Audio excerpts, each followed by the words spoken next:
B, how do you do? I'm good. What's happening? Um, But I think today a lot of people didn't come to work because the traffic wasn't hectic coming in. It really wasn't bad until you got down here.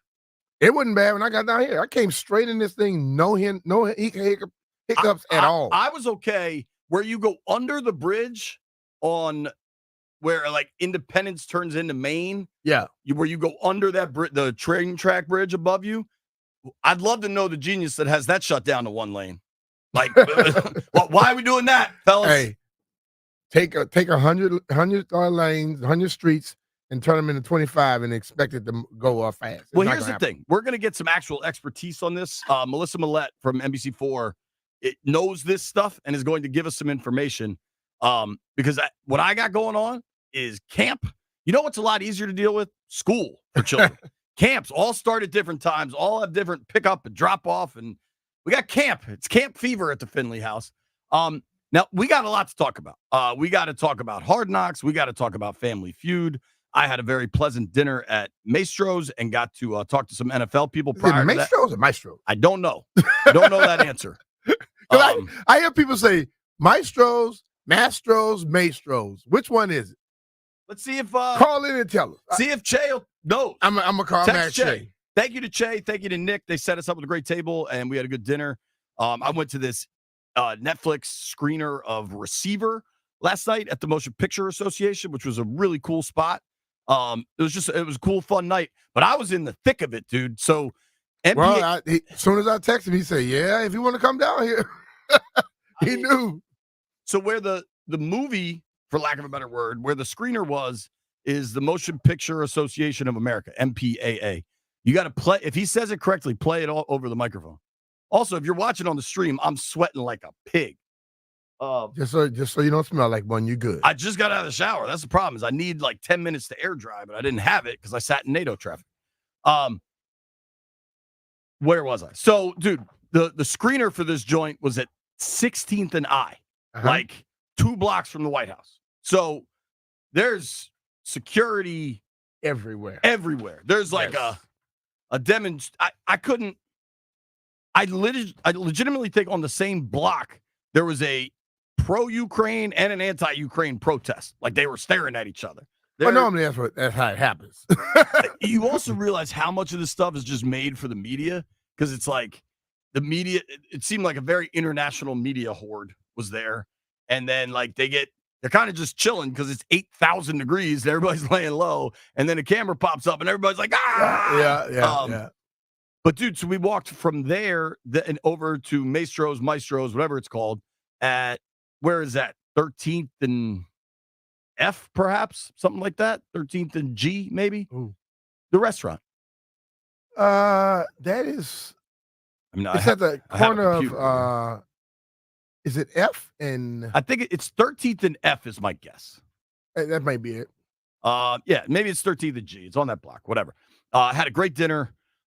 Weirdly though, the traffic in and out was fine, as long as you weren't trying to penetrate the bubble or whatever. Yeah, pause. Yeah, as long as there was no penetration, everybody was good. And we kind of stayed outside of the bubble. That's normally how it is. So I got home and I had DVR'd Family Feud and I was fired up. And I know we got that dude's going to call in with the official Family Feud review. Did you guys watch it? Jeff, did you watch it? I was out working last night. Landfill, did you stay up to watch it? Landfill texted us when it was coming on, which was very helpful. Landfill was saying a lot of stuff. Landfill and I got to fight eventually today. I tell you what, Landini, so Brian has to leave early today. Do you want to tell the people, or is this an off-air thing? That I cracked my teeth? Yeah. My tooth? What the hell happened? Man, I just threw in a couple chips and I went, and I said, what the hell? And there was a piece of it. I was about to bite on that. Damn. So it must have been, it's a crown, so it must have been messed up already. Are you in pain? No, I'm trying not to have nothing on that side. So I have cracked my teeth. My 2 front teeth are fake. Just tell the world. Let the world know. Hey, you can tell them now. You started talking too much, and I knocked your teeth out. Not true. Do you remember you were playing for the Skins by then? It was probably like 92. There was a really bad ice storm in DC. It was like, I want to say. Don't tell me you were walking and just fell. No, I was in 6th, 7th-ish grade, something like that. And there were a bunch of us going night sledding. And I reached to try to hold this girl's hand and missed and landed right on my 2 front teeth. Did you miss or did she? Hey, Jeff. Only did history knows. Woo! Megan Welsh, if you're out there, call and tell me if I missed or if you pulled your hand away. She pulled her hand. Like Snoop, like Charlie Brown. So my 2 front teeth have been fake for a long time. But at least what I believe is when one of them does crack, you can't fix it. They have to give you a new crown. More like I don't know. If there's any dentists out there that want to let us know. I'll see one at 145. I'll be talking to him. That's true. You got a dentist on call. How did you have to hit like the emergency dentist? Well, I called in and at first they told me, she said she was triple booked and I could come in at a lunchtime at 1. Then they hit me back and said 145 they had a cancellation. Okay. I said I'll take that 145. Especially because you got like a really nice family trip coming up. You don't want to be down there with a half a tooth. I don't want to be going anywhere with a half a tooth. Then I can't eat. I can enjoy myself. Sure. So. Landfill. So what happened with Drake? Can you remind me of that? Drake bet $300,000 on Canada to beat Argentina, right? Now, there's no way he actually thought that was going to happen, right? Hey, I might not even believe that he actually put the $300,000 That up. I kind of He might have just said it just to try to get some clout just in case they won. So we know Argentina is now in the Copa Jeff, America didn't you final. take Canada too? Now, Jeff took No. Jeff was on the right side, B. Jeff took Spain. And that Spain-France game was awesome. Crazy. I don't know if you got to watch any of it. No. Yo, B, when a soccer game is 2-1 in the first 20 minutes, it's one of the best soccer games ever. Because most of the time they're 0-0 after 120 minutes. Yeah. Your boy Mbappe, I remember specifically, B, as we were leaving yesterday, said, Jeff, you going to bet against Mbappe? Mbappe had a fantastic look late in the game, and he just sailed it over the crossbar. I don't know if they call it a crossbar, but Landfill, I have a question for you as our soccer insider. Why wasn't Mbappe wearing his mask? I don't know. Okay, there you have it. He had like a messed up nose or something. But he's been wearing that mask forever. He broke something. No, I know earlier. why he was wearing it. Well, he might be good now. But he was wearing it the previous game. I think he may not have been as good without his mask on. You like to just throw stuff out there, don't you? Yo, but the goal the Spanish kid scored. JP is to throw it against the wall. Let's see if it sticks. Leadville, do you know the young man's name? They said he wasn't even 17. I'm not sure. B, if somebody can find that goal, put it in the text thread and let B react to it live because it was nuts. It was one of the coolest soccer shots I've ever seen. And then he had another one later that almost went in, that just went over the top. And the guy is incredibly young. It was fun to watch. By far, outside of watching B Mitch on Family Feud, the one thing you told us that was true, Steve really did back off. He didn't make a lot of sex jokes. He backed off like hell. I have a power rankings of who and did. Then again, if you listen, man, what I'm trying to say, Ip Hijaj, that's her name. If she, you saw how good she is with her fencing, you might not want to say nothing wrong to her. That's true. Carve you up, all I'm man. saying. Like Zorro. She'll slice you up, man, like it's nothing. I have literally 2 pages of notes I took. I got people that hadn't seen me in a while, and they're like, dude, you good? From last night? like people in my hometown and They stuff thought like you that. were too skinny? No, they just said, no, like people who hadn't seen me, so I lost weight. When you start letting your hair grow on your face. And I think if you haven't seen Brian in a while and he's got the goatee working now, I do think that is a surprising feature. Yeah, it is. Because I have never done that. What prompted the goatee? I just did it. How did Monica and the girls I'm gonna tell you the about it? reason why I did it. Okay. Somebody in this that works with this show told me I couldn't grow it. I wonder if he remembers. It has to be Jeff. Yeah. I mean, the only He not person. paying attention right now. Brian's a 50. Jeff, do you remember when you told me I couldn't grow what's it called? Yes. And that's why I did it. I was showing this little Bama. I think only And then Jeff people started saying I look good with it. would So pick I a- stuck with it.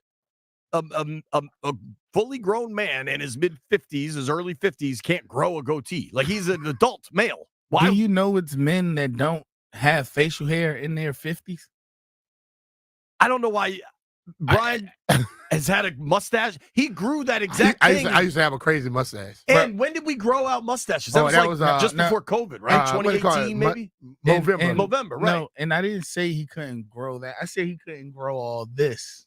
Now, I don't want all that. I don't want to look what like I got. I don't want to look like a bear. What I got. In a mountain of dumb claims by Jeff Walker. How dumb was the B-Mitch can't grow a beard claim? Pretty dumb. Yeah. I can let it grow, but I don't. Can't get this. It ain't gonna get this long. Oh, it'll get that long. I cut it down all the time, Jeff. I enjoyed watching Family Feud. We're doing a Family Feud breakdown at noon. Okay. The other thing I made a point to watch last night is Hard Knocks. All right. Another good Hard Knocks episode.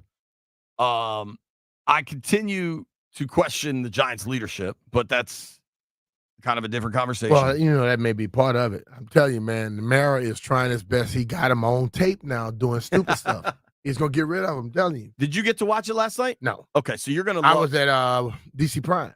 Oh, what was going on over there? We had a little Legends meeting. Oh, cool. Yeah. DC Prime's great, man.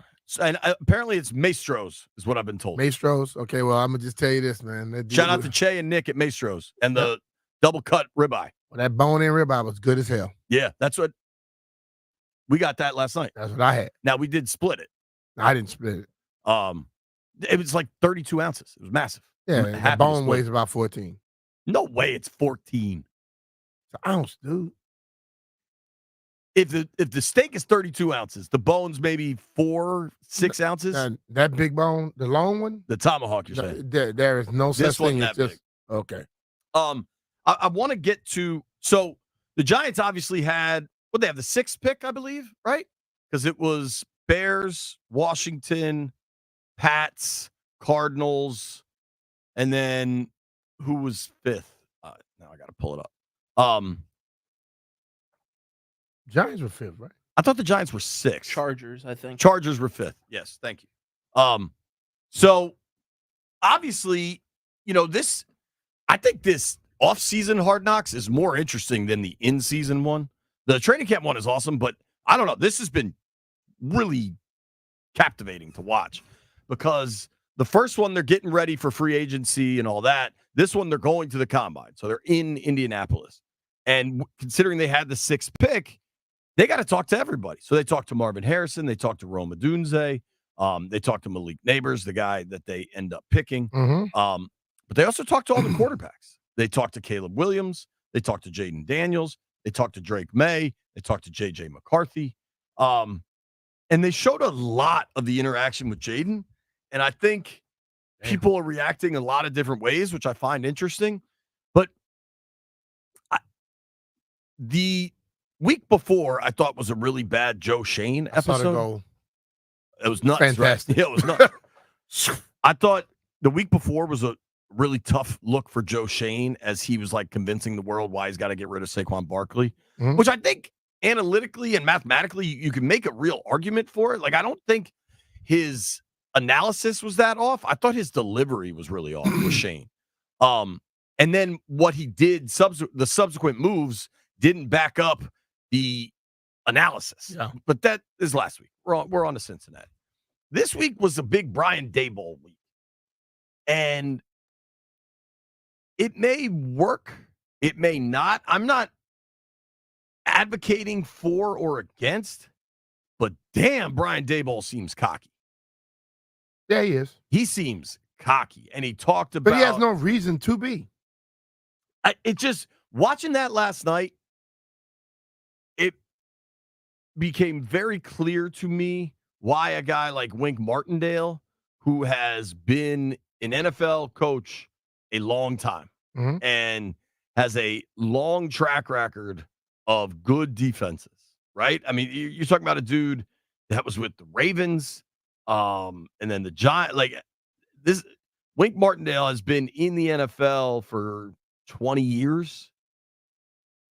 it's kind of easy for me to see how things went sideways between Wink and Daboll. Well, all these younger coaches who got a lot of reputation off having a lot of success under somebody, they come in with these big ass egos, and they don't know how to run anything. Well, and it led me to this one question with Daboll, and you're going to hear some of the audio with him when we come back here. So, like, you form your own conclusions. But Daboll at some point started kind of, I think he actually called himself a quarterback whisperer. We're going to have Pat Leonard on at 12:30, covers the Giants. Watch this thing with a fine-tooth comb last night. But, like, the audacity to refer to yourself as a quarterback whisperer as you have Daniel Jones, who your organization's trying to throw under the bus. That's what he said?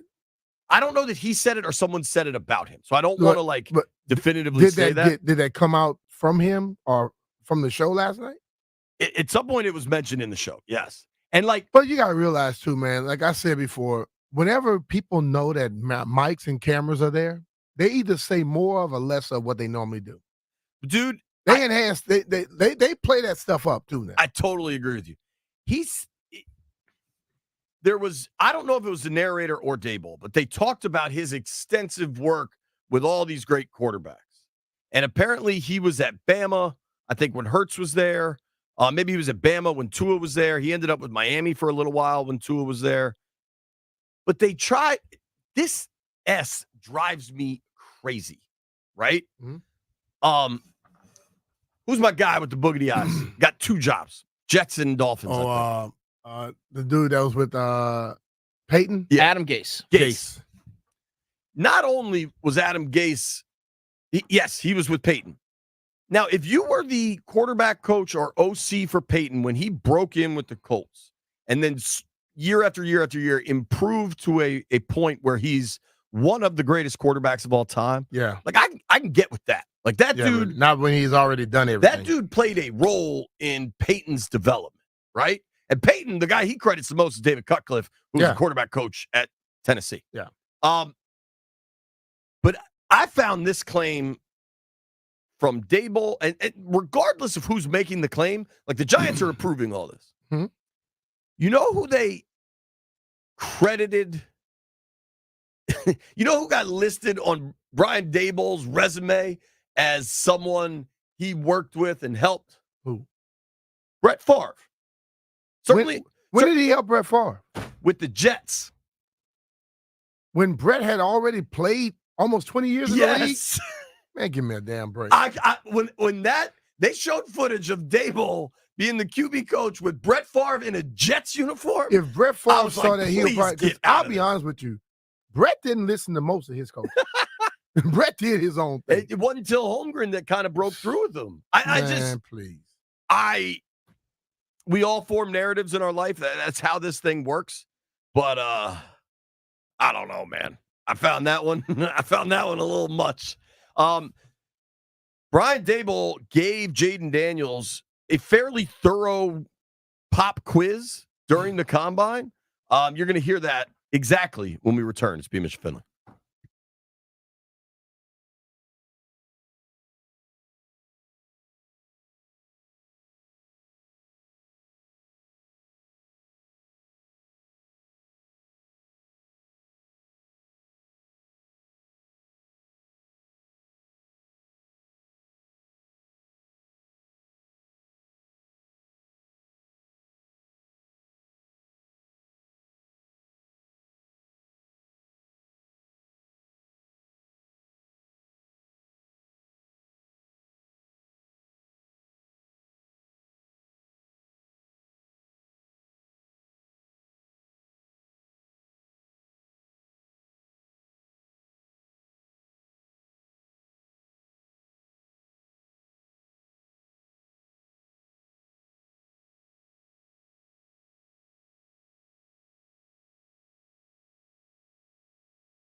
For Commanders fans, what was by far the most interesting was you got to look at Jaden behind the scenes from the Giants, because he interviewed with the Giants at the Combine.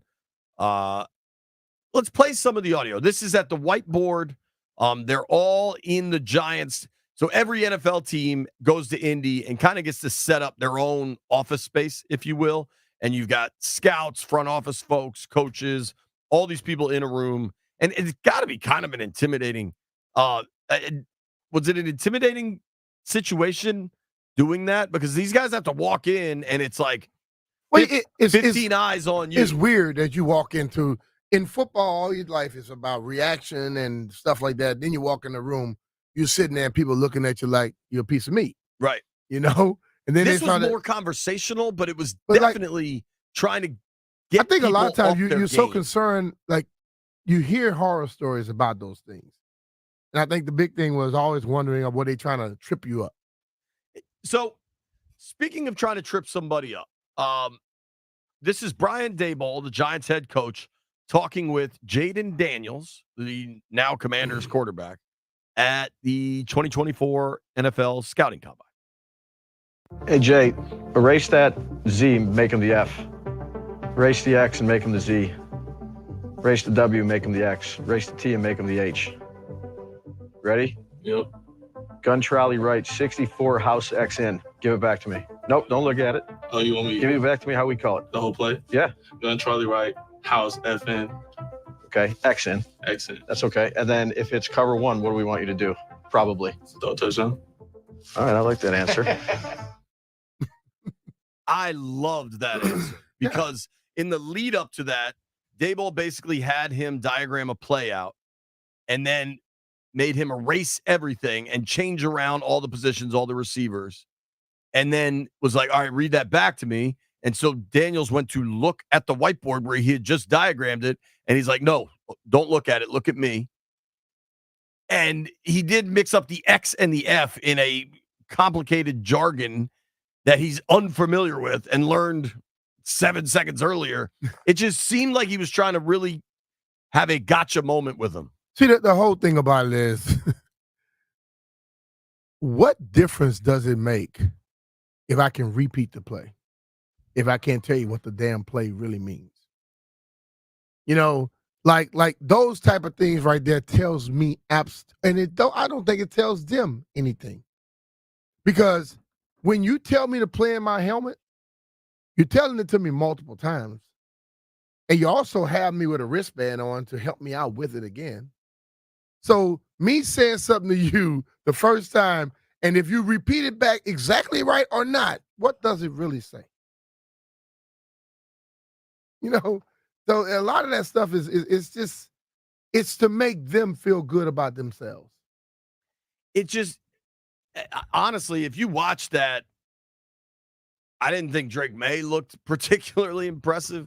I thought Caleb looked quite confident and comfortable.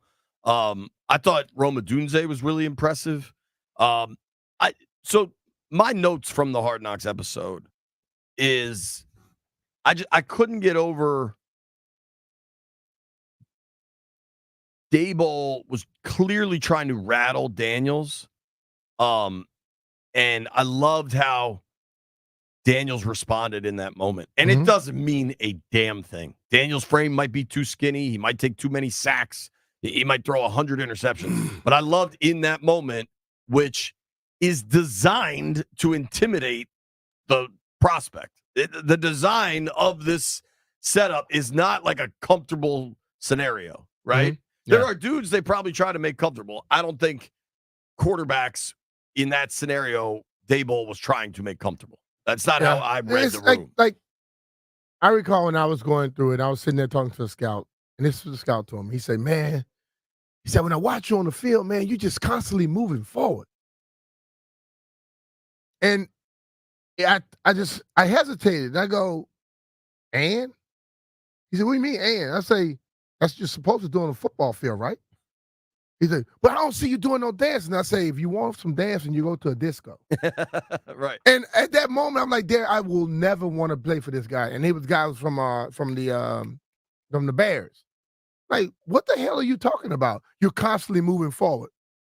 What is wrong with that? Good. You know, it's some stupidity goes on with those people, and then they think they'll come back and try to, oh well, he didn't do this right. Who cares? Right. You ask a dumbass question. Well, I just loved his, and then Daboll's like, well, where are you going to go? He's like, I'm going to throw a touchdown. It was just such a gangster answer. I loved it. I really enjoyed that. There's another thing, two things I couldn't help but notice. And because the show centers on Shane and Daboll, because this is an off-season production, like it's kind of obvious. There's not going to be like players we're talking about, right? Because it's the off-season. Shane, to me, in this Saquon thing, because he continues to bring it up, very clearly pissed that Saquon didn't take the multi-year deal last year. And I just think Saquon was smart. When you're running an organization like that, like you can't hold on to a grievance. You gotta let stuff go. Yeah, dude. And then the other part that, bro, I assume Daniel Jones is watching this. If he's not, someone in his family is. Someone is alerting him to how this is going. Mm-hmm. So not only do they interview every quarterback prospect, but Shane then, and this is all on camera, this is in Indy, where every team has a suite set up where they're able to watch the guys work out, but also just kind of talk. Joe Shane is like, hey, I got to go talk to New England. I gotta know that if they're going to make a move, they got to call us. So he literally walks from his suite to the Patriots suite and says, listen, I'm at 6, you're at 3. If somebody's coming up to 3 for one of these quarterbacks, you got to let me know. He's like, don't let me get unannounced a trade is happening. And it was just pretty shockingly telling how little faith they have in Daniel Jones. I mean, it's hard to land on any other conclusion besides this organization is not sold on their quarterback, but now they're trying to build out no line and see what they got. And then, oh, yeah, if it works, he's a free agent. It's going to cost them. Let's be totally honest. It's just. You think Daniel Jones don't know that they probably trying to look for another quarterback, and you don't think his family is smart enough to understand that your cousin, your son, he's not damn good. He's already got him. I mean, he already got him. So what they gonna say? The last thing, they clearly seem worried about Malik Neighbors' aggressive attitude. And they talked about this with Neighbors and in the room. They talked about what happens if you don't get the ball enough early. And Neighbors like, I get real pissed off. Like, I want to be involved and I'm going to say something. And you could tell that's like on their minds with this marriage of quarterback and now But number why 6 wouldn't overall. you want a person with that attitude? That's what they said. They're like, don't dial that back. We want you to do that. But I don't know. You know man. who's worried about it? Daniel Jones. It's going to be a fascinating season with the Giants. Coming up next, Melissa Millette joins us. Neil Greenberg at 11. Nobody go anywhere.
Perfect song, Landfill.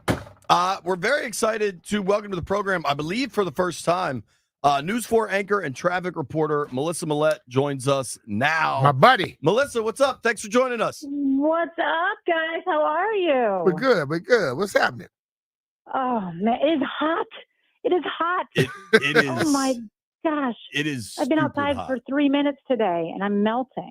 And Awful. Doug's See, crazy you're- ass is growing a beard in the heat. You're sugar. Me and JP not Yeah, sugar. you're We're right. not gonna melt. I am sugar. B-Mitch, you know I'm sugar. You know I'm going to melt. You got to be careful with me. I'm very, very fragile. yeah. Doug Kimmerer is growing a beard. He looks like it's December. I don't know what's going on with him, but we're getting lots of emails. The ladies love them some Doug Kimmerer beard. I can tell you that. Doug is a heartthrob. He man. moves the needle, man. Well, he's not gonna change it if the ladies love it. I So know. during the football season, I come on the News 4 morning show with you, once a week. But this time of year, I'm off it, so I don't have enough information on what the hell is going on with NATO and how long this is going to last. And Brian and I were talking my about you're the expert for this. I'm the traffic expert, not the NATO expert. Let's be very clear there. I know B-Mitch texted me yesterday and said, what on earth is going on? I got stuck in all of this. So basically, most of it started about a week ago Friday, and most of it will be wrapped up by this Friday. So road closures, parking restrictions, you have to avoid, the Mellon Auditorium, the White House, the Washington Convention Center, everything's being held there. And they have 32 heads of nations here for this big event. I mean, it's the 75th anniversary, so it's a huge deal. We haven't hosted it in 25 years. So, DC warned us about the road closures and parking restrictions a couple of weeks ago. We've known this is going to happen, but it's so different when you actually are in it and need to get somewhere and think, what the heck? This road wasn't on the list. Why is this shut down? Or I didn't realize this was closed. Why is this closed now? So I know it's been really hard. If you avoid those three areas, you're probably, can get around okay. But the extra security on top of it, guys, is hard too. I feel bad for all of the businesses inside the perimeters who are just struggling this week. Why do they park like a truck right in the middle of the lane where you got to get over for the truck and then you go right back to two lanes again? It makes no sense. I don't know. I know. I know what you mean because I've seen it too. I don't know what they're trying to do, maybe just deter people from going that way in general, and then they'll stay even further out from the perimeter. But it's just been a lot. I mean, all of the enhanced security, everything. Some people can't even walk through to get from, street A to street B. You have to get checked with a security check and everything. It's just, I know it's hard, but I promise it'll be over soon. Does that help? So I was right there by the perimeter last night. I went to this screener of the Netflix show Receiver last night, and I was like nervous. I don't. People are like, "Oh, just show them your business card." I don't have a business card. Like I have no Your way. business card is, hey, I'm JP Finley. Yeah. Like, do you want to see my do Twitter something account? about Like I don't that? know what I would show a security person. I don't. I Listen, feel like, I don't know what kind of ID you need. I'm a consultant of several companies, and they give me these business cards. I'm like, I'm just giving somebody my number. Why am I gonna carry around extra stuff in my pocket? Right. It's like when people say I'm a contractor, I'm like, I don't know what that means. Okay. It sounds important. That might get you through, but everything should be wrapped up though, this weekend. I mean, I know they've got some metro shut down as well. Mount Vernon Square is shut down, I think, until Friday, 5 a.m. So it's a big deal for a lot of people. 20 bus routes impacted. So I'm sorry. I mean, B-Mitch, did you just give them your smile? How did you get through? Oh no.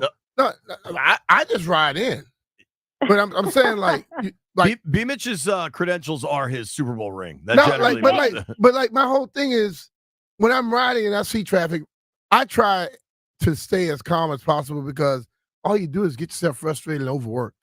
Because JP coming here worked up every day. Hold on now, Landfill. On the occasion B. Mitch does hit traffic, he gets pretty worked up too. No, I don't. Yes, I you tell do. y'all, I'm coming in short. I'm coming in hot. He called me. He said I was coming in hot. I almost missed the show. I can do something about it. I'm like, hey, I mean, I can tell you where it is. I mean, you go to the NBC Washington app, NBCWashington.com. We've got the full list, but who's going to go through every single road and figure out their route? I know it's rough. Can I ask a broader question? Sure. Because often am driving from Ashburn to Bethesda, right? And Tyson's to getting over the bridge is and always will be a hellscape. But the added construction, whatever they're doing to GW Parkway is such a disaster. What if NATO's should be done by Friday? Do we have any sort of timeline, finish line for what's happening with the GW Parkway? Yeah, about 43 years.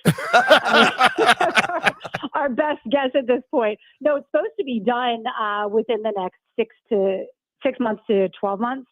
But I know that is really hard, and they have to work during some of our rush hours. And it's so rough. I mean, every day when I look at my maps at Channel 4, I know where it's going to be red. The top of the Beltway is going to be red. Eastbound 66 through Manassas is going to be red on my map, meaning there's a lot of traffic.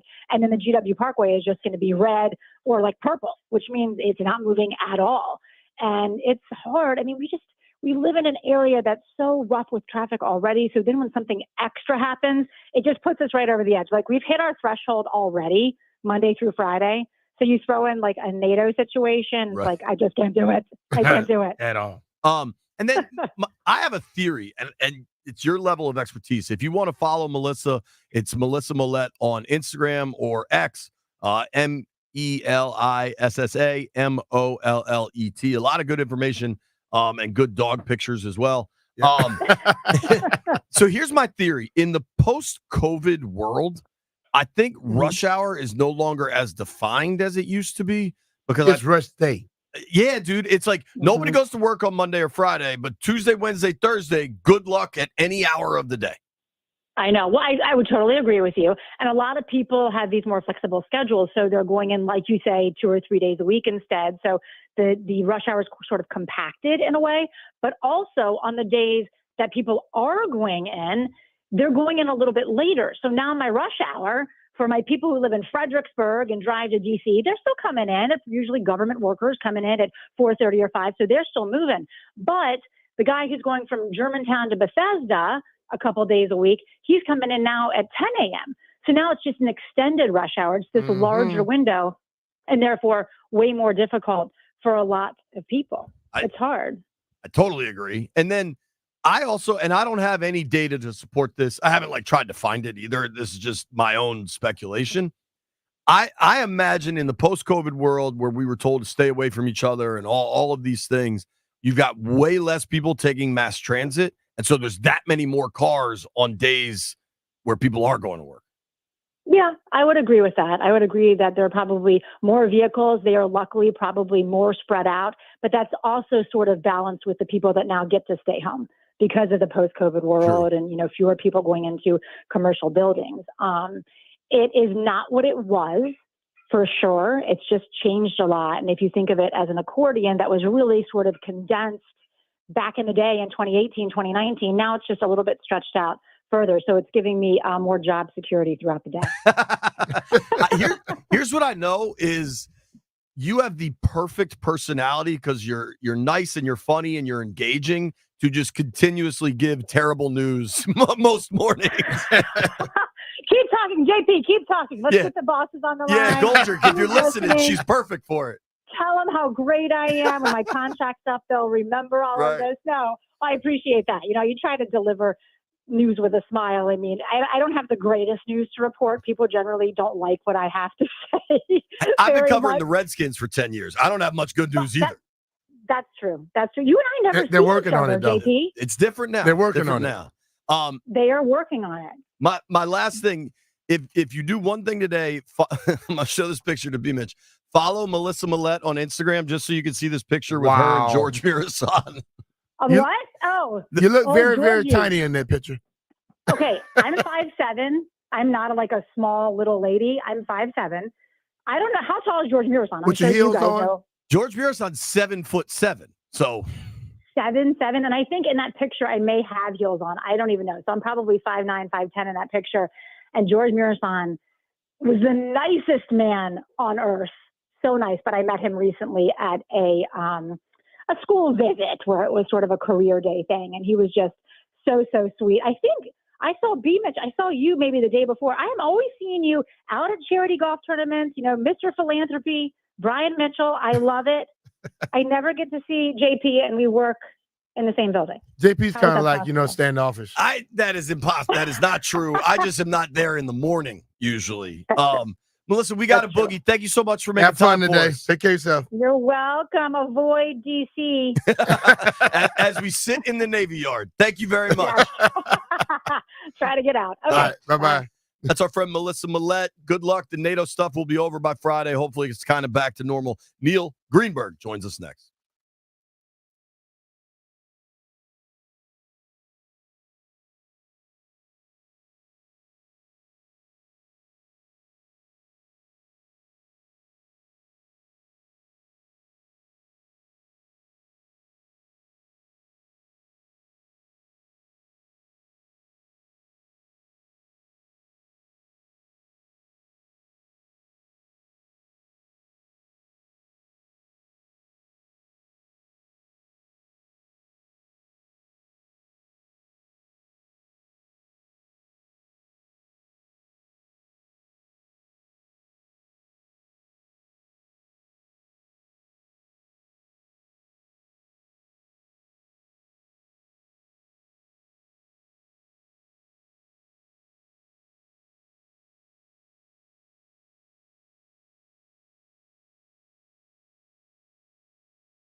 That is a hard guitar riff right there.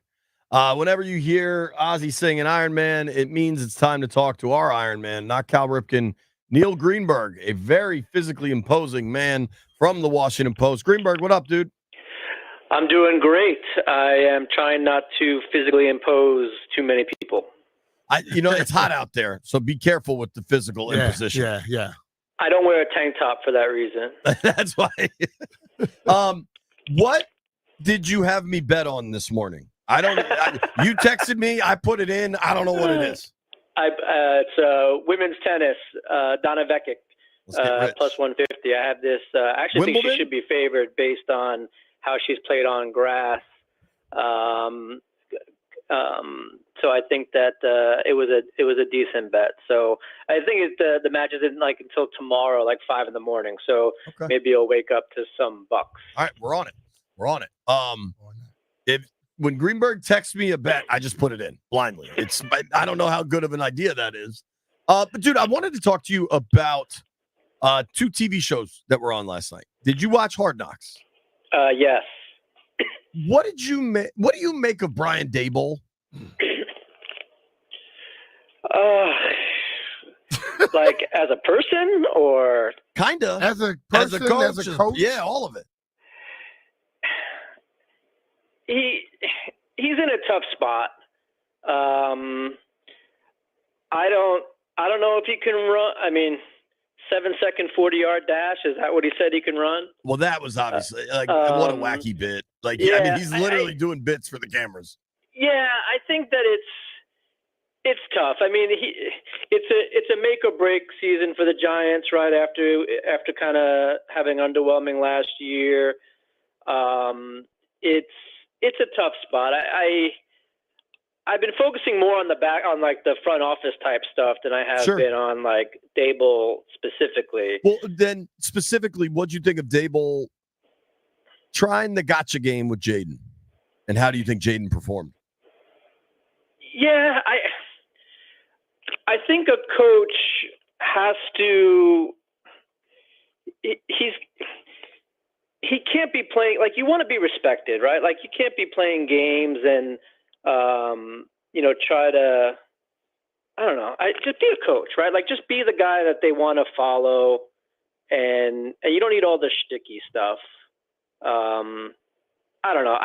All this stuff is for the cameras. Like I don't really put too much stock into anything because I don't know how I would be if like the cameras are on versus if I'm just home kind of, kicking it with someone.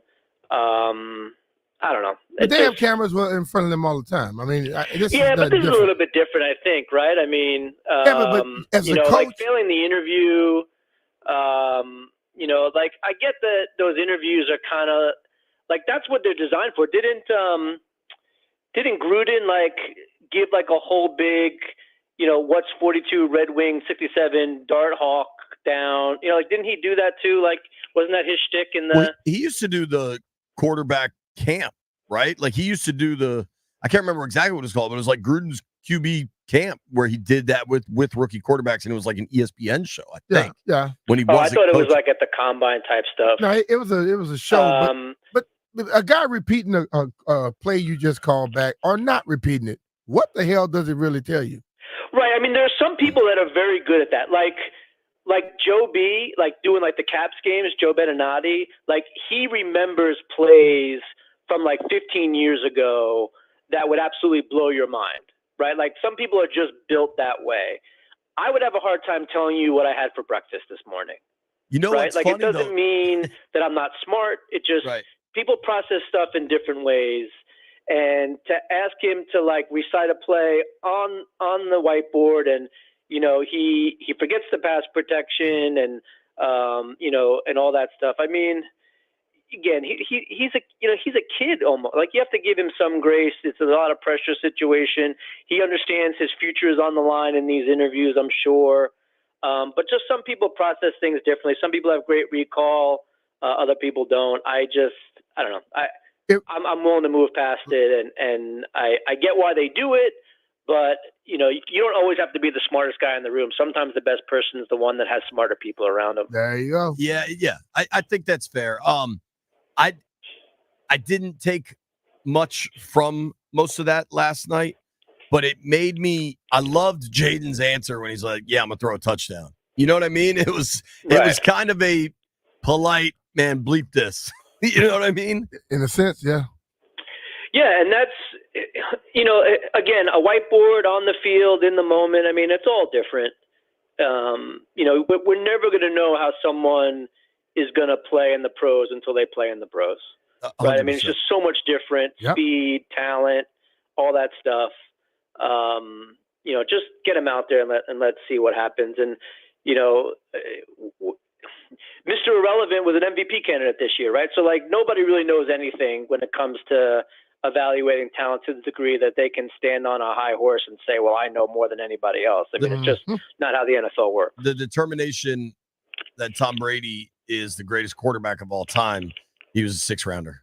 It's right. There's tons of examples of that. I mean, we get stuff wrong all the time in terms of evaluating players and, calling them generational talents too soon and all that stuff. So, let's all just settle down and admit that we don't know everything.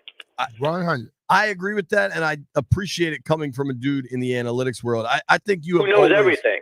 Well, I think you have always done a good job of balancing that analytics is here and it's a tool, but there's a lot more to everything. And I think, honestly, some of the analytical community gets on this moralistic high horse that they're more advanced than whatever traditional methods of watching, enjoying, evaluating sports is. And I think it's pretty dumb.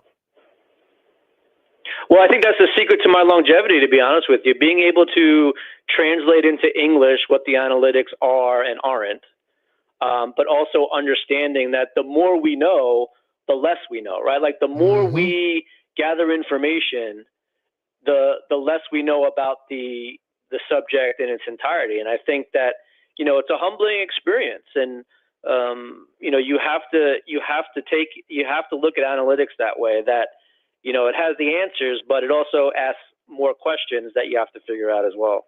Totally. It's interesting. I'm scrolling through your Twitter timeline right now. You follow Greenberg at @ngreenberg, should you so choose.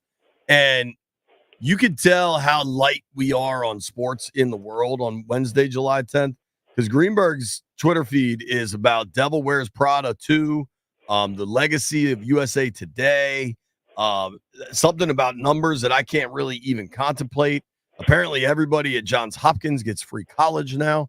But the one thing you're the right person to talk to about this, is the Caps promote Chris Patrick to now their GM. And McClellan, it seems like it's taken a little less of a hands-on role.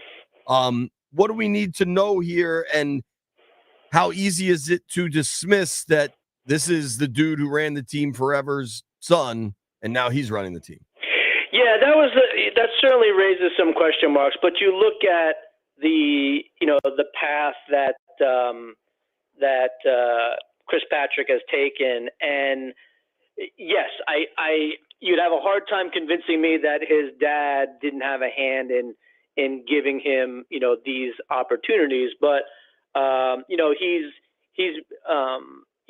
managed the scouting staff. He was part of the Bears, and so he's kind of been around hockey for quite a while. He's also from Princeton. I mean, he's obviously a smart guy. I think more than anything else, this is signaling the transition from the Ovechkin era.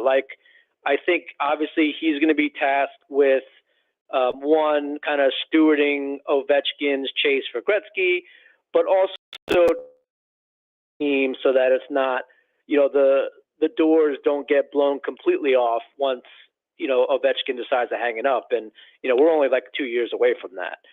So you really do have to start looking at the post Ovechkin era. Obviously, it's an unreplaceable talent that's going to happen, and just a hole in the organization that could never be filled. But I think that this is fine. I mean, the general structure is still there with Chris Patrick reporting to Brian McClellan. And I don't think you just turn the keys over to someone's son just because they're their son. I think, he at least deserves the benefit of the doubt for a little bit.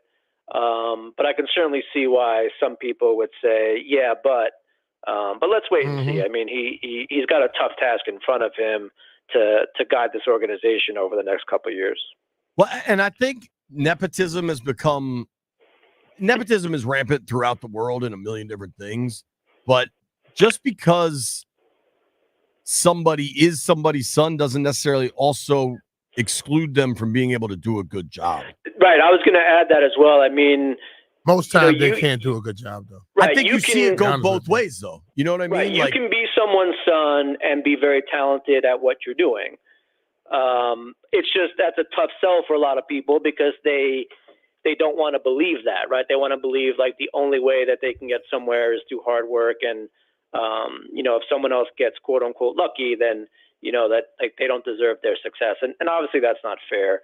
But look, the proof's going to be in the pudding. I mean, this is a $1 billion franchise that has its hand in a lot of different things, including the renovation downtown, the TV network. I mean, there's like a lot of things that ride on the Washington Capitals in particular doing well in both the short term and the long term.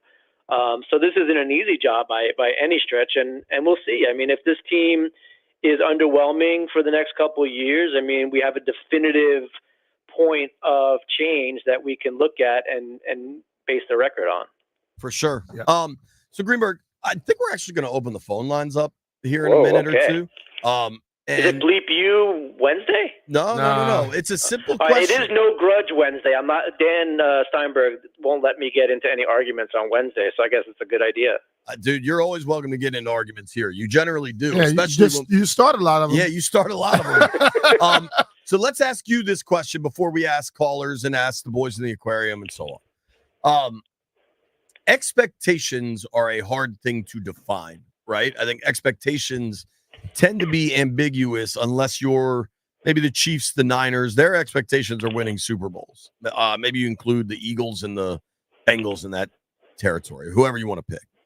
I don't know exactly what we would determine are the expectations for the Commanders, but what do you think would be required for the Commanders to outpace, to exceed expectations?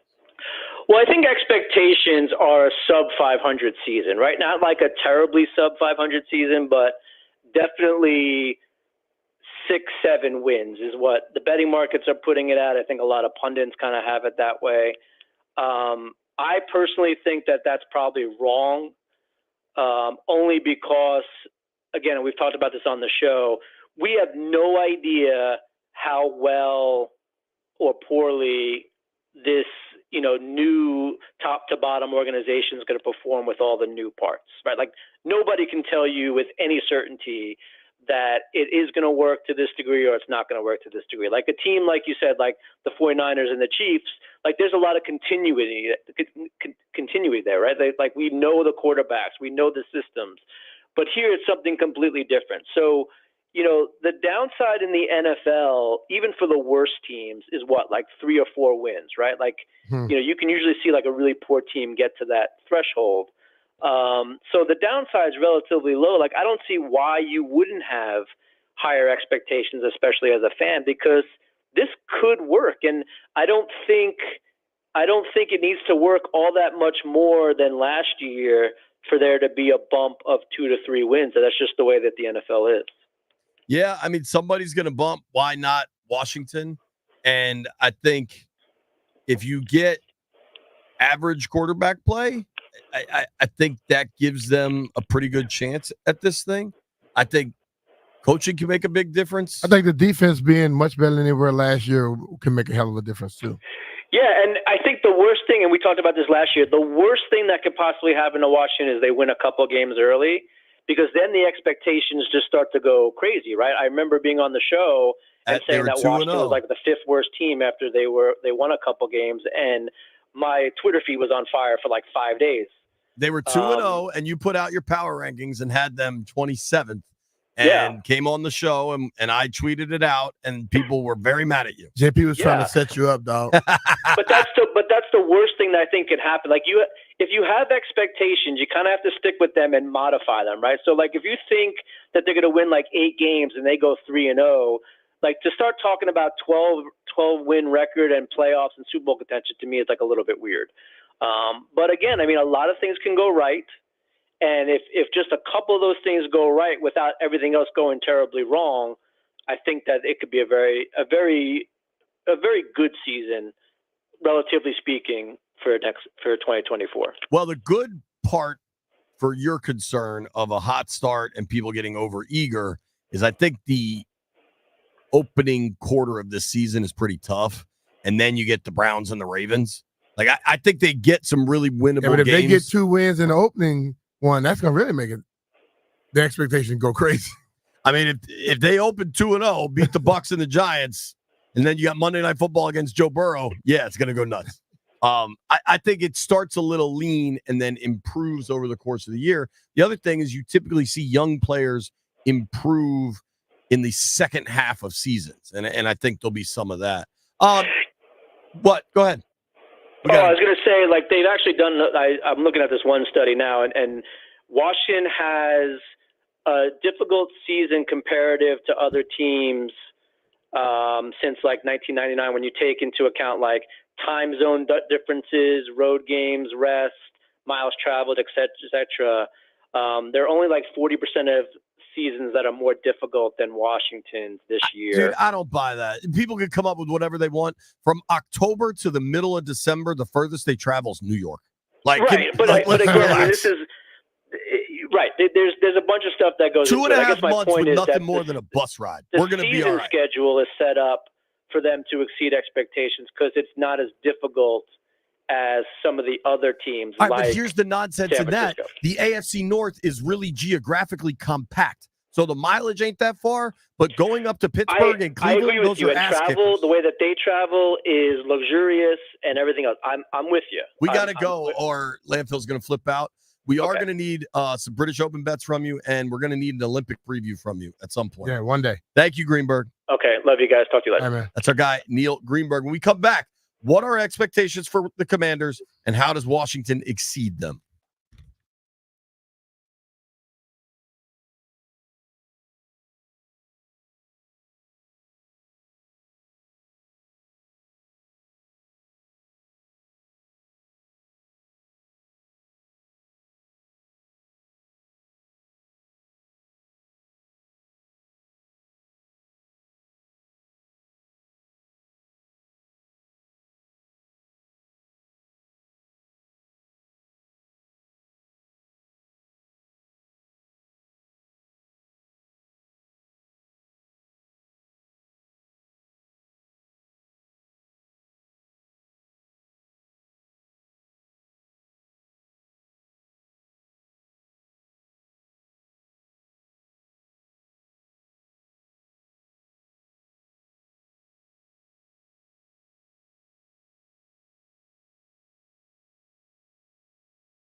Tone Loke.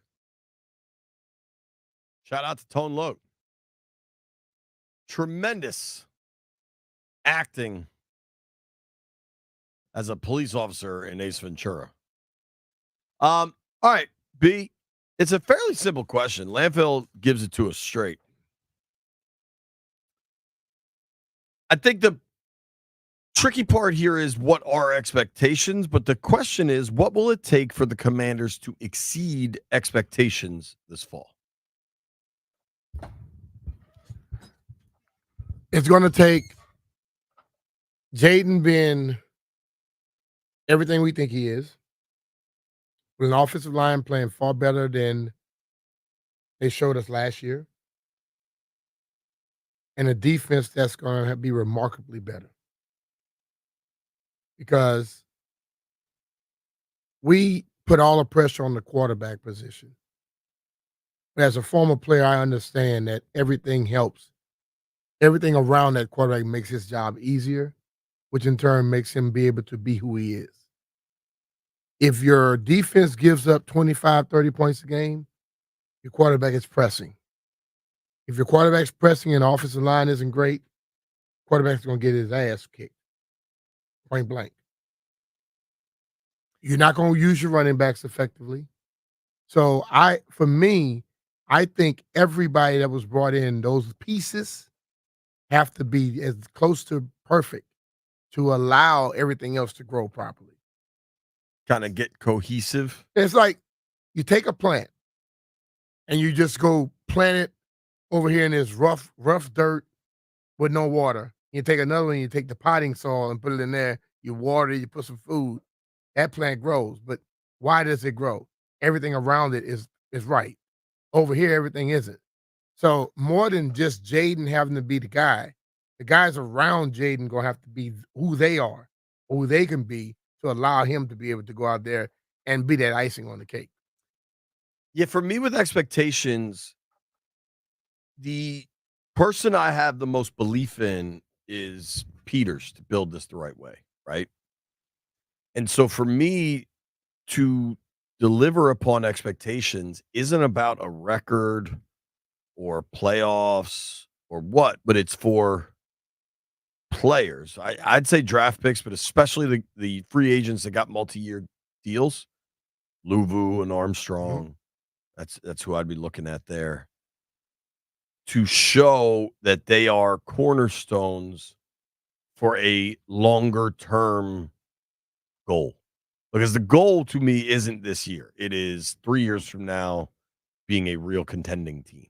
Mm-hmm. And I think if Samerstill balls out and you're like, okay, they've got a piece there, or the young linebacker they drafted from Temple, like it doesn't have to be like, yeah, I mean, let's be honest, everything will, the tide will rise and fall with Jaden Daniels. I get that. But it's also about putting together enough pieces for the long term that you build an organization that can sustain injuries and losses. But that's what I want to see. But see, that's just it. Like, this is the thing. I know exactly how this game is going to play out. Every play, series, game, fans are going to be swayed on that. You and I both understand that this thing is a plan for 2 to 3 years down the road. Now, if they happen to get there quicker, cool. Sure. But the expectation, if it's 2 to 3 years down the road, you got to live according to that. Not according to if they go get blown out in one game or they blow somebody else out. As much as we sit here, we fall into what the fans do. And I think the coaching and the players will let you know where they're going and how they're thinking. We can't go up and down with how a fan is. You know, that this fan is short for fanatical. We can't let every Daniels throw be an indictment or a celebration. Yeah, it's a rookie quarterback. I think that's the ultimate thing, because if he is 2-3 steps better than he was in the beginning of the season, at the end of the season, all that damn matters. Well, and I think it's about finding pieces for the long haul while winning games. Dude, Because we can talk about Adam Peters and his vision is the long-term vision. Cliff Kingsbury's vision ain't long-term. Dan Quinn's vision ain't long-term. They got to win. And they probably get a 2-year grace period. But if the offense stinks at the end of year 2, hey, we need somebody else to work with Jaden. Like the coaching staff, the veteran players that are on 1-year deals, they're not thinking long-term. They're thinking about beating the Bucks week 1, and that should be that vision. But see, but you want. I'm just happy that ideally you have these parallel paths rather than what has just been herky jerky, no path at all. But the mindset of the player should always be, look, I'm trying to be the best I can absolutely be. I was listening to Aja Wilson. She said the problem is that everybody is good. How many people are willing to put in the work so they can try to be great every play? You know, when you hear people talk, they talk about trying to do something well this week or next week. If your focus is more like Kobe would discuss, trying to do something better every time you go out there to exceed what you did previously, it makes you get into a zone where you don't sit around and miss a lot of opportunities. That's what the players have to think. But I think also us in the media, we have to understand when you get it, we know wins count. But you also know when they don't have enough talent on their team to compete with the better teams. Right. I was talking to some folks about this last night. They've done a really good job of getting this team ready to play this year with a whole bunch of Band-Aids. They got a whole bunch of veteran free agents that are going to fill some spots. They got no depth. Injuries happen. Like we'll see how this unfolds, but I think expectations have to be realistic for them to exceed those expectations. If your expectations are Jaden Daniels and CJ Stroud and they're getting the divisional round of the playoffs, I think that's over the top. Mm-hmm. Now, folks are calling in. I want to hear from the boys in the aquarium on the conversation. What do they need to do to exceed expectations? Coming up at high noon, we're going to break down B-Mitch's appearance on Family Feud. You're not going to want to miss that. But before we go, as we talk about expectations and managing realistic expectations, there's one person that will always blow your expectations away. That is John Leahy. We're talking just like Steve. Steve was looking to sell his Silver Spring home, and he chose John Leahy from the Fan Living Group because he heard us talking about it. You hear us talking about John all the time. We talk about how much John can do for this person or that person. He did exactly that for Steve. He went out there, and in 14 days, he got $80,000 and $80,820 more than the asking price for Steve. Thanks to that payday, Steve and his family were able to go move up to their dream home. And how much of a difference can John make for you? You know, you start by finding out your home's worth in only 30 seconds at johnsellsdmv.com. We're talking about John Leahy and the Fine Living Group of eXp Realty. John offers you flexible fees customized to your needs, and he knows that life happens. So if needed, he will let you out of your contract at any time. It's not just Steve that's had success working with John Leahy. The Reeds were looking to sell their luxury home in Upper Marlboro. They decided to give John Leahy a call from the Fine Living Group because they'd heard about his VIP listing and buyer waiting programs right here on our station. Thanks to exactly that, John and his team had no problem whatsoever selling their property at the price they wanted. Give the Leahy team a chance to go above and beyond for you. How about a guaranteed offer on your home? Check out those details and more at johnsellsdmv.com. That's Jon. You can call them 301-900-3052. Go online to johnsellsdmv.com. Or what's even easier, just Google John Leahy Group and start packing.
take for the Commanders to exceed expectations?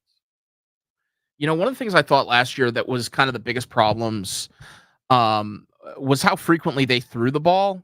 And part of the reason they did that was because they were losing all the time. Like they were constantly behind in the games because the defense sucked and couldn't stop anybody. And specifically, the secondary was terrible. So to me, what it's going to take for them to exceed expectations is the secondary getting its act together. Then I'm not saying they have to be good. They just can't be awful like they were last year. Then if that happens, the score will be a little bit closer, and you won't be putting so much pressure on a young quarterback to go out there and constantly throw the ball so you can stay in the games a little bit longer. And I think that's just ultimately going to lead to more success. There you go. Landfill, you smart, man. Thank you, B. So Landfill thinks the secondary's better. The defense will suck less, which is a fair. Jeffrey, what say you, buddy? For the offensive side, I would need more creative play calling. We didn't see last year our offense get too creative. I would like to see that. That will cause them to exceed expectations. And we got to get off the field defensively. As Landfill said, we need to also generate more pressure as a defense all around. And I mean, from the D line to the linebackers to the cornerbacks, we need to. In order for us to exceed, we need to be more aggressive as an entire team, whether it's offensively or defensively. They ranked 28th in the NFL in getting off the field on third down, 29th in the NFL in getting off the field on fourth down, 21st in the NFL in giving up touchdowns in the red zone. There's nothing that doesn't need improvement. I think like one of the most fascinating kind of subplots in this, and most people probably just want to call in and say Jaden Daniels, right? Like I get that. That's how they exceed expectations if he comes in and balls out, and that's not incorrect. I am fascinated to see what this staff can do with Emanuel Forbes. And Forbes said he met with them before the combine. It's easy, and it's become this like punchline about how skinny he is, how small he is. This time last year when Washington took him, there was a real argument if they should have taken him ahead of Christian Gonzalez, who the Patriots took. Mm-hmm. But he was on every NFL team's board as a first round pick. Like it wasn't a shock that this was a first rounder. Yeah. He's coming out of playing great football in the SEC at Mississippi State. His rookie year was a train wreck, and it wasn't all his fault, but plenty of it was. I am fascinated to see how they can figure out to use Forbes to the best of his ability. I mean, I'm looking forward to that as well. But see, I see it differently. I think a lot of it was their fault. And then in turn, he became his fault. But you can't draft. That's what I'm saying. You can't draft a guy and say, go play without trying to teach him something. And the thing I saw, Ron and I saw Jack, they tried to get away from things when it didn't just work how they wanted it to work. You know, but if you are a true coach, you find a way to get the best out of him. Did they work on that with him? No. Every chance they got, they basically just did a Jeff in the bathroom yesterday on him. You know, they did it over and over again. But ultimately, I've been impressed by watching this coaching staff because I talk about accountability all the time. There was no accountability. And the easy way of doing this thing is say, oh, if Jaden does great. If Jaden is great and the offensive line sucks, the team gonna suck. If Jaden is great, the offensive line not good, and the defense give up 25, they won't be good. So just saying if the quarterback is great is not the way anymore. They got to get something out the defense. What does the defense do? If they give them more opportunities with the football, they give them shorter fields. Your offense now can run through a game plan instead of, okay, we're going to go out, we got plans to run the ball, we down by 14 in the first quarter. We're not running the ball anymore. And I think that is the thing. This defense improving will help the offense a lot better than people think. And that's going to come down not only, see, we talk about the secondary being better. Get some pressure on the quarterback and make the quarterback throw the ball when they don't have to. You're going to need more pressure off the edges. You're going to need more pressure up the middle. What do we say about quarterbacks? They don't like to step up to pressure. Well, get some pressure up the middle then. We weren't getting it a lot last year. Yeah, I mean, there's a lot of different ways this shakes out. I think it's been relatively impressive that we've all talked expectations without mentioning wins and losses. I think there is a good understanding. I mean, I think, dude, if they go 7-10, they've almost doubled their win total. You know? Yeah. And that you would got to try to be have that mindset. that would be success. You know? To me, by far the most important thing is clarity at the quarterback position. And you sure as hell hope that that means by January, everybody in the DMV knows Jaden Daniels is our guy for the future. I think that would be arguably the best possible outcome for the football team this fall, is to know definitively a question that has not been answered in the affirmative in Washington for roughly 30 years. Yo, we got our guy. I hear that, Jay, but Daniel Jones is not the guy, and the Giants are still trying to make it work.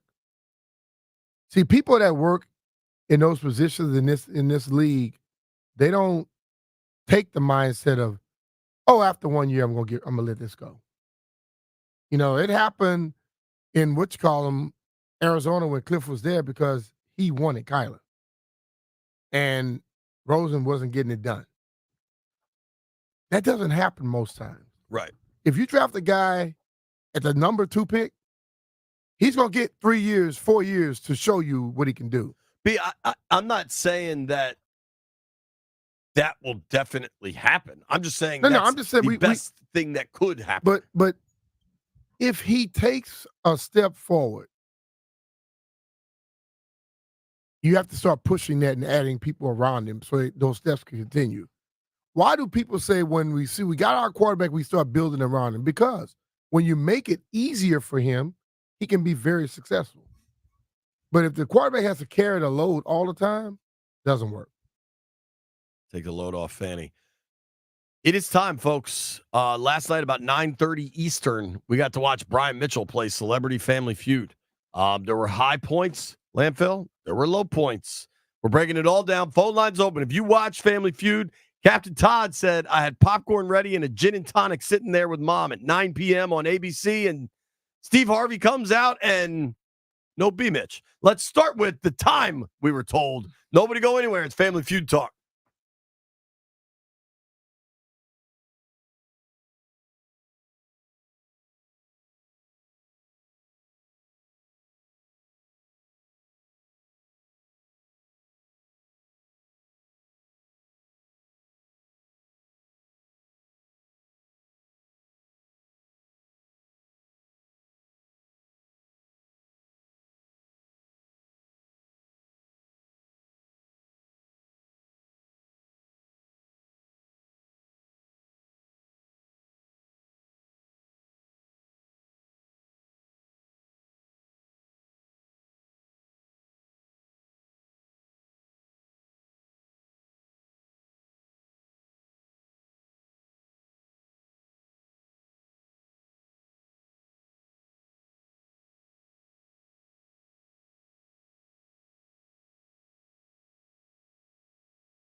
B. Mitch and Finley, 1067 The Fan. It is high noon in the District of Columbia. Right now, we are talking Family Feud like we always do on the program. Actually, that's not true. We've never talked about Family Feud until B. Mitch last night was on Celebrity Family Feud. It was awesome. It was really fun to watch. It was on 9:30 last night, even though he gave us bad information and told us it started at 9. Celebrity Family Feud started at 9. 9 was Megan Thee Stallion. But was it Celebrity Family Feud? Not Ryan the Stallion. It was Celebrity Family Feud, though. I have a number of notes for. What notes did you keep? I took notes. I was paying attention. It was fun. I literally have like 2 pages of notes. But let's let folks that didn't get to watch it kind of hear some of the action from last night. Let's start with just the B. Mitch intro. Let's just start at the beginning of Family Feud. Mm-hmm. Ladies and gentlemen, Brian Mitchell. My man, what's up with you, Super Bowl champion, running back, 3-time All-Pro, punt and kick return yards record holder. I, in one of my notes, have B. Mitch had the cleanest dap with Steve Harvey. So, congratulations. The cleanest dap? Yeah, a lot of the other ones were awkward. Like, they didn't know what to do. Andre Rison may have been high. T.O. was kind of too cool. That's just Dre 24/7. T.O. was too cool. Hushmanzada was a little laying low. Him and Shady's dap was real bad. I also think Steve Harvey may have called him Shady LaCroix instead of McCoy. No, he called him LaShawn McCraw. Yeah. It was wacky. Whatever happened there was wacky.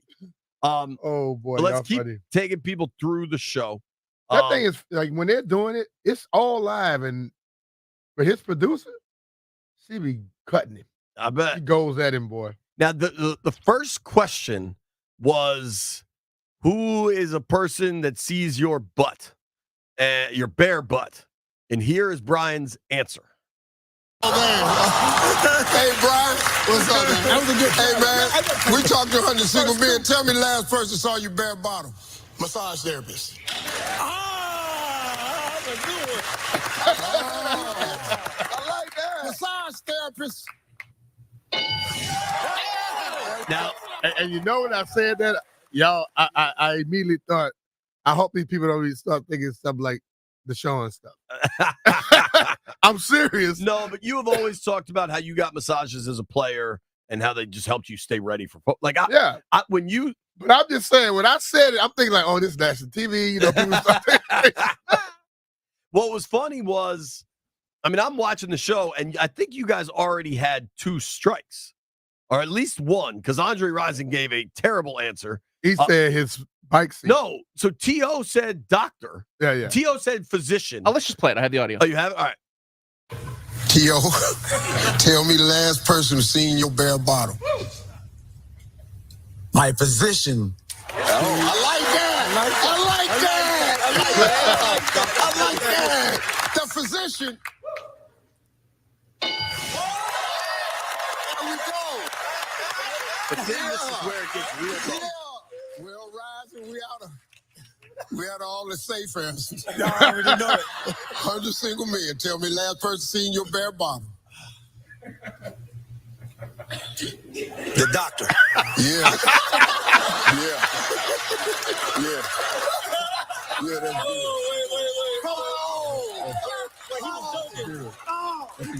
Like, he just said physician. You know what I mean? I know. I didn't see it.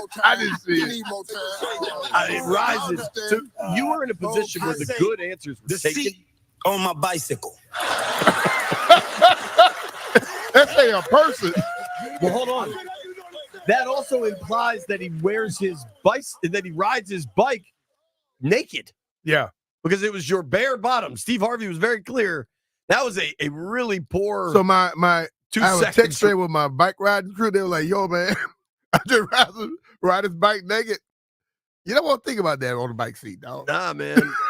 Nah, because if you are naked, imagine everything else flopping around in the wind. No, that much. Andre Rison was by far the least valuable player on this team. There's one more thing of B Mitch that we gotta put out there. Right. Landfill, just play it. just play the audio. Let's go to the next question. Give me Brian. Give me Imtihad. This is B Mitch's big chance at the podium. All right, everybody. Point values are triple. Top 4 answers on the board. Name something that gets put on ice. Drinks. Drinks. I was ready for it. B, you got smoked.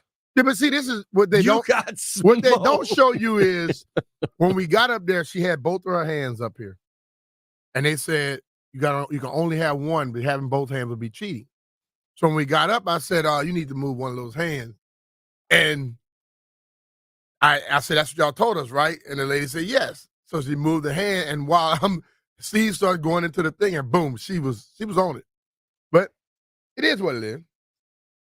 You got smoked, dude. So you got kind of screwed by the ref? Yeah. Because I noticed your one hand was in your pocket. Actually, they said one hand has to be somewhere, but not, you can't have both of them on the thing. And in the beginning, she did. And so they went back and they redo stuff now.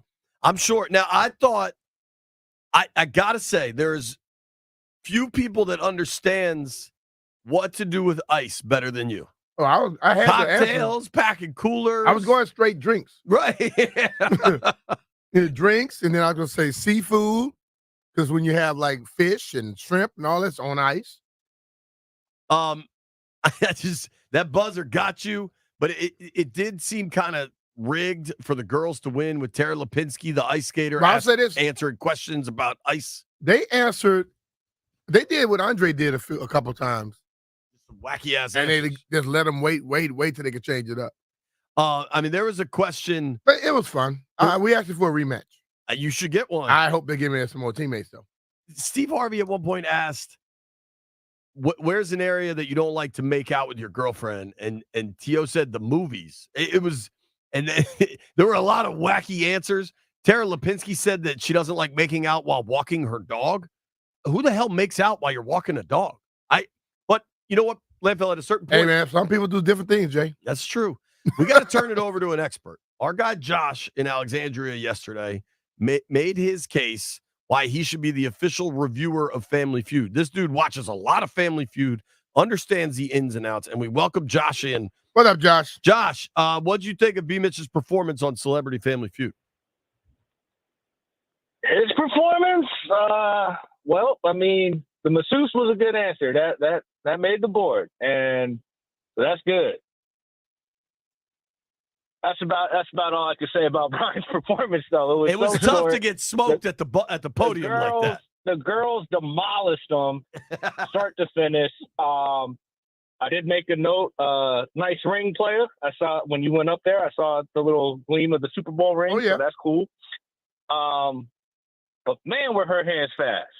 Hey, and she hit the buzzer and said drinks, and your palm had just started to come up. I think your fingertips were still touching. Hey, man, but she had an advantage. She used her hands. On the tip of your tongue, you had drinks ready in the chamber. You were ready for it. But I had drinks. If this was the Wild West and you were in a duel, they'd be putting you in a box right now. But it's not. Brian would have got stopped 4 times before he even touched his pistol. Thank you, Josh. I do have a question. Okay. Yeah. I was expecting to, rate you guys during the fast money round and all that. Did you guys determine who, if y'all made it there, who was going to be y'all 2 pick to do fast money? See, they had already not rising. It was going to be Hushman out and T.O. But that's what they picked. They had that stuff set up already. So. Oh, like the show had picked it. Yeah, they already knew who it was going to be. Gotcha. Hey, thanks for the call, Josh. Thanks for hey, sticking better with luck us. next time. Hope y'all get a rematch. Thanks. Yep. Going to work on my hands. Yeah, dude. Quick feet. We have other callers that would like to discuss your Family Feud performance, but I do think Landfill should get an opportunity to kind of give his review of how B did, how the NFL players did. The players team as a whole was pretty bad. Andre Rison was definitely the LVP. I feel like B. Mitch in limited opportunities did okay, but he just got absolutely smoked by, I think it was an Olympic Fencer. Yeah. I mean, she's just Got so much quicker hands faster. than I do. So much faster. Yeah, man. You got smoked. Jeff, you didn't watch it, right? No, I was out working last night. I got it recorded, though, so I'm going to check it out tonight. Well, the clip is on the 1067 The Fan Twitter feed if you want to watch it, and it is quick. She does have quick hands. It's quick, man. I also think it's weird that B-Mitch, in the 3 years that we've been working together, he's had a goatee for like a couple of weeks, and it was the week he decided to go on national TV. It is. I noticed that too. Like, Brian has been clean shaven. That's not true. That's not true. You've now had it for like 2 or 3 months. Yeah, 3 months. But like, I've known you for close to 15 years. You've seen me grow one though. But as soon as the fundraising aspect got done, you shaved it off. Yeah, but this came. They called me maybe a week prior to me going out there, so it wasn't like I had a chance to plan it. Sure, I'm just saying you could have shaved if you wanted to shave. I didn't want to shave it off. Right, no. this is your new look. I it's left the it new on. B-Mitch. Yeah, It's yeah. G-Mitch. A lot of people like G-Mitch. Yeah. It's G-Mitch's look. Yeah. We do have an NFL owner on the line. I feel like we should let him chime in. Jared, do you feel like Brian and the boys did the NFL proud last night? Hell no. That was the worst ass kicking I've ever seen in my life. That's because we had a that was cowboy on there. You know, hey, listen. That poor figure skater could have did a routine before you hit your damn thing. You were shocked. You were just standing there with your mouth wide open. I'm like, move, Brian, move. Hey, But man. listen, I will do this. I will say this about you. You did have that etiquette to shake her hand before you all went and did your drill. Nobody else did that but you. And I was proud of that. You knew the nature of the game. See, Big Ears, he didn't break that down in his notes. He didn't sit there and really do the real homework that some of us do.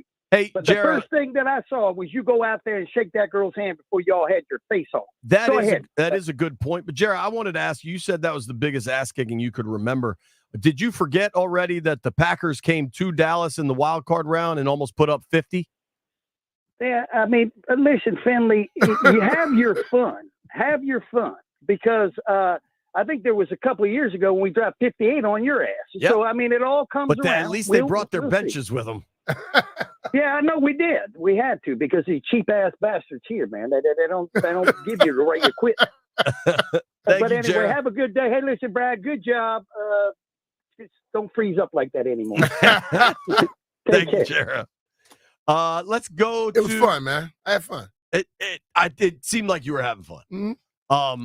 It also seemed like the green room was not serving cocktails prior to the show. None. I got that vibe too. Kind of hope they would. Yeah, Eastern Shore Drew watched it. What up, Drew?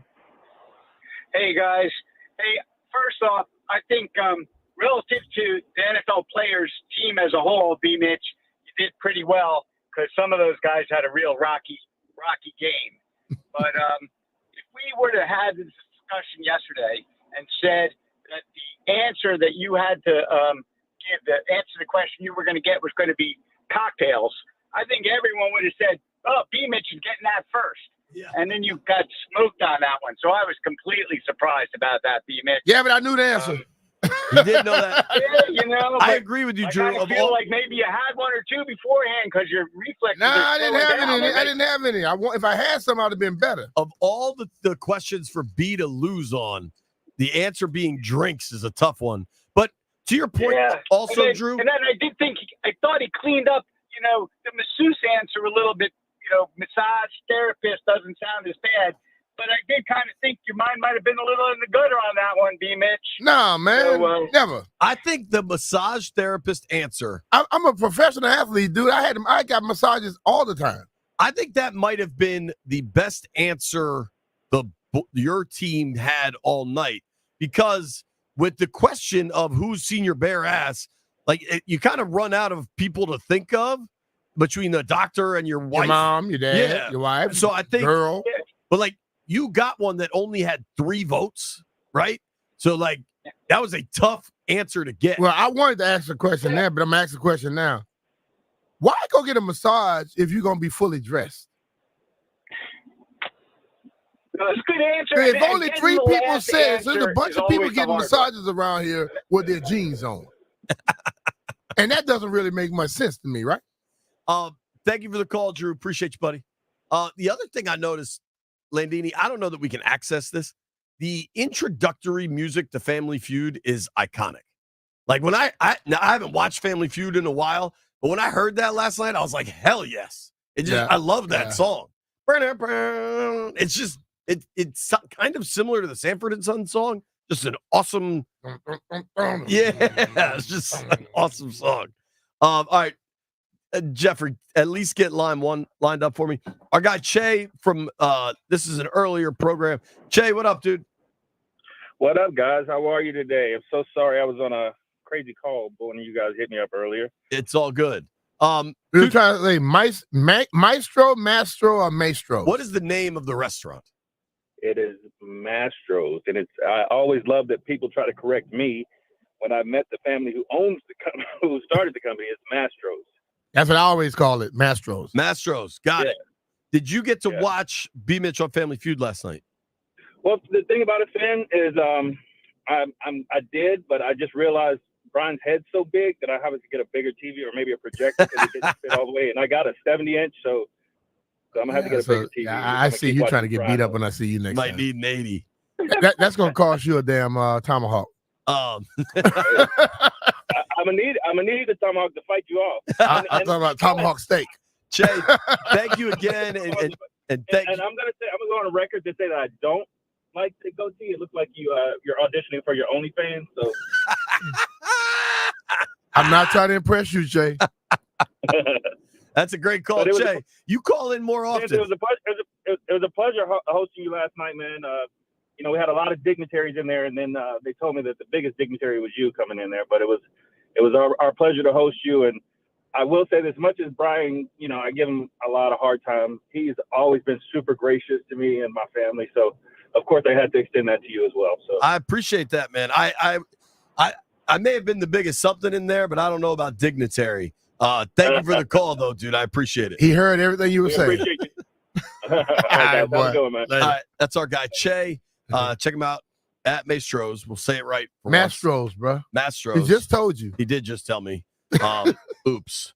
All right. To conclude Family Feud talk, I think there's only one man for the job. He is a man of the cloth. Oh, hello, Rev T. Did you watch Family Feud? Yeah, I rewatched that joke about 1 o'clock this morning. And let me just say this, Brian Mitchell and B. Mitchell, you know I love you, big brother. But I think Steve Harvey and the Family Feud, they duke you like the NFL duking you for the Hall of Fame. Now, listen here. Them Bammers ain't right. And when they ask you that question about who was the last person to see your butt or whatever, you did answer that gracefully, because if that was me, I would have said my butt flusher. AKA what they call it, man, them things in the houses or your toilet, the bidet or boudet or whatever. Bidet. See, I live rich now, so I got to get used to them butt flushes. But it says a person. It did not say a thing. It said a person. Well, that thing feel like a person to me, the way it be flushing my butt. Anyway, I ain't never told them my words to none of y'all Bammers. And B-Miss, you did good. And guess what? Your head was shining so bright. I thought it was Christmas in July. Anyway, the people's right, man. And I love all you Bammers. Say it with me. Rev T. Steve Harvey, Bama. Thank you, buddy. Always great to hear from that dude. The one and only Rev T. When we come back, we're going back to Hard Knocks. There were 2 TV shows you had to watch last night. B. Mitch on Celebrity Family Feud and Hard Knocks about the New York Giants. Let's talk to our guy, Pat Leonard, on everything we saw. Hey, it's Brian Mitchell here. Are you tired of those lackluster cooling systems? Well, it's time to switch to Root and feel the difference. Thanks to the IRA Act, you can score up to $2,000 in tax credits on select heat pump systems. And Maryland residents, there's exclusive rebates from Root just for you.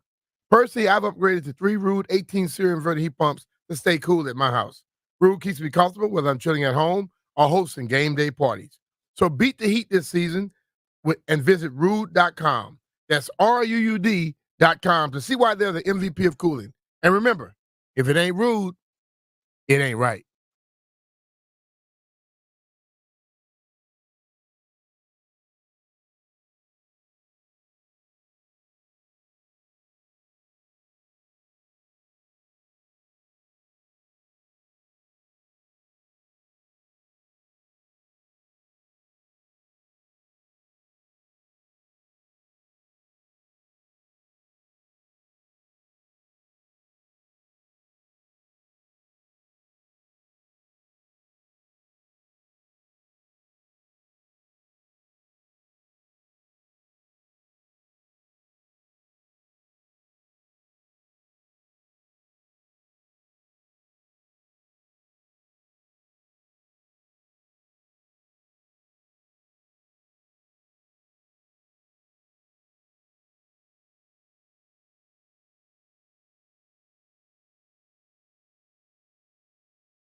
My generation, baby. B. Mitch and Finley, 1067 The Fan. Of course, we're brought to you by Rude HVAC Equipment. Head over to rude.com to find a contractor near you and available tax credits and rebates. Remember, if it ain't rude, it ain't right. Right. We also talked at length about B. Mitch and a bunch of NFL players being on Family Feud last night. We talked other football, non-Family Feud related throughout the program, a whole bunch about Hard Knocks and Jaden Daniels, talking about Commanders' expectations. But I want you to know that all football coverage on 1067 The Fan is presented by T-Mobile. Switch to T-Mobile and you can get tons of benefits and still save on every plan versus AT&T and Verizon. You can check out the T-Mobile savings calculator to find out how at T-Mobile.com/switch. I wanted to do all that because earlier this week, we talked about what Bobby Wagner brings to this football team. He's going to the Hall of Fame, right? Like I think he will. He's got a Super Bowl ring. Like Bobby Wagner is just on I mean, in a lot of ways, another level of anybody that's been on the team for some time. What do you think that delivers for the Commanders? I mean, Bobby? Yeah. I think you have a guy who has played that position at a super high level for a long time. It kind of takes a lot of pressure off of other guys, like trying to have a young guy call a defense, have a young guy learn this. Bobby's going to be able to do that. On top of it, those guys look up to him and they know who he is. So they're going to want to impress him, which means that they may study a little bit more.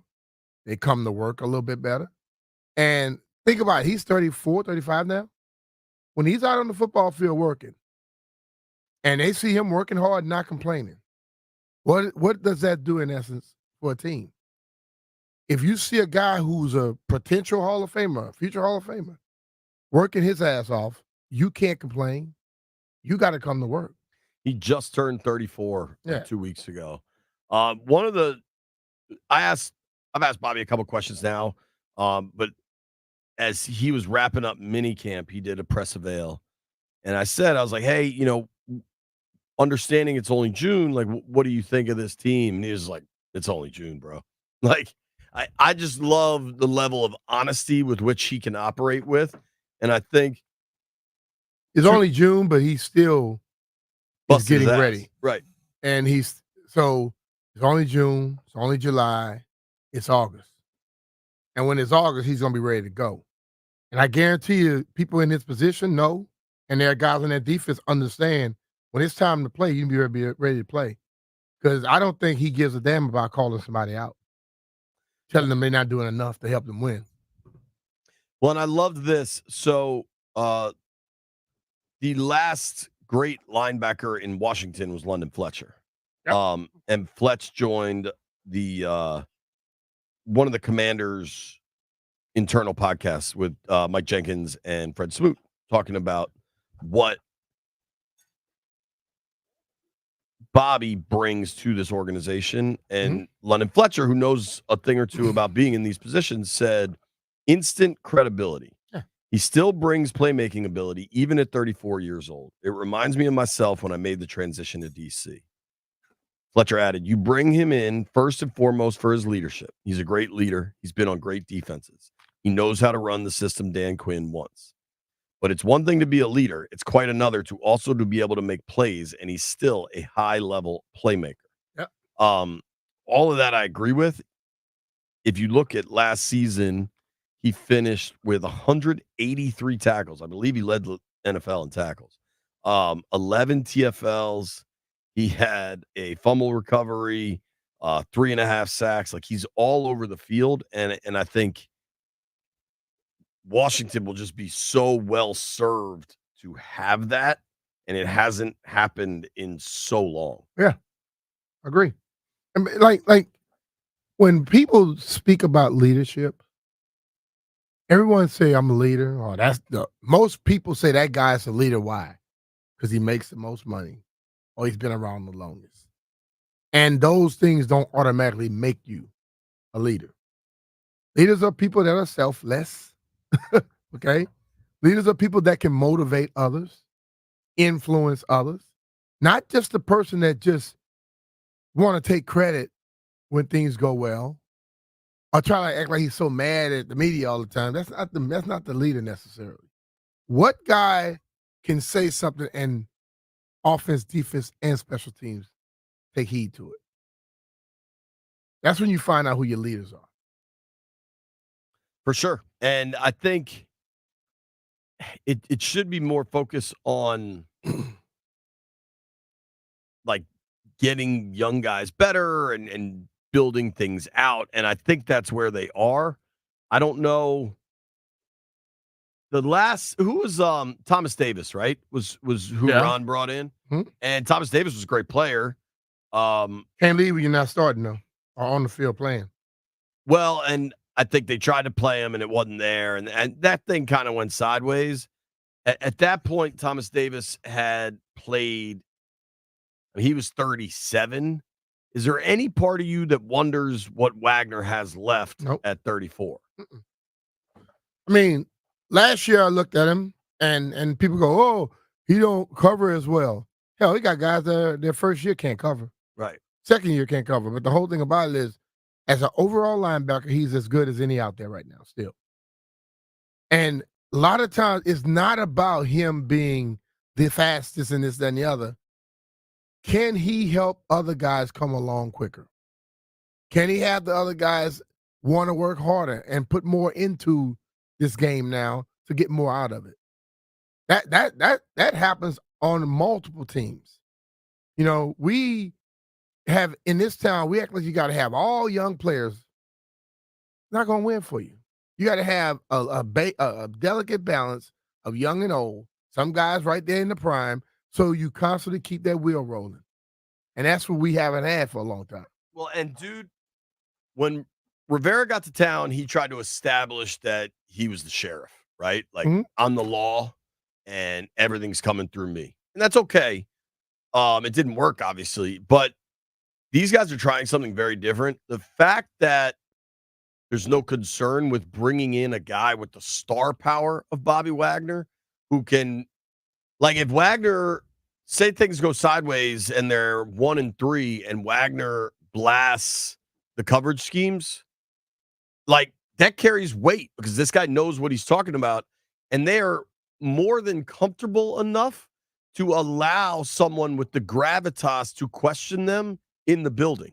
And that hasn't happened for a while. But that's what, when you start going through history, no matter if it's military, government, athletics, business, the people that were great, they did not have a problem bringing in people like that. The people that talked about how great they were always afraid of having competition. So whenever you see people freely bringing in people that are as good as them, you know, has as much recognition as them, that person is comfortable in himself.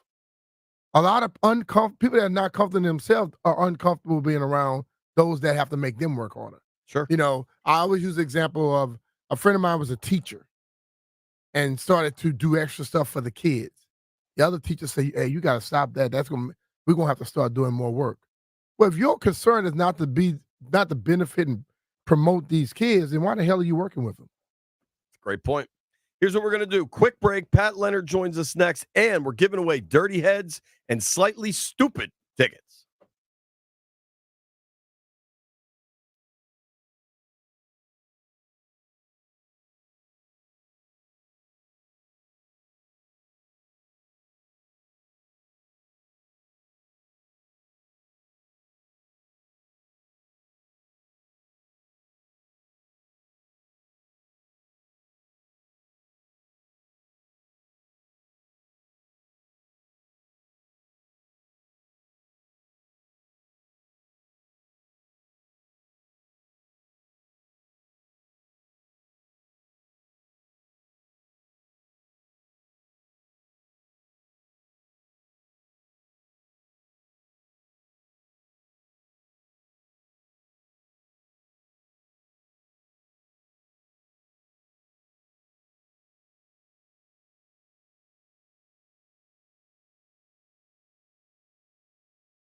B. Mitch and Finley, 1067 The Fan. Right now, we're excited to talk to our friend, Mr. Pat Leonard from the New York Daily News. Pat, what's going on, dude? How are you? JP, doing well. How are you? I am good, dude. I want to get into the specifics of last night's Hard Knocks episode, but I wanted to start just as like a reporter to a reporter. Do you appreciate having these Hard Knocks shows right now because it gives you plenty of content for a very slow part of the NFL calendar? Or do you resent having to probably actually work every time one of these shows comes out and follow up on it all when normally this is the break in the calendar? Yeah, which answer do you think I'm going to give? I think you're going to tell me how much you like having it. To be honest, it depends on the scuttlebutt and the episode and what's being shown. I actually would say selfishly, I can wait till late July before it becomes like a breathless daily news cycle because we know once it starts, it doesn't stop. Right. But I really do think it's super interesting, especially for the fans during a time where, you and I and a lot of people enjoy some vacation before we get back into it. But there's a lot of people who are chomping at the bit right now for week one to get here, right? And at this time of year, there's just not usually much to hang your hat on other than projection. So getting this kind of a unique look into the background of how an NFL organization, and for Giants fans, their organization, how it operates, and really some of the most critical moments of the offseason, I think is valuable. Though the thing I'm hung up on right now is, JP, it's like the only true reality TV now is what's happening right now with social media. And for all of what HBO is showing, right now the conversation about the Giants is that Malik Neighbors was at a Houston strip club last weekend, right? And it's like, because of a 5-second video that shows up on Instagram is going to create more traction than, even though it's interesting, like inside footage of February for HBO. Why do people care if he was at a Houston strip club last weekend? I don't think it's like a moral judgment thing or anything. I just think, let's put it this way. The Giants have editorial control of Hard Knocks, right? They can choose what gets in and what doesn't. Sure. So, if HBO said, hey, we have this episode from March and here's Neighbors in a strip club, the Giants would take it out. Right. So, that's not to say he's a bad person for doing it. It's just to say from a perception standpoint, from a standpoint of here's your first round pick who's making a first impression, it's just not the stuff that you want at the forefront of people's mind for an organization that's just trying to get up off the mat, right? But sure, you'd rather people be talking about how great Brian Burns is going to play, all these things. But yeah, too, regardless of what team you're covering or what the topic of the day in the NFL is, sometimes it is a really good gauge of how many fans are asking you on the beach or at the mall or as you're grocery shopping, whatever topic is on the forefront of their minds, or for you, what the callers are calling it about. Right. And here in New York, there's just a lot of conversation right now debating whether or not that's an issue. And just the focus being on the wrong thing, when obviously if you're a Giants employee right now, you want people to be talking about, wow, look how fascinating these conversations are in the front office, right? Totally. And if you're a Giants employee right now, if you're in the front office, if you're on the coaching staff, you're in the bunker, right? And you believe in what they're building. But if you are working in ticket sales or, marketing or whatever, do you think through 2 episodes, how much has this helped the Giants? Well, wait, can you tell me what you think of how they look to you through 2 episodes? Sure.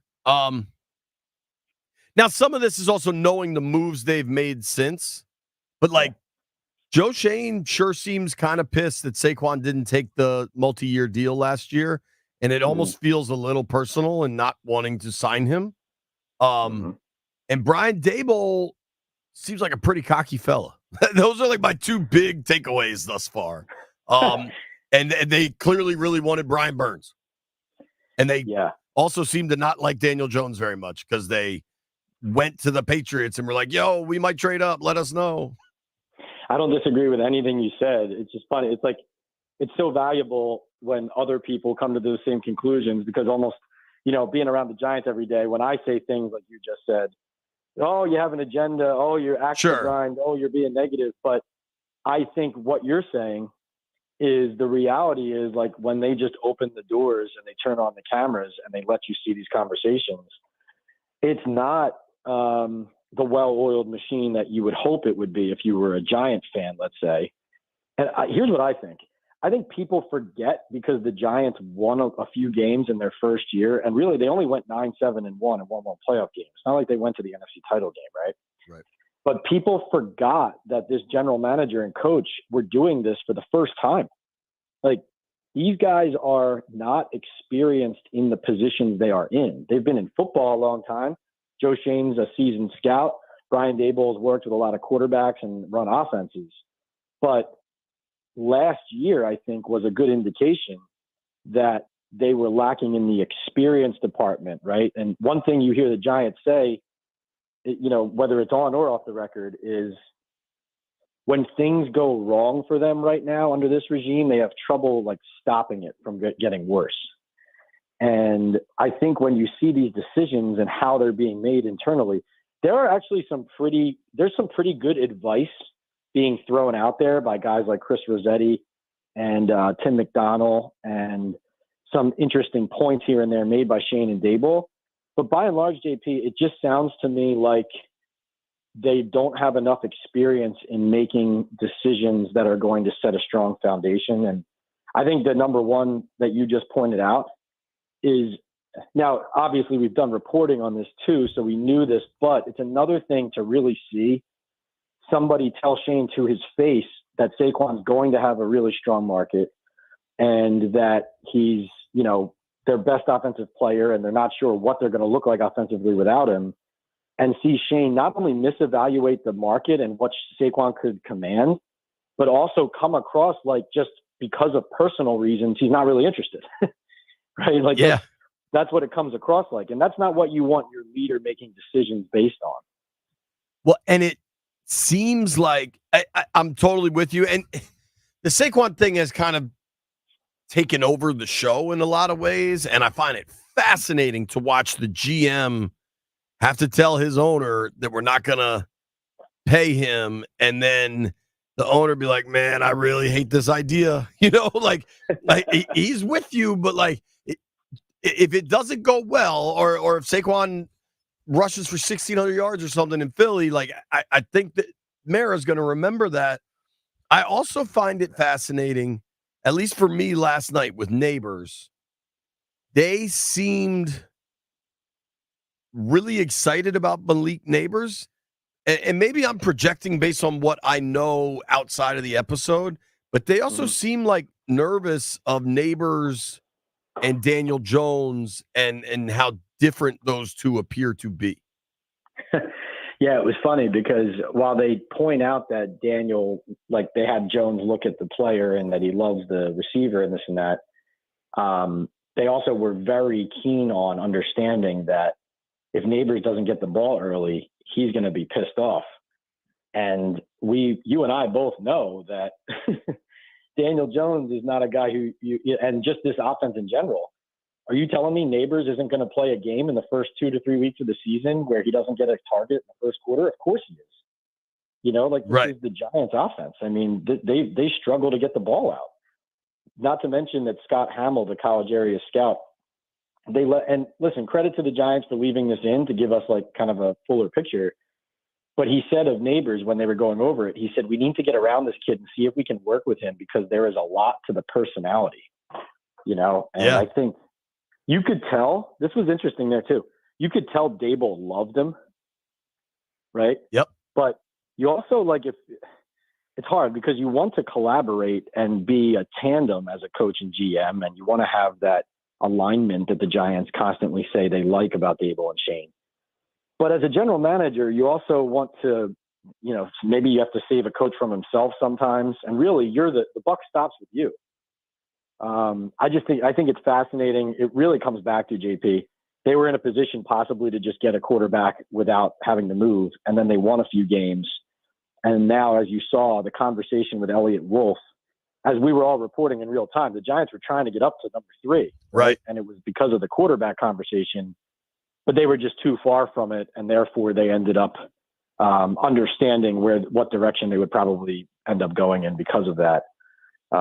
Totally. You're right, though. Not only is Saquon taking over the show, JP, like, he is, even though he's not on the team anymore, I think until something else happens, Saquon and that storyline is really is one of the stories of the season. We'll wait until, it'll probably be the next episode when he signs with the Eagles. And I can only God, I hope we get a camera on John Mara when he finds out Saquon signed in Philly. That's right. Well, that's at the owners' meetings. Not only did he say he was disappointed that he ended up in Philly, but he said, like, Joe Shane knows how I feel about it. Like, right. Basically, he was saying in real time, I was telling him, okay, but just so you know, right? So, yeah, he's going to be climbing the walls in the next episode, I'll bet. That was fascinating. I also thought, clearly the quarterback they liked was Drake May, right? Yeah. Because New England didn't trade out of it. I didn't think Drake May presented himself all that impressively in there. I thought the guy that really stood out was Caleb, and I loved Jaden's kind of FU answer to Daboll when he was like, yeah, I'll throw a touchdown. I thought that was funny. But the guy that stood out to me a lot, to the point where I texted a buddy last night that I knew was watching, was Adunze. I thought Adunze was really impressive in that interview. Obviously, they decided to go with Neighbors, but I just kind of found that little nugget part of it interesting. I agree. I thought McCarthy too. Like, I think you saw Adunze and McCarthy, two guys the Giants liked. They just didn't end up loving as much as other guys, right? But, like, I think you saw both of them come to the forefront as guys who seemingly, from a character and intelligence standpoint and competitive standpoint, fit what they want to be. So it's interesting that they didn't end up with either of those guys. I do think Joe Shane has shown a willingness as a Giants GM to take either a character risk or to go for the talent when there's a flag, right? Like Kayvon Thibodeau, you remember, right? Drafting him. There were just a lot of questions about his level of commitment to football coming out of Oregon. Did he prioritize the business side more? Right? Like, these are things that, not to demonize the player, but Shane over the course of these 3 years now has shown a willingness to take risks or feel like those things really aren't a big deal in order to try to get the talent. And so he's kind of putting his neck out on the line with decisions like that. Yeah, that's interesting especially with the Kayvon Thibodeau thing in the background. I liked McCarthy over May throughout the pre-draft process, and I feel like vindicated by that now. Who knows? We're seeing a snapshot of what is a documentary. You know what I mean? Right. Pat, we got a boogie, man. I hope the Hard Knock stuff doesn't make you work too much during a time where you should get some time off. No, we're going to be getting back in the swing of things next week to lead into training camp. So starting next Monday, we'll get the podcast, rolling regularly again. And, look forward to a lot of NFC East drama. It's coming, bro. Between all these clubs. We know that it's coming. Thank you, Pat. I appreciate you, man. All right, JP. See you. All right, Pat Leonard. Give him a follow at PLeonardNYDN. Now I got something for you. Yes, you in your car on the Beltway, sitting in NATO traffic. Caller number 10 right now. You win 2 tickets to Dirty Heads and Slightly Stupid Friday, July 19th at Jiffy Lube Live. Tickets are on sale now.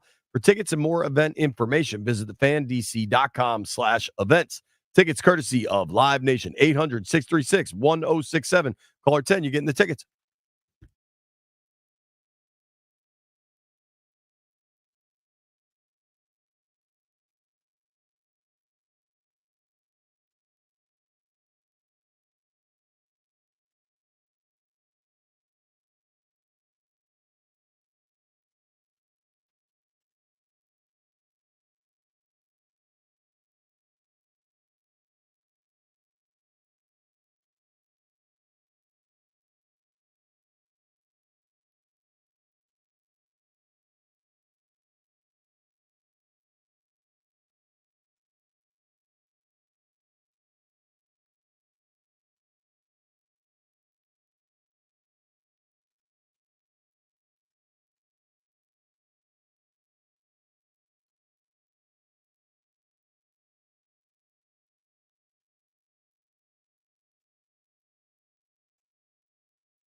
I'm Toby Altizer with your sports update on the Fan. This update is brought to you by Reynolds and Power Home Team Keller Williams Realty.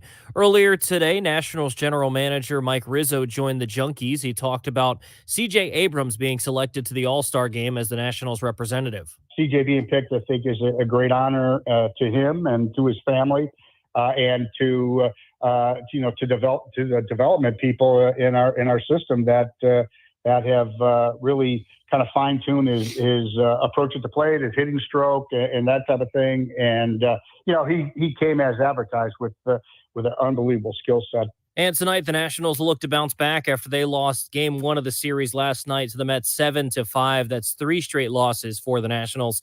They'll take on the Mets again tonight in New York. 7:10 first pitch. You can hear it right here on the Fan. Patrick Corbin takes the hill for the Nationals. He's 1-8 with a 5.49 ERA. He'll take on Luis Severino, who is 5-3 with a 3.83 ERA.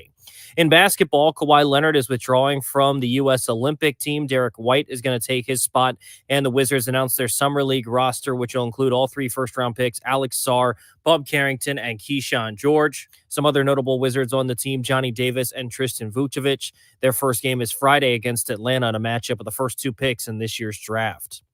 Want to hear the fastest way to know what your home would sell for? Reach out to Empower Home Team. Simply text your address to 800-763-3000. No phone call, just text your address to 800-763-3000. That's 800-763-3000. From the Crop Medcalf 5-Star Sports Desk, I'm Toby Altizer on the Fan.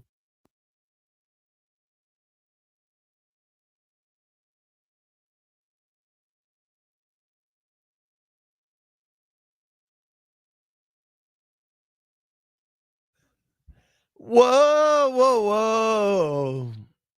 Oh, boy. This song never makes me stop laughing. I love you. Don't know the words, though. When you hear Tom Jones singing What's New Pussycat, that's only one man can walk up to that song, and his name is Denton Day. Hello, Denton. How do you do? What up, fans? How we doing? The College Sports Insider's Insider. Denton, let's start with what's most important, I believe, to Landfill Jeff and I, is just yet again, somehow the B. Mitchell Finley program, no matter what happens on the planet, we never get off early. And you are off early because there's a Mystics game on 980. Do I have this correct? Yeah, apparently the Mystics playing at noon. The WNBA, which had 4th of July last week, that had 2 games during what would regularly be firework time on 4th of July, has a game at noon on a Wednesday, a week after. You can make that make sense to me. I can't come up with a reason why that is, but I will take full advantage of getting off at noon on a Wednesday. Hey, listen, I'm not mad at you. That's a lie. I'm actually mad at you. I wish we got off at noon on a Wednesday, but it's all good. Congratulations. I hope you're enjoying some time to yourself. Dude, I was thinking about this.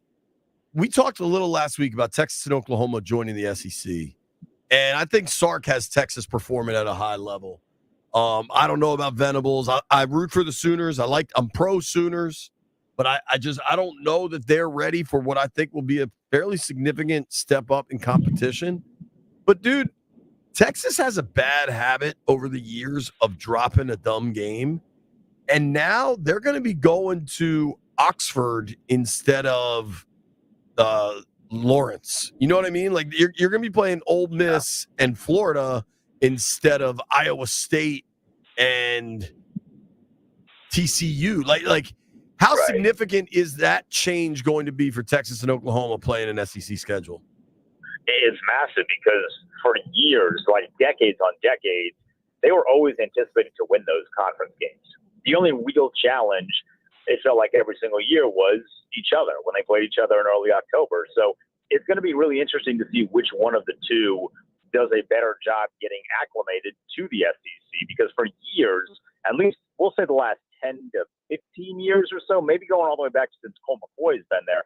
After Colt McCoy left Texas, the far better program has been Oklahoma. But as we sit here now, we favor, because I'm in the same boat as you, we favor Texas in terms of this season just based on what they did last year. But it'll be interesting to see if they can accommodate to the SEC. Because if Oklahoma does a better job transitioning than Texas, who it felt like they were maybe not fully back, but they were close to back getting into the college football playoff. They're going to be where they were the past 10 years, which was kind of at the middle point of the conference. So you really got to, it'll be interesting to see how they handle this. I think Sark is the right guy to bring them into the SEC. I think Brent Venables is the guy for Oklahoma.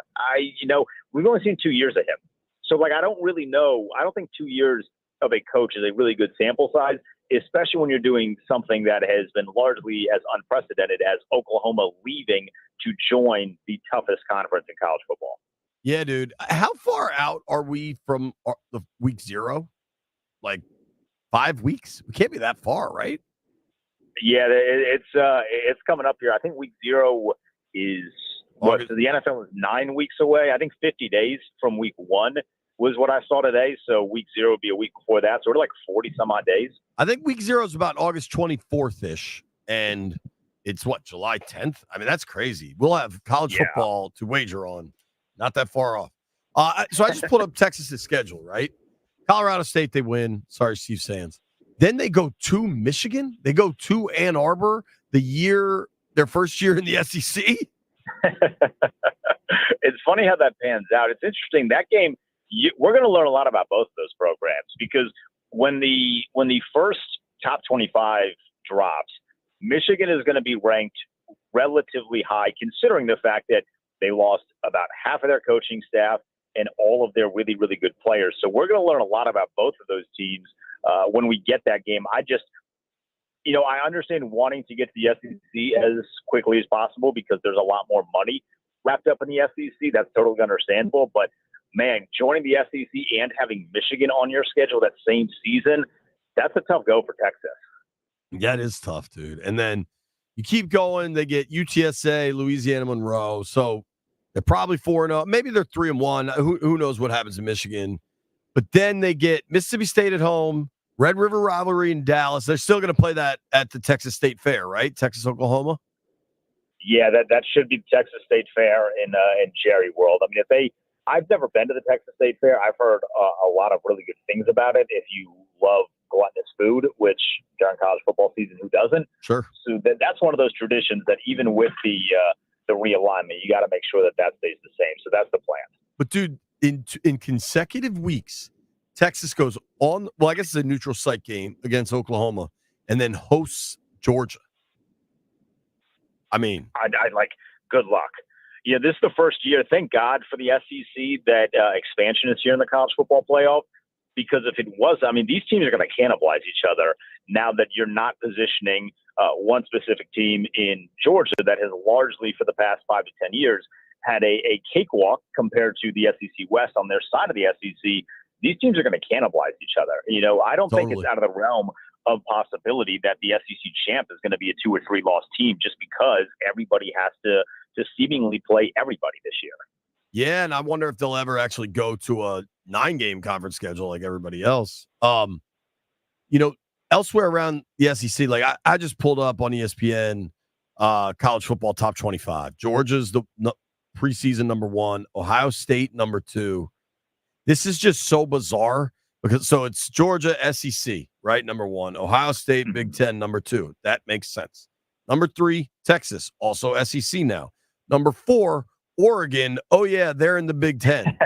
This is just going to be so weird all year. When do you think it feels normal, or will it? Next year it'll feel normal. I think next year is when it'll feel normal because, you probably, here's I'll answer that question with a question. When did it feel normal to you that Maryland was in the Big Ten? Honestly, dude, it still doesn't. But still I'm doesn't? old and grumpy. No, it does by now. But it took 2 or 3 because I'm in the same boat. My grandparents, as you know, huge Maryland people. It was a hot button topic at Thanksgiving when they made the transition, and not a good one. My family doesn't argue much at Thanksgiving, but that when somebody brought up Maryland jumping to the Big Ten, it looked like my grandfather was going to have a stroke. I understand that movement. It'll take a couple of years before we look at Washington and say, oh yeah, that's a Big Ten team right there. Totally. I mean, Maryland plays at Oregon. It's got Under Armour versus Nike. It's going to be so bizarre. Going further down, though, so can we trust Lane Kiffin and Ole Miss? Is this? I mean, that offense was explosive. I don't know who they lost. I don't know who they brought in. The transfer portal's bananas. It's impossible to keep track of who's where. But can you trust Lane Kiffin? I see him. The Rebels are. We just talked to Fred Smoot. He was dropping his son off in Oxford, who's going to play football and run track there. How much can we trust Ole Miss, who has been proven over the years to be highly untrustable? I would say if we're on a scale of 1 to 10, as in 10 is like what you normally put Nick Saban at if he was still coaching, or for now, I guess we'll say what we put Kirby Smart at. And 1 is, I mean, pick a coach that you hate in college football. I would say the trust for Lane Kiffin right now in Ole Miss is like a 6. And it really should be a lot higher than that because they are one of those teams that you think would benefit the most from expansion. They've had a couple of really decent seasons over the past couple of years. It's just they always run into Alabama. Once you get one loss on that side of the SEC, good luck. But now that you can kind of get away with one loss or 2 losses. It feels like that number should be higher. But you lose Quinton Johnston, which for years was their best player. And I know running backs are running backs, but he was their best player. You lose him to Ohio State. I like Jackson Dart. I don't love Jackson Dart, which is kind of how I feel about most quarterbacks this year in college football in general. And by the time we get to like the middle of the season, that'll obviously be very different. But as of right now, like there's a lot of really, really standout great quarterbacks right now. So if Jackson Dart can step up into that role and say, well, I'm going to be the standout this year, maybe we're having a different conversation, but I'm going to need to see a lot from him before I can look at this Ole Miss team and say, I trust them.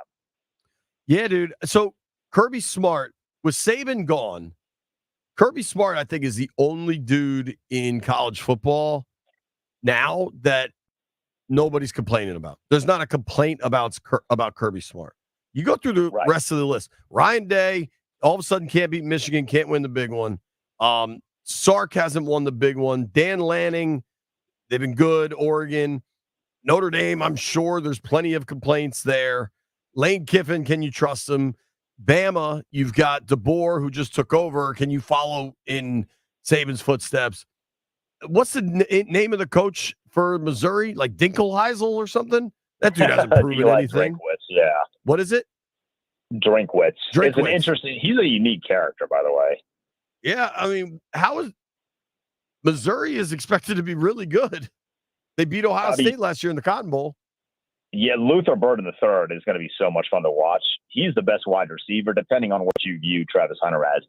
He's the best wide receiver. I think the name that you mentioned, Dan Lanning, Kirby Smart, top, right? He is the top. He's the upper echelon of college football. I would say in terms of coaches that their particular fan base seems to like the most, I think Dan Lanning is second on that list, but it's also because he's so new. And, we do this thing as sports fans where we're going to prop you up until you don't get things done at the timeline where we want you to get things done. So I am curious if in the first season of the Big Ten is first season of the Big Ten. But if we're sitting here next year and Oregon is struggling and they don't get the college football playoff, I'm curious to see if they turn on Dan Lanning. Personally, I love the dude. I think he's awesome. I think he's everything that's right. I like him, and I like Whittingham at Utah. I like both those dudes. Well, God, how about Kyle Whittingham? By the way, they hired the successor. They named the successor to Kyle Whittingham. I think it was like 3 weeks ago. Completely under the radar story. It's not like they're trying to force him out, but they're not paying an assistant. They're saying when he leaves, we're giving you $5 million to be the coach of this team. I can't wait to see what Utah looks like in a post Kyle Whittingham world because I think it's going to be really different. He is awesome. Is he that old that they need to? I guess he's 64. Damn, that guy looks good for 64. He looks good for 64. Yeah. Two coaches that I wonder how their fans feel. This stands out to me. Landfill, there were only 4 college football teams last year that didn't take a transfer from the transfer portal. I'm going to give you 3 of them. Air Force, Army, and Navy. Oh. Now, apparently, to transfer into a service academy requires the intervention of a member of Congress. That's why they don't get a whole lot of transfers. Who do you think the 4th team that didn't get a single transfer is? Was it Clemson? It was Clemson. Mm-hmm. What the hell is Dabo doing? They're going to need a member of Congress to go down there and slap some sense into Dabo. I don't understand why this is the hill that he's dying on. Like, of all the hills in college football to die on, I don't understand why not making your roster better by going out and getting players that can immediately come in and make your life easier. I don't understand why that to him is such a foreign concept. There are things about the transfer portal you and I have spoken about at length that I think are terribly done. I think the timing of it is weird. I think the windows are very misplaced. I think it harms high school kids. But I don't understand why, as a coach, especially a guy like Dabo, who at one point was the second best, arguably first best, depending on who you talk to and where you're from, when they were winning championships and beating Alabama in the process, the downfall of him over the last couple of years for just dying on these insignificant hills is fascinating to me, because not taking a transfer, 3 years ago, fine, whatever. It's still new. You want to hold on to it. But now in 2024, like you see all across the nation, it works. Like the last 4 Heisman Trophy winners have been transfer quarterbacks. And oh, by the way, your quarterback position has sucked for the past 4 years since Trevor Lawrence left. It's just mind-boggling. I would imagine that fan base has to be furious with the way that he's handled this. Like for Dabo at this point, this is not a situation where he drives. If I had to guess, Dabo drives an F-150, right? And he's refusing. They make a electric F-150 now. Like he's refusing. He's not only refusing to get the electric F-150, like he's choosing to go back to the horse and buggy. You know what I mean? Like you could just stay in the current car, bro. The horse and buggy is a great analogy, because I think that Dabo Swinney would love a horse and buggy, just rolling around Clemson with one of those things. How hot is James Franklin's seat in Happy Valley? I know everyone's happy up there. It's cultish. They love their Nittany Lions. They don't win anything of importance. I would imagine his seat is very similar temperature-wise to Lane Kiffin. I look at those two teams as in a very similar position, because they've always been like the stepbrother or like the middle child in their respective conference, with the two juggernauts in Bama and Georgia, and then sometimes LSU in the SEC, and then with Penn State, with Alabama, or with Michigan and Ohio State. Well, now you can kind of have a deeper run that's not just a bowl game that your fan base doesn't care about, with a loss or 2 losses, and you don't have to play all these big teams as frequently. If Penn State's on the outside looking in of the college football playoff this year, especially when you got a guy in Drew Aller, who they've been trying to tell us this is the future at quarterback. Well, he's looking more like Christian Hackenberg than he is the future right now. If they can't get into the college football playoff, what are you paying this dude for? Yeah. Denton, we appreciate you, buddy. Enjoy just, having the day off. We never get one, but enjoy that. Yeah, I'm walking into Costco right now, boys. I'll take some free samples for all y'all. Denton, not only Landfill does he have the day off, he's rubbing it in by going to Costco. Are you personally offended, Landfill? Yes. Yeah, I don't blame you. I won't even tell everybody to follow him at the Denton Day. Don't follow him, as a matter of fact. Thank you, Denton. All right, fellas. Later, buddy. We have an update on the Mystics, who are winning. We also have an update. We have a devoted listener that listens every day, but has a problem with how we are carrying the radio program today. I'll explain.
B.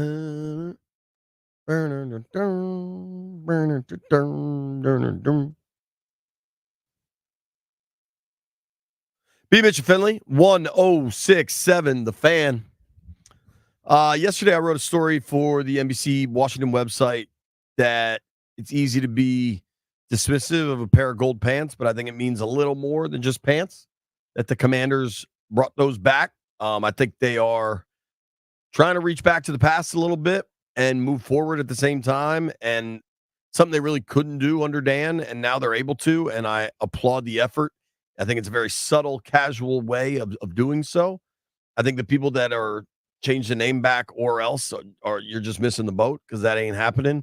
But there is a needle to be thread where you can have the whole operation honor the long, rich football tradition here and move forward. And I think that was a positive step.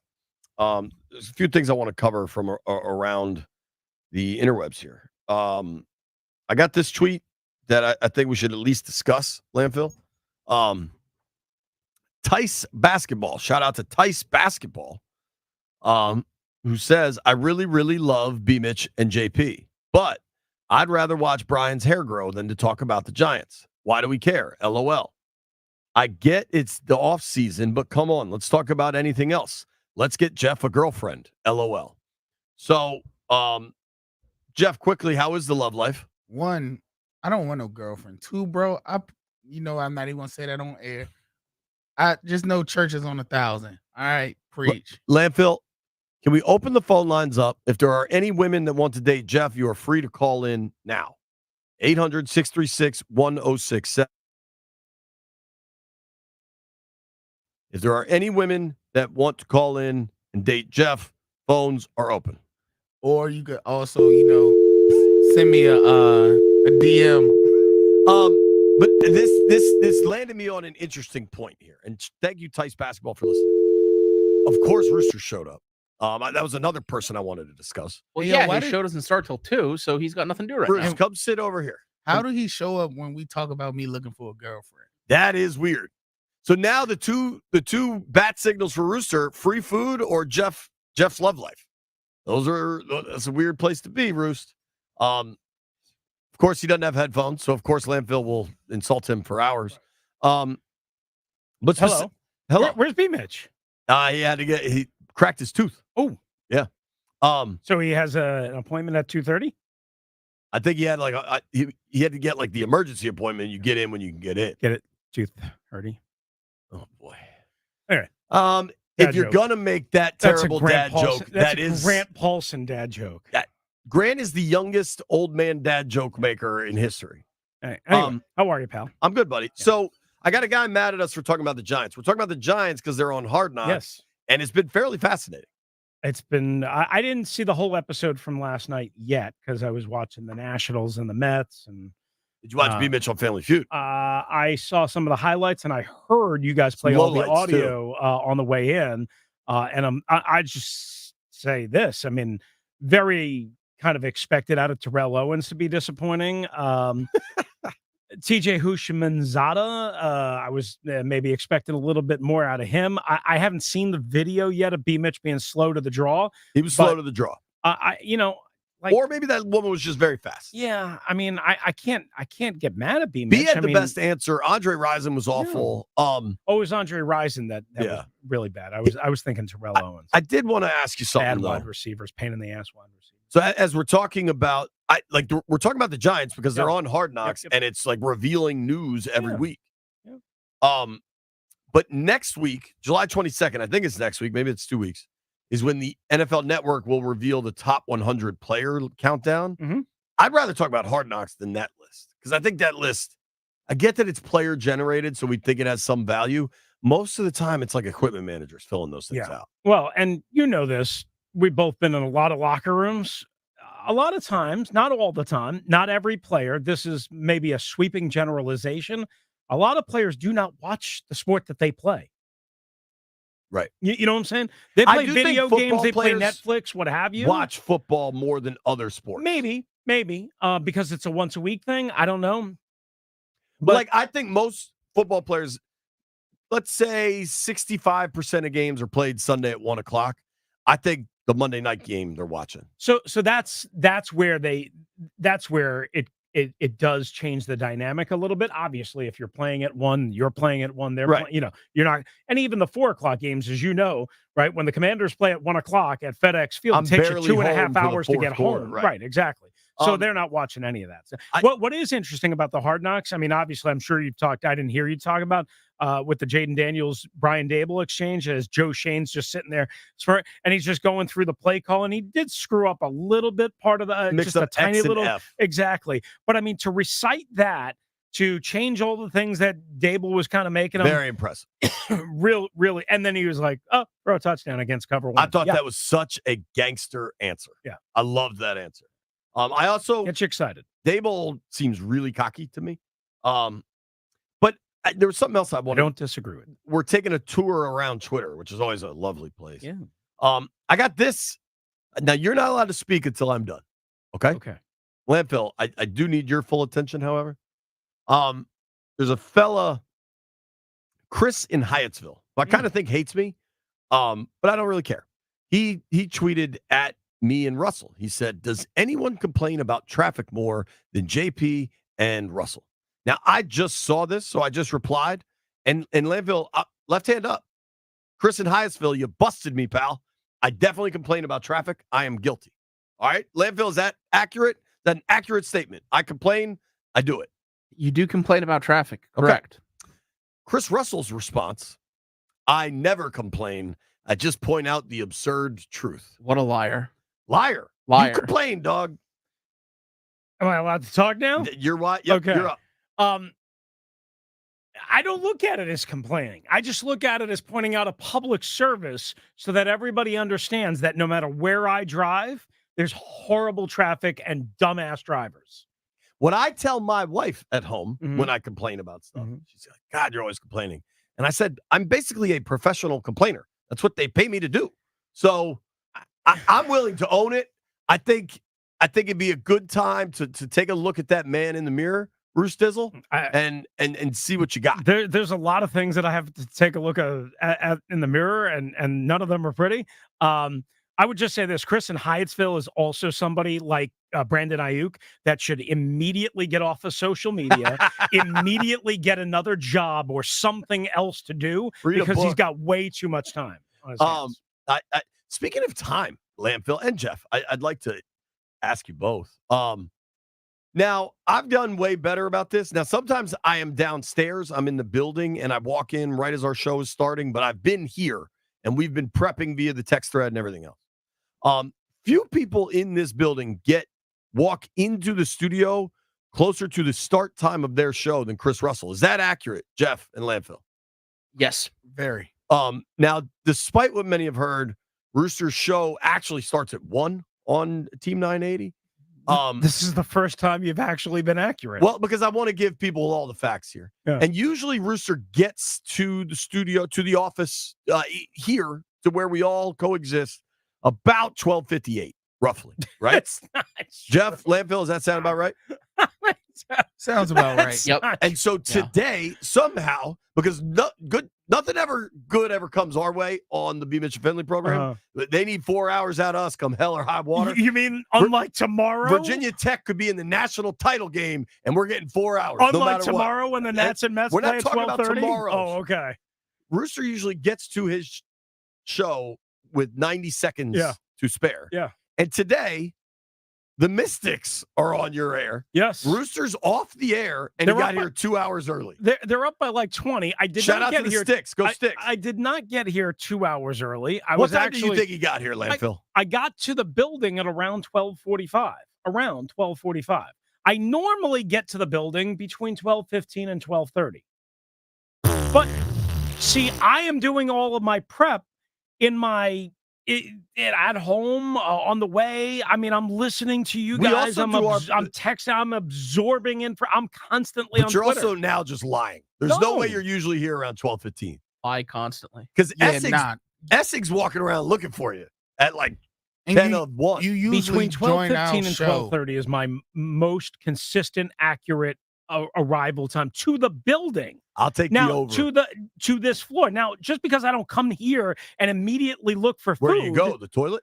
No, I go to my studio. So you and I admitted that set you up. come here looking for You food. do come here looking for food. I do You not. just said that. First of all, I can't have any of it because I've been watching my girlish physique for the last 3 months.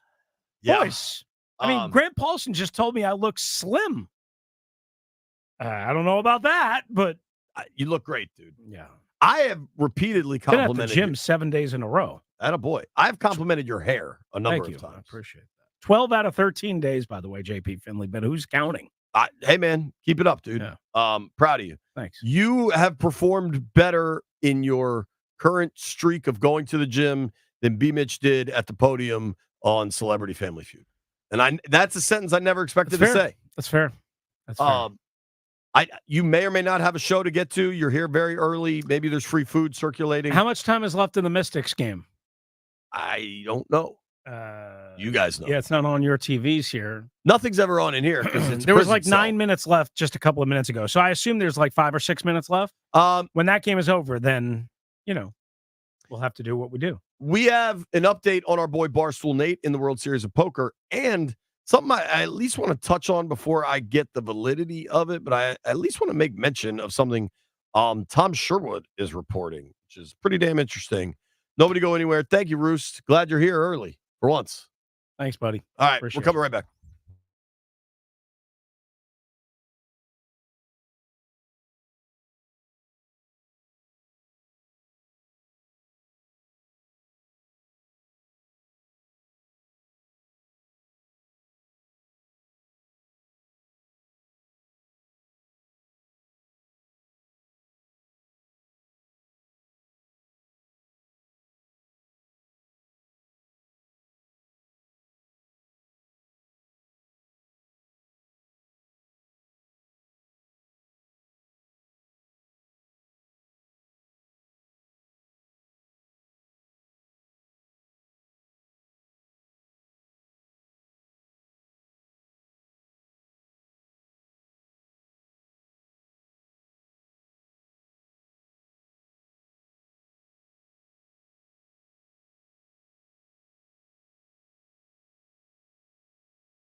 on 106.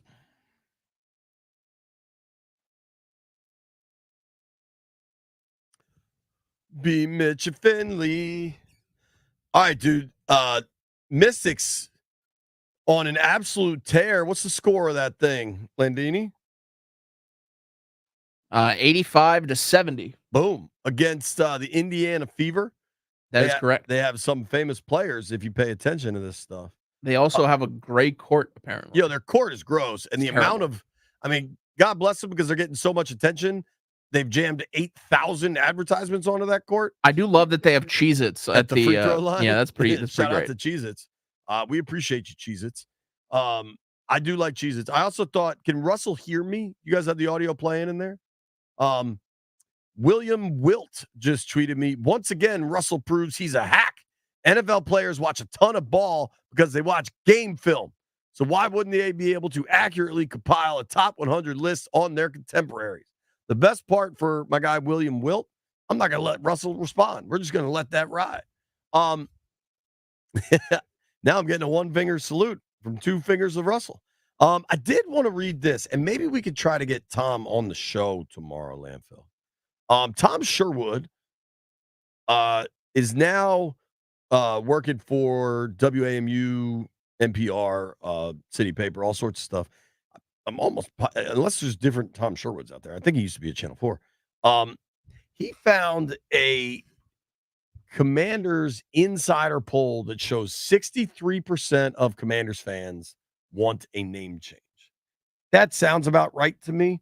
But what's interesting, and it's hard to see on this thing, but there's some other names listed.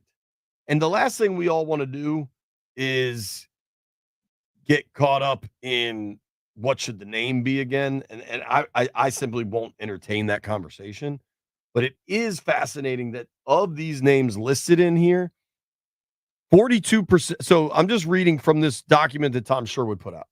63% of Commanders fans believe the owners should change the name again, but management should go back to the drawing board. An entirely new set of potential names should be considered, since the finalists from the last name change do not resonate with the fan base. There were 6 names presented, and another option was none of these. 42% of Commanders fans apparently polled said they wanted none of the names. The names considered: Washington Football Team, Washington Red Wolves, Washington Defenders, Washington Red Hogs, Washington Brigade, Washington Armada.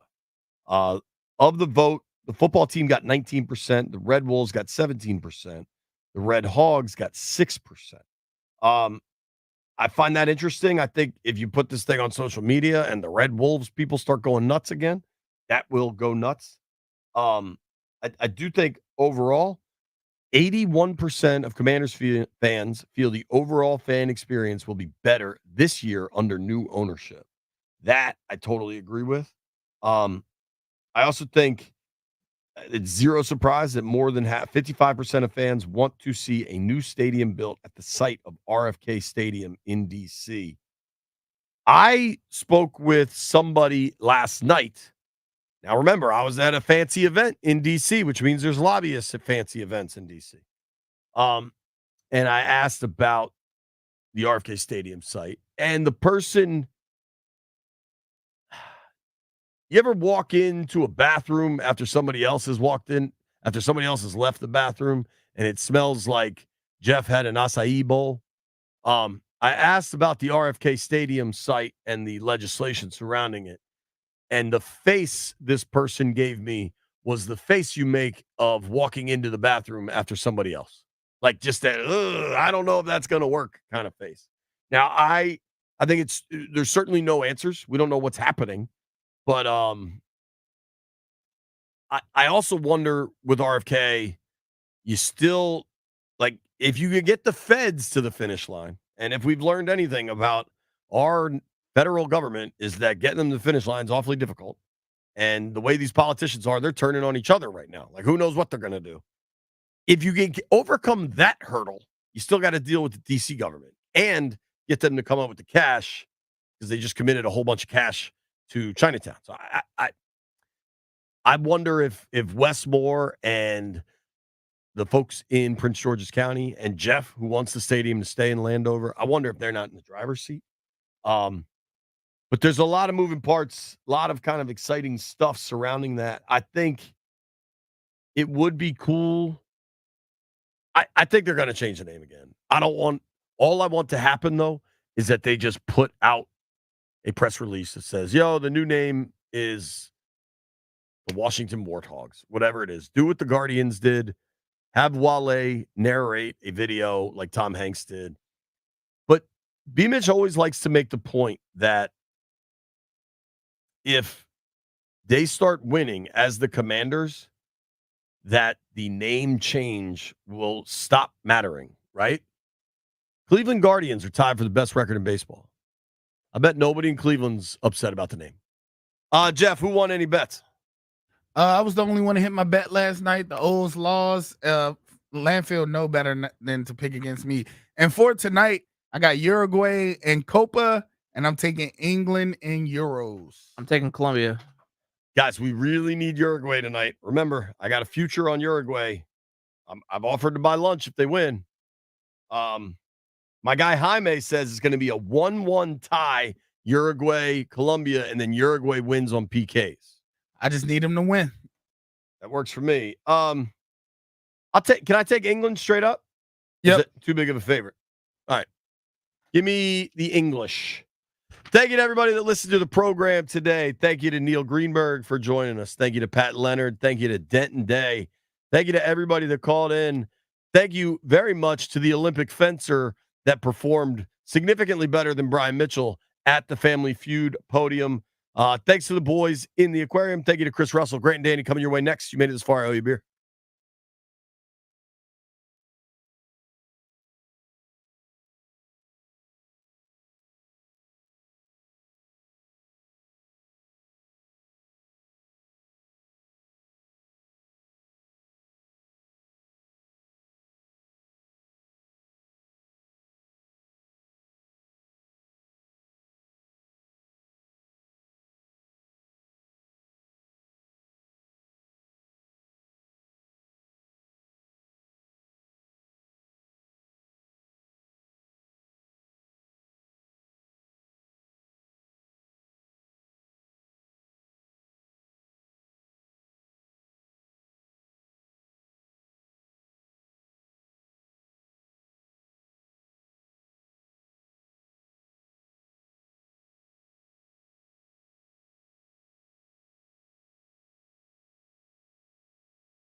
A good Wednesday afternoon to you, and welcome into Grant and Danny. It is July 10th, 2024, and we are happy to have you listening to the program, which is coming your way today from Half Street in D.C. in the Navy Yard, just a few blocks from Nationals Park. Here's the lay of the land. We've got tickets to see the Dave Matthews Band. We'll give those away at 4 o'clock, and tickets to see Ghostbusters in concert over at Wolf Trap.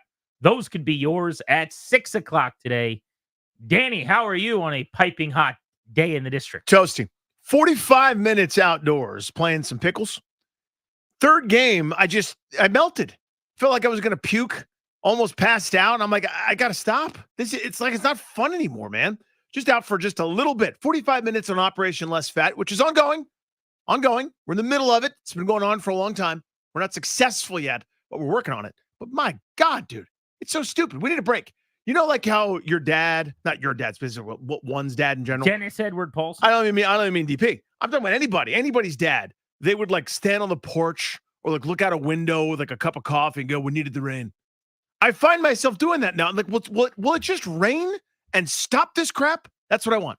I would take rain, but I don't really want rain. I just want it to not be 100 degrees. There are days. Yeah, I'm like, whatever it takes. Occasionally in July around here, where it's not 100 degrees. And it would just be nice to get back to that. But yeah, it's disgustingly hot. It's hot enough, to your point, that if you do anything outside for more than a few minutes, you don't feel good. Mm-hmm. Like you start to have that, maybe not it's full nausea, but it's like, my stomach's not quite right. Yeah. It's just disgusting. Again, if you like the summer, if you think the weather in the summer is superior to the other seasons, you either have not lived here before in the summer or you're just wrong. Apologies are welcome at any time. We're the fall guys. We're the winter guys. We're the ones that were right. Mm-hmm. You can send them into Danny at Funny Danny or me. I am at Grant H. Paulson. But thank you for making this show part of your day. We got a lot to chew on today. I want to begin with Hard Knocks, off-season edition, New York Football Giants. Danny, I am a longtime card-carrying member of the Hard Knocks community. I am an evangelist, I believe. Is that what you call it when you run around preaching the gospel? Yep. I am a Hard Knocks evangelist. You're a devotee. This is the best version of Hard Knocks yet. For many, many years, we had training camp. And then a couple of football seasons ago, we added to the library in-season Hard Knocks, which is also very good. Both of those options are incredible and, in my opinion, must watch as a football fan. Off-season Hard Knocks is the best iteration of Hard Knocks, and it's not close. And I'm not really sure why. Is it just because the off-season business and getting that behind-the-scenes look for the first time is that fascinating? Is it that this version will be better than whatever they do for an off-season round 2 next year, not with the Giants? Is New York just throwing all inhibitions to the wind and giving more access than any team has in a while? Did they not have a say as to what had to be cut out? Or maybe Joe Shane just doesn't give a bleep and is just giving them a all-access pass to whatever they want? I'm not really sure. But the intel we are getting into, the meetings they're having, the phone calls we're overhearing, the trade discussions that we've been privy to, this is next level. This has been unbelievable television. We've never seen it. And the previous iterations of Hard Knocks, all great. It's all good content. It's the roster, the training camp battle, the narration to set up the exposition of what are the stakes? How did it go before? How's it going now? What's the key? Who's going to make the team? Who's not? Those conversations are always incredible and amazing. You know, the formulation of a roster, we've seen that before. So I don't want to say that it's old because it's always pretty amazing every time, but still I don't say it's repetitive, but we've kind of seen it. There's never been this. There's never been a television program where the GM of a team goes, all right, I'm going to go talk to the other GM from another team. And he rolls over there and he's like, hey man, if you guys are thinking about moving around at 3, you're going to trade out of that spot, give us a call. You know, no big deal. Like, we're not in a set in stone or anything, but like, if you guys move, give us a call. So it confirms all of the rumors and everything swirling. Remember, the Giants are looking to move up. The Giants are looking to trade up. That was at the time. Well, we're not sure. Maybe they are not. They were. The GM in Indianapolis walked his butt around that hallway where probably the fancy eateries at the club level where the suites are, the same way I would at Capital One Arena or somebody else would, knocked on the door, went into the Patriots office or wherever they were hanging out, and was like, "Hey, dude, if you trade at 3, give us a call first." Like, what? So here's some of the highlights. We'll start right there. Joe Shane, the GM of the Giants, is talking to his guys about the possibility of moving up after they were smitten, talking to some of the quarterbacks. And they wanted just to have the ability, if it worked out that that's what they decided they were going to do, to go up to 3 to get a quarterback on the table. And so he said, I'm going to go plant the seed with Elliott Wolf, who was the acting GM at the time. He's since been named the full-time general manager of the Patriots. So as you said, he waddles around to their suite. Every team gets a suite in the club level for the combine. And he walks in and he says, hey, Elliott, you got a second? He pulls him to the back of the suite. And then we hear him mic'd up saying, hey, I don't know if you guys are interested in trading the 3rd overall pick. And frankly, I'm not really sure if we want to trade up to get the 3rd overall pick. But I want you to keep us in mind. And before you do anything, if you're going to shop it, give us a call. He's calling it planting the seed. With an interaction like that, I don't think there's any way that Elliott Wolf knows that he is on mic at that point or that he's being recorded. Maybe they tell him after the fact. Maybe he gets a warning text right beforehand from Joe Shane of the Giants saying, hey, I'm going to come over to chat. And by the way, Hard Knocks is rolling or whatever. I'm sure the league put something out before the combine or any kind of interactions. Hey, you're going to be mic'd up. You're going to be on camera if you're talking to Giants. Yeah, personnel. like Saquon has to be aware that his conversation is being recorded when Joe Shane's calling him or calling the agent or whatever. You have to know. Another highlight of the season, we see the GM agent conversation about whether or not they're going to place the tag on or let Saquon Barkley hit the market. That is stuff that until right now has been completely mysterious. That is something that as a football fan, like many of you are, and in our cases, tangentially as people who cover the league, this is something we've always wondered. What is it actually like when a GM talks to an agent about a player? What is it actually like when the GM calls the player and says, hey, we're going to let you get to the market? Now, we are not yet at the point where Saquon Barkley in free agency signs with the Eagles. That's going to be next week in episode 3. But this episode ended with Joe Shane on the phone with Barkley, essentially trying to get him to agree to, and it sounds like Barkley does, giving the Giants the opportunity to match whatever offer he gets. They say, listen, we're not going to tag you for a second straight year. It's not the right thing to do. He's being the nice guy on the phone, but we've seen behind the scenes, they also just don't think he's worth paying him $12 million and don't want to do that. And they've made that pretty clear too. But he says to Saquon, you're going to give us a shot, right? And Barkley makes it seem like he will. He says, I told you where I want to be, meaning I've told you guys I want to be with you guys. The trailer that we see moving forward is as if Barkley did not give him a shot to come back to the Giants and for them to pay him. Like he didn't follow through on that. We'll get to that in episode 3. But here's some of the audio of that phone conversation, Joe Shane and Saquon Barkley. Hello? Saquon. Yeah, what's up? You doing all right? Yeah, I'm chilling. Just chilling with the fam. You in Jersey right now? Yeah, I'm in Jersey right now. Yeah. How's the off season been? You doing anything? Yeah, I've been good. Traveled a little bit, but just trying to get back into the grind of off season treatments. Yeah. All right, so I just talked to Ed Barry, and I think just mulling over this, the right thing to do is let you test the market and see what your value is. I don't want to do the franchise thing or all that stuff again. I don't want to go through that. We've both been through that. You know, if you really want to be a Giant for life and you're interested in staying here and coming back, just see what your market is and then have Ed come back to us and we'll see if we can come to an agreement. All right, I appreciate that. Does that sound good? Yeah. Can you give me your word on that, or you're not going to give us a chance? What do you mean? Like circling back? Yeah. I mean, I already told you where I want to be, so. Okay. All right. Well, let's do that. We'll go out and see what the market says. I think it's the right thing to do. I love you, man. I appreciate everything you did for the organization. You know, the 2 years I was here, and I'm not saying we're not going to get something done, but I think it's right if for some reason it doesn't work out that you know that the organization thinks the world of you and everything you've done. But hopefully, you go out there, you see the market, and you say, you know what, I want to be here, and you give us a shout back. Saquon Barkley is now a Philadelphia Eagle, obviously. Yeah. But Danny, that is a GM talking to their best player.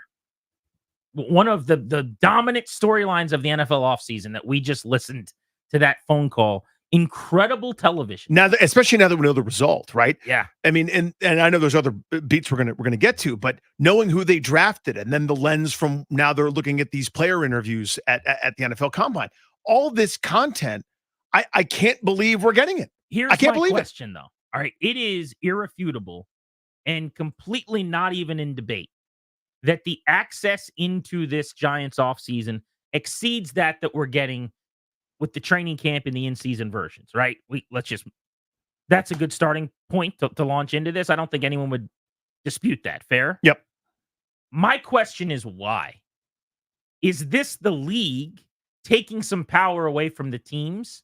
And maybe the Giants didn't have the ability to squash things, or the Giants weren't given the same ability in the editing process to say, we don't like that, keep that. We don't want that phone call in there. Let's make sure the cameras aren't rolling for this. Or do we think maybe the Giants just don't care that much? Maybe Joe Schoen and organizationally, they just decided we'll be an open book. We're not going to hide anything. If we call somebody, people can watch it. If we go up and talk trade with the GM, people can find out about it. Because if it's just the Giants being an open book, then this isn't necessarily like sustainable into Hard Knocks in the future. But I'm telling you, this is the most fun I've had watching this series in a long, long time. And I'm hoping it's a sign. I'm hoping the NFL is just opening up the books a little bit. Yeah, it's like you guys better start playing ball. Exactly. The Hard Knocks decades ago, go back to those early Cowboys, Ravens, a couple of those other teams, were great because we had that kind of access. And that was before the push and pull, I think, with the league and with HBO and teams were like, there's too much being shown. We got to pull back. So now you're not seeing the roster cut downs as much anymore, which is hard. I mean, but that's great television, right? That's very real, raw human emotion stuff where the guy's got to go, hello, yep, coach wants to see it. Bring your playbook. Like all that stuff is, real deal. We've gotten less access and it's more team PR for each team. And it's still entertaining, but it's not like this. This is new. How great was the quarterback combine meeting section of the show? I mean, holy hell. This is such nerd stuff. I know. You can hear me smiling. I've got chills thinking about this. We watched the combine interviews in full. Not in full. That's not true. But a clip of the full version with Jaden Daniels and Drake May, the quarterbacks, man. It's one thing if you're seeing them interview a defensive end, some guy you've heard of twice or you watch play once on a Saturday. Here in DC, this meant so much more. We talked about Daniels and May and Williams and JJ McCarthy. And we did the quarterback round and around, merry-go-round for weeks on end. This was Brian Daboll and Jaden Daniels. You hear some others in the room, but it's mostly Daboll grilling Daniels. Daniels is at the whiteboard. It's kind of trying to fluster him, throwing rapid fire concepts at him as part of the Giants interviewing process. Say that we draft you. You come up to New York, it's a pretty big market, right? And you play the first 3 games, and they're pretty rough, and you're getting hammered in the press. How are you going to handle that? Who are you going to go to? Who do you talk with? Well, for me, I'll just say I played in Death Valley, so I feel like I'm prepared for anything. But I talk to my family, obviously. That's a big piece for me is my family. I talk to them. Give me that play call again that I taught you. Gun Charlie Wright, 64, House, FN. Excellent. Okay, good. Attaboy. So I didn't hear the whole conversation, but I heard a snippet of B. Mitch and Finley talking about this, and it sounded to me like, and I hope I'm not mischaracterizing how they felt, like they thought he was came off like a jerk a little bit, almost, or that was like a gotcha tactic. What he just did is so common and so normal. I've actually heard coaches and front office people talk about doing this. They have a long conversation and then they keep coming back to things because agents prepare players for the exam. You're going to go in there and the agents already know what's been asked of every quarterback the last several years that they've had. So they go, all right, they're going to ask you to put a play on the board. If you can only run one play, what is it? Then they're going to tell you, change this to this. And so you've crammed for the exam. So they're getting you out of your comfort zone. And you have to do that. Absolutely. And I have no problem with any of the questioning. Now, if you want to say Brian Daboll comes off like a little bit of a silly goose when he's in the combine suite talking about, could I run a sub-7 or am I faster than this guy who just ran a 5.6? Yeah, is Brian Daboll a lot to deal with? Does Brian Daboll love Brian Daboll's brain and ego? Yeah. You know who Daboll, just from a sheer playfulness, like a little bit of a class clown reminds me of. I Well, think Jay Gruden? He's got some Jay Gruden to him. Absolutely. I think that's Jay talking about, you put some buffalo wings on the other end of that 40. I'll run you a 5.7, man. I think there's some Jay Gruden to Brian Dable. But the actual grilling of the player, like I've seen people taking issue with, oh, he was just trying to fluster him. Yeah, no kidding. That's the point of the interview. That's quite literally what he was doing. You got it. So I saw a lot of this. What does it matter that he's firing questions at him and he's got to repeat it back? Oh, you mean calling a play into his helmet and having him spit it right back out? Trying to see how someone might act in a stressful situation when you're about to invest years in the keys to the kingdom and tens of millions of dollars into somebody. Yeah, I saw a lot of this where people were like upset at the treatment of Daniels or what. I baffled by that. I have a bit of a hot take on this subject, by the way. Like, there's very little that I would feel out of bounds asking in that kind of a setting, because as you already mentioned, they are prepared for this, this interview process where they're trying to audition. I have such a huge commitment. I'm going to get fired if this person, especially a quarterback, does not work out. If my first round picks are Jamin Davis, Emanuel Forbes, Chase Young, and Jahan Dotson, my ass is looking for work. I need to ask him something uncomfortable. Well, I got to find out whatever I want to find out. It's so funny. Forgive my tact and my lack of beating around the bush here. I got 30 minutes with you, pal. Yeah. And I got 3 times maybe where I'm going to be around you for a half hour, whatever it is. And I got to figure out, are you going to be able to run my offense? I know you can play. I know you can throw the ball. I know you can run. I know there's a lot of things you could do. But the part that I can't watch on film is this part. So let's go through the concepts. You were able to get the LSU thing down. Can you get my thing down? You were able to get the North Carolina thing down, Drake. Good for you, man. But I'm about to grill you on my thing. And it doesn't mean if you don't know it in 3 seconds that you never can learn it. But that guy's been in those rooms dating back to his time as a quarterback's coach with Brett Favre. He's not doing anything that isn't the norm and isn't relatable to what type of relationship as a coach quarterback you're going to ultimately have. Let's hear Daniels when he was throwing a bunch of questions at him on the X's and O's on the board. Hey, Jay, erase that Z, make him the F. Erase the X and make him the Z. Erase the W, make him the X. Erase the T and make him the H. Ready? Yep. Gun trolley right, 64 house X in. Give it back to me. Nope, don't look at it. Oh, you want me? Give it back to me how we call it. The whole play? Yeah. Gun trolley right, house F in. Okay, X in. X in. That's okay. And then if it's cover 1, what do we want you to do? Probably. Throw a touchdown. All right, I like that answer. Witty answer, right? Kind of outsmarts him at his own game, because that's not necessarily the answer he was asking for, but you're going to tell him you don't want him to throw a touchdown? But I guess the reaction is the only thing that's been strange to me. When I first saw the clip yesterday, I thought, how cool is this that we get to see this? And my other takeaway was, I thought Jaden Daniels did pretty well.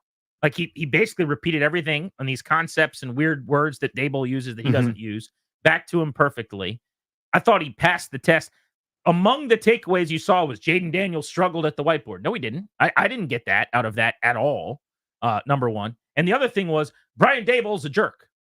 Also not the thing that anyone should be thinking watching this. Like, this is the process. It was pretty clear he liked what he was hearing from Drake May as well. They were talking ball at a level that resonated with Dable. This is the North Carolina product. They ended up going third to the Patriots. Gundolphin right. Gundolphin right, 72, Tundra, float, H angle. Gundolphin right, 72, Tundra, float, H angle. Yeah, so Tundra stands for what? 200s. 200s, and what does float stand for? It's got the corner of the out. Flag, we call it a flag, so I mean, we end up saying corner flag, but it's flag. So flag, and the angle is an angle. You got me on that? Easy stuff. Then you use Rita to the right, Linda to the left. It was a flip formation. Good? Rita to the right, Linda to the left. 72, 5-man protection, slide to the will. So if the strength of the formation is right, what formation is that again? Yeah, Gundolphin right. Yeah, right. He's there. The will's over there. The line would slide there. We'd say 72 Rita. 72 Rita. Gotcha. Let's go, boys. Let's go. I'm in the room. I'm sitting there. I'm in the room, Danny. What do they talk about? What goes on at these interviews? Oh, I just saw. Who was in the room when the Giants interviewed the quarterbacks? Brian Dable, Joe Shane, John Mara, and GP and Danny. In the room, boys. Let's go. So the interviews happen, and the Joe Shane's like, we should talk to the Patriots about going up to number 3. Like, oh my God. It's so good. It's so good. Hard Knocks, offseason. Yeah. Let's do this thing. Oh, it was so good. I thought it would be way more like the players reported today for OTAs and they're lifting some weights. Like, look, this is what they go through the training room and they're stretching. And like, here's the team equipment manager putting tape on the helmet or something. Nope. This is unreal how good it is. Good TV. That's what we're looking for. Good sports television. We're Grant and Danny just getting started on the Fan today. ESPN ranked every skill group in the NFL 1 to 32. Where did Washington come in? We'll tell you next, right here on Grant and Danny.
G&D on the Fan, 4 o'clock today. We've got those tickets to see the Dave Matthews Band this weekend at Jiffy Lube Live.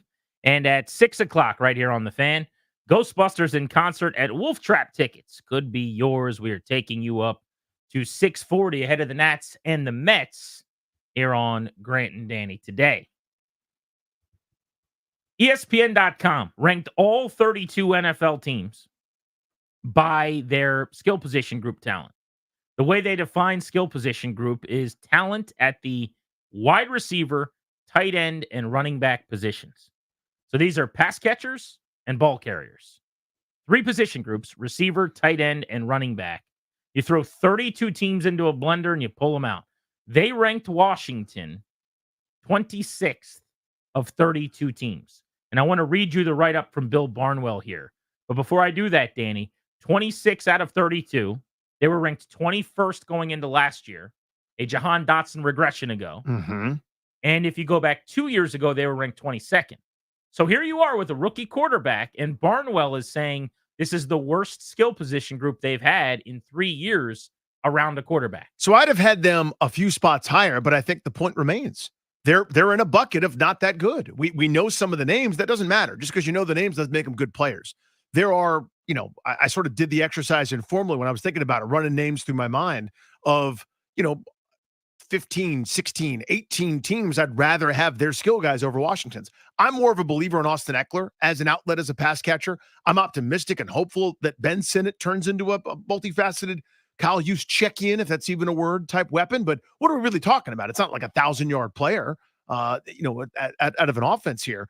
So, yeah, I mean, this is kind of the drum I've been beating all offseason, is they didn't do enough here. They don't see a need where I see a dire, desperate, emergency, house on fire type need there and at the tackle positions. And that's obviously this article isn't about the tackle, but that's kind of been my theme here this offseason. Yeah, it sounds like we're simpatico here, because I also would have Washington ranked higher than 26, which is to say closer to 20. But quibbling over where they rank probably is not as valuable as having a discussion about whether or not they've done enough for Jaden Daniels, whether or not they should be in the business of doing more, which relates to the ongoing dialogue we're having about Brandon Ayuk and maybe trading for a wide receiver. But again, by year, 2022, they ranked 22nd in this exercise. 2023, they ranked 21st, slight improvement. And now they've dropped to 26. So this is what they wrote. We could break it up here and discuss each part. But this is Barnwell. We're firmly in the tier of teams that have one commanding wide receiver and a shrug of the shoulders for everything else behind that wide out on the roster, which is fair, I think. Yep. In Washington, the main man is Terry McLaurin, who has spent his entire career in quarterback hell. If he had racked up 91 receiving yards as a rookie, more than he did, he would be able to boast 5 consecutive 1,000-yard campaigns while catching passes from 10 different quarterbacks. Now, he didn't mention this, but McLaurin missed a couple games as a rookie, or else he would have blown past that number. As bad as Commanders' passers have been over his career, they've posted a 41.1 QBR with their star wide receiver on the field, and staggeringly 30.4 QBR when he doesn't play. That is stark. Gosh. And man, is that a nice stat for Terry McLaurin's agent to keep nearby. And his value to this team's been astronomical. Yeah, there's no way around that. That feels kind of what it's like. I didn't have that data obviously right in front of me, but good heavens, there's a drop-off when he's not getting the football. And it's not like he's playing with good quarterbacks. Right. And I think that was the point that Barnwell was making. He goes on to write, I'm willing to believe McLaurin is a top 15 receiver in a vacuum, but there isn't much around him. Jahan Dotson, a first-rounder in 2022, failed to build upon his rookie campaign and had just 158 receiving yards in 8 games during the second half of the season. By the way, that is crazy bad production. Yep. We talk about Jahan Dotson a lot, but that hits you like a brick to the face. Final 8 games of the season, 158 yards for him. Last year is hard to do. Curtis Samuel departed, was replaced by rookie Luke McCaffrey. Logan Thomas has been swapped out with 33-year-old Zach Ertz, who was a catch-and-fall guy last season. That's that's mean, but that's a pretty good line. That's a funny way to zing a player inadvertently. Catch and fall. Basically, he's suggesting, I don't think you need me to explain it to you, he's not going to do anything after the catch. Not explosive. Not helping you a whole lot after he catches the football. Then he finally says, number 2 overall pick Jaden Daniels will need McCaffrey or rookie tight end Ben Sinnott to grow into a second option behind McLaurin. which we've talked a lot Yep. about. Final paragraph here. There's more to like at running back. Second-year starter Brian Robinson generated a solid 38 rush yards over expected and 5 first downs over expected behind a middling line in Eric Bieniemy's pass-happy scheme. So he's high on Robinson, who analytically had a good year. He's an effective outside zone runner who might not have the burst to post gaudy numbers in terms of yards per carry. While free agent signing Austin Eckler disappointed in his final season with the Chargers, he should still be an effective receiver and pass blocker when given an opportunity. So that's how he sizes up Washington's, in his opinion, bottom 6 skill group around Jaden Daniels. Yeah, I echo the sentiments. And again, I'd have had them a couple spots higher because I think I'm higher on Eckler. And I may be more hopeful that somebody in that Ertz, Sinnott, I don't know, Luke McCaffrey group steps up and is better than maybe the perception. But the whole point is the only guy with any bona fides in the receiving core is McLaurin. So let's go veterans first real Go ahead, quick. yep. So separate McLaurin, who's the alpha and the stud. Mhm. By the way, he said he's top 15-ish. That's what we say all the time. Yep. Right? He's right around the top 15 in the NFL. So you know what you're going to get out of Terry McLaurin. You put him in his own category. As far as the veterans go, the guy that we debate and I know you're down on and I'm still hopeful for is Jahan Dotson. So that in and of itself is another conversation. Mhm. But the rest of the group is kind of going to swing the pendulum here in some ways. Zach Ertz, what is he? I mean, he referred to him as a catch and fall guy. There was a time, nobody knows this better than fans in D.C. He used to chew Washington We saw up. plenty. Pretty sure he caught 16 balls in a game against the Jim Haslett coached Washington team at one point early in his career. I don't know what Zach Ertz is anymore. If he still has some tread left on the tires, he could actually be a huge help to them. But if he's catch and fall, if he's just kind of a year older Logan Thomas, well, then you're in a pretty bad spot in terms of having him turn into a playmaker. Yeah, I mean, to me, the hope is that he's there to provide occasional help. I don't think you can target him 7-8 times a game like this is 5-6 years ago. I don't think that would be smart for anybody. This would be a guy that might have a good game a month, right? And the otherwise is sort of a mentor, blocker, helpful, implement the offense with his experience with Kingsbury, et cetera. He'll be an exceptional leader, just like Logan Thomas was. He'll be a much better blocker than Logan Thomas, who was a quarterback before he was a tight end. As a receiver, do you think he'll be better, worse, or about the same as Logan Thomas a year ago? Worse. Thomas had 55 catches. I don't think he has 55 catches. Okay, but I'm not talking about the numbers because they threw it 9 million times. I guess what I'm saying is effectiveness, like the ability to make a catch or go up the ladder and get a ball or do something after the reception, better, worse, or about the same. About the same. I think so too. I think it's kind of Logan Thomas-y in it. Yep. Now, if you're better as a blocker, he will be. And if you give a lot as a leader, which I thought it was a smart signing. Like I like. Oh, me too. I had no problem with it. It was cheap. Didn't hurt you. But it might not help improve your standing on this metric, right? Where we're trying to figure out how good your group is. Next veteran is Eckler. Is Eckler going to get more carries than Brian Robinson? No. I don't think so either. Is Eckler still going to be dynamic as a receiver? I think he will. My answer is yes. And again, everybody's looking at this drop-off that he had rushing the ball last year. If someone else in that Chargers backfield had taken the rock and gone for 4.5 a pop while Eckler's in the mid threes, I go, uh-oh, he's lost a step. Nobody could run the ball worth the damn there last year. He's still explosive, still pretty good as a receiver. The metrics point to that. I think this was a fluky, bad running game situation for a team that's going to, that needed an overhaul, and they got one. I think he could still play. I don't remember if it was yards over expected as a receiver or like missed tackles forced, but he was still top 5 after the catch among running backs last year in a couple of those kind of open field elusiveness type categories, which tells me he's got some wiggle left. Do you think he'll still be dynamic as a rusher? What's the bar for dynamic? I know I'm being annoying. It's up to you. Yeah. I mean, so then my answer is yes. Okay, I'm going to say no to that. I don't think he's going to be bad. He's not ripping off 5.5 a carry like he was a couple years ago, I don't think. Right.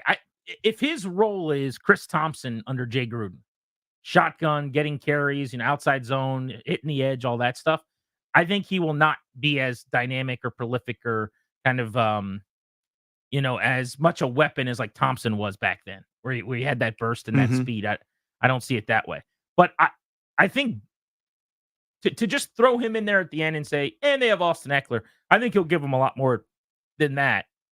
And then there's the complete crapshoot of, and the guessing that has to be done on Ben Sinnott, who I'm very hopeful for. I think he could have a strong rookie season, and Luke McCaffrey. I think there's a better chance. Like if one of those guys this year has a big rookie season, to me, there's a better chance it's Sinnott, who you can move around all over the place, who kind of flashed more often for longer in terms of his, resume in a big conference than McCaffrey. I'm still betting on those bloodlines, and I'm cool with the pick. But to me, Sinnott would be the guy if somebody really helps them. And what he's saying here is they need a second option behind McLaurin from some of the youth. I would say Sinnott would be the guy to come on behind McLaurin and Dotson. Yeah, I'm optimistic and hopeful about Sinnott. I don't know exactly what that looks like, though. Again, does it manifest itself in on one play he's a lead blocker on some sort of, on a wham play? Is he, out of the backfield 3 or 4 times a game? Is he, kind of lining up a tight end in certain spots? What does that translate to stat-wise? I think he's a versatile, helpful weapon, but I don't know that he's your second leading receiver in the pass game. You understand the distinction? Like, that's the part I just don't know. I like that they reached on him. I like that they saw something nobody else did, and he could fit something that they want to do, and that's great. But I don't know how that manifests. In other words, is he a 100 target guy? No. Is he a 75 target guy? Okay. Well, what does that mean? Is it all within 5-7 yards of the line of scrimmage? Is he coming out of the backfield? Like, I don't know. I'm into it, but I don't know how it actually manifests. They signed a couple guys who have been Pro Bowl types for a long time, and then drafted a couple players in the top 100, and yet in this ranking they fell several spots. Mm-hmm. Do you guys buy that they are worse as a skill group going into the year around the quarterback than they've been over the last few years? That's what ESPN is suggesting. We'll open up the MGM National Harbor listener lines on that question for you next. 800-636-1067 is how you can answer. On the phones, this is the Fan.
Caps have elevated Brian McClellan to team president, which means they've got a new promoted internal general manager officially.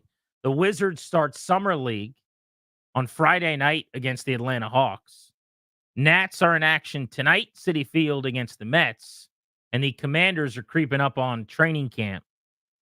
Not a bad little time considering supposedly nothing's going on in DC sports. Welcome back, Grant and Danny on the Fan. We are looking at ESPN's rankings of the 32 teams and their skill position groups. They put Washington 26th on this list. We're getting your reactions to that at 800-636-1067. Danny, I've got to assume that the Commanders front office would disagree with this because otherwise not having done more feels like malpractice. Now, I don't have a big problem with their offseason plan. It's the skill positions, and I think they have made a bunch of moves. What I'm saying, though, is if they don't disagree, if they look at this and they go, yeah, we're probably bottom 6, and that's their assessment too, well, now you've done it wrong. Yep. Because you've got a rookie quarterback. You get one chance at the first impression. You got one opportunity to indoctrinate him correctly and have a bunch of elevators around him, making his life easier. My guess is they think Sinnott will play really well this year. McCaffrey's going to hit the ground sprinting. Jahan Dotson's going to have a monster bounce back. McLaurin's going to play at a top 10 or 12 level. Zach Ertz will find the fountain of youth. They made the moves for a reason, and they've got a lot of money still to play with that they have elected not to continue to spend, which tells me they like their guys. Yeah, I think, I've been a broken record on this, and people are probably already sick of it, and they're going to get sick of it as the season progresses. If I'm wrong, I'll tell you so. But I think they've made a miscalculation here. I think they are wrong about this. I like a lot of the offseason. There's the overall headlines, the big picture, they assessed this roster, recognized how devoid of talent it was at almost every position. And that's why more than half are going to be new players. I was going to say, it's hard not to like when you basically tear everything down to the studs and start over. Yeah, so they did that almost everywhere except tackle and receiver. And I'm going, those are the two most important ones. What if you just done that? Start there and then do the rest. Then get your Louvus and your Wagners and your Sandra Stills and whatever. No, but they saw those groups and said, this is good enough. So that's where I think they're wrong. So obviously the proof will be in the pudding. But yeah. But you do agree with that then, that it's not as though, like if we talked to Adam Peters in the park in his office and we gave him some truth serum, he's not going to sit there and say, look, guys, the Rivera thing was, there's no rush. This is a 3 or 4 roster year building. Plan. Exactly. We got to build the roster up over time. We're recalibrating. What is Dan Quinn's line? We got to find our north. Next year we're going to go get the weapons. Don't worry. Like, it's not that as much as you think they're saying, oh, we got weapons. We're going to be set. To me, that's the only way I could see it. The only way I could see because they everywhere else they went, well, that's on fire. Fix it. Linebacker. That's on fire. Fix it. Cornerback. That's on fire. Fix it. Interior offensive line. And they moved and they got things done quickly. And they looked at these other positions and went, oh, we're good here. Wouldn't you rather it be that one, though? Like, in other words, what drove me nuts about Rivera's group, and they did happen to get things wrong when they made their leaps occasionally, but for the most part, it was their just steadfast patience. It was how reserved they were in the whole, we've got time. Kicking the can down the road, the settle down kind of philosophy of the whole era drove me nuts. Whereas if you're wrong, like they were at guard as an example, when they addressed guard that offseason, I want to say Eric Flowers walked, maybe both starters, I don't remember exactly, but they went and they got Andrew Norwell. Yep. And they got Trey Turner. Yep. Or was it Anthony Rendon? I know it's a former Washington National. It was a Nat. Was it Ian Desmond? No, it was Daniel Murphy. Right. So they go out and they get 2 new guards. They bet big. They didn't spend a lot of money, but we fixed the problem. At least, like, to me, I would rather do that. I'd rather be wrong trying to address an issue because now I know that you can correctly evaluate that there's an issue. If this group is wrong because Luke McCaffrey just isn't ready to help you this season, or because Ben Sinnott needs another year or whatever, I could live with that more than them looking at this and just going, well, we'll wait on the weapons. Linebacker's more important.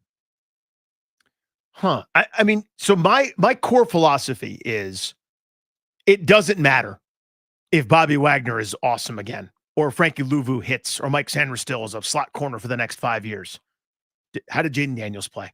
Do you have the dude? Like, all the other stuff is window dressing. They don't view it that way. I don't think football guys view it the same way I do. And I shouldn't be a football guy. I'm just a pudgy zilch. Meaning you would like to me, the only thing that matters is Jaden Daniels going to be successful, maximize Peters and protect. Looks at his to-do list, and there's 17 items. You would look at the 17 items and you cross them all out except for Daniels, and you go, I'll fix this, and I'll worry about everything. I got 2 items on the left side. 15 is when the first 2 are done. Get the quarterback. Ron Rivera refused to do that, by the way, for 4 years. We'll just figure something out at some point. But do you agree with me that you would rather them basically essentially like guess wrong on guys and try than do the Rivera thing where it was like they didn't know it was a problem? Oh, yeah, of course. But I want you to go, I have to do more than enough, so much, and then worry about the other things on the to-do list. And they don't feel that way. They're immensely more aggressive than Rivera, but still not to the threshold you're looking for. At certain spots, because the context is Jaden Daniels is here. Weapons. Yeah, Jaden Daniels is here. It's not as if it's, a better quarterback on year 10.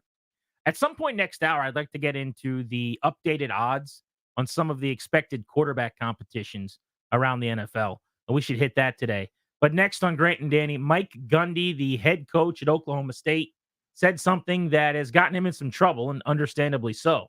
We'll tackle that on the Fan.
Welcome back to Grant and Danny here on The Fan.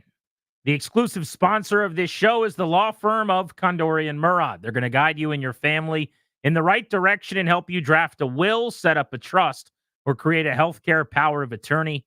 Schedule a free consultation with their estate planning attorneys at kmlawyers.com. Be sure to tell them G&D sent you. You'll get a discount. kmlawyers.com. My parents needed help with some paperwork on one of those fronts, and I said, we got guys. Sent them to Condori and Murad. They did everything almost exclusively on Zoom and over the phone. My parents wanted to go have one final meeting at their office in Fairfax, so they did that and raved about the experience and the process.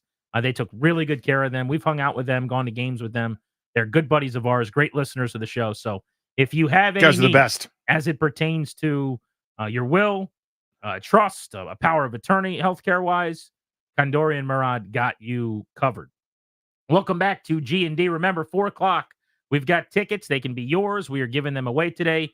Dave Matthews Band at Jiffy Lube Live. And then out at Wolf Trap, Ghostbusters in concert. Tickets to that show at 6 o'clock here on Grant and Danny on The Fan. When's the last time? You went to a show recently, actually. I was going to say, normally you and I don't go to concerts very often. But weren't you out and about at a show? Who did I Wolf Trap? Gypsy Kings for my wife's birthday. And you'll next go to a show probably 5 years from now for her birthday? 2 weeks, Christmas present. Oh, really? Blink 182, bro. Blink's a great show. Blink 182. Where are they going to be? I think Cap One. Okay. Puts a little damper on it for me. Indoor concert, not as fun as outdoor for me. But Blink? Yeah. I could sing along to most of their songs. Like, I know that one. That changes the game. When you know some songs and you're at a concert, way more fun than when you don't. Well, I know not as many for Blink as I know for the band that we saw previously, Paramore, at Capital One. So Wait, I know you know more Paramore songs? No, I'm saying I don't know as many Paramore songs as Blink songs, but I Got know a few. I couldn't understand anything. See what I'm saying? Like the singing, it was so muddled or whatever inside. And people are still excited because it's fun to see the band or whatever. But I'm like, I got to be able to, it's my hearing, and maybe I'm old. I don't know. I'm sure I'm old. But like maybe something's wrong with the way, because everyone seems to be enjoying it. And all I hear is, I'm like, okay, that sounds terrible. I've been to so many events, non-sports at Cap One Arena, and I'll go to them forever and ever. But I don't want to say I've sworn off, but I've really slowed my roll on concerts there. The worst concert I've ever been to in my life, I don't know if it was my mood or it was the quality of the show or both, but the sound was so god-awful, was a Drake show that I went to, and I was sitting up in the 400s, but it was a terrible, terrible time. It took forever to get in, and they were doing something weird where they took everyone's phones, and everything about the process from like start to finish, I just despised. And this has been many, many, many years. Going back even before that, this will date this. Kanye West, I went and saw him. I think it was, it was pre-completely losing everything.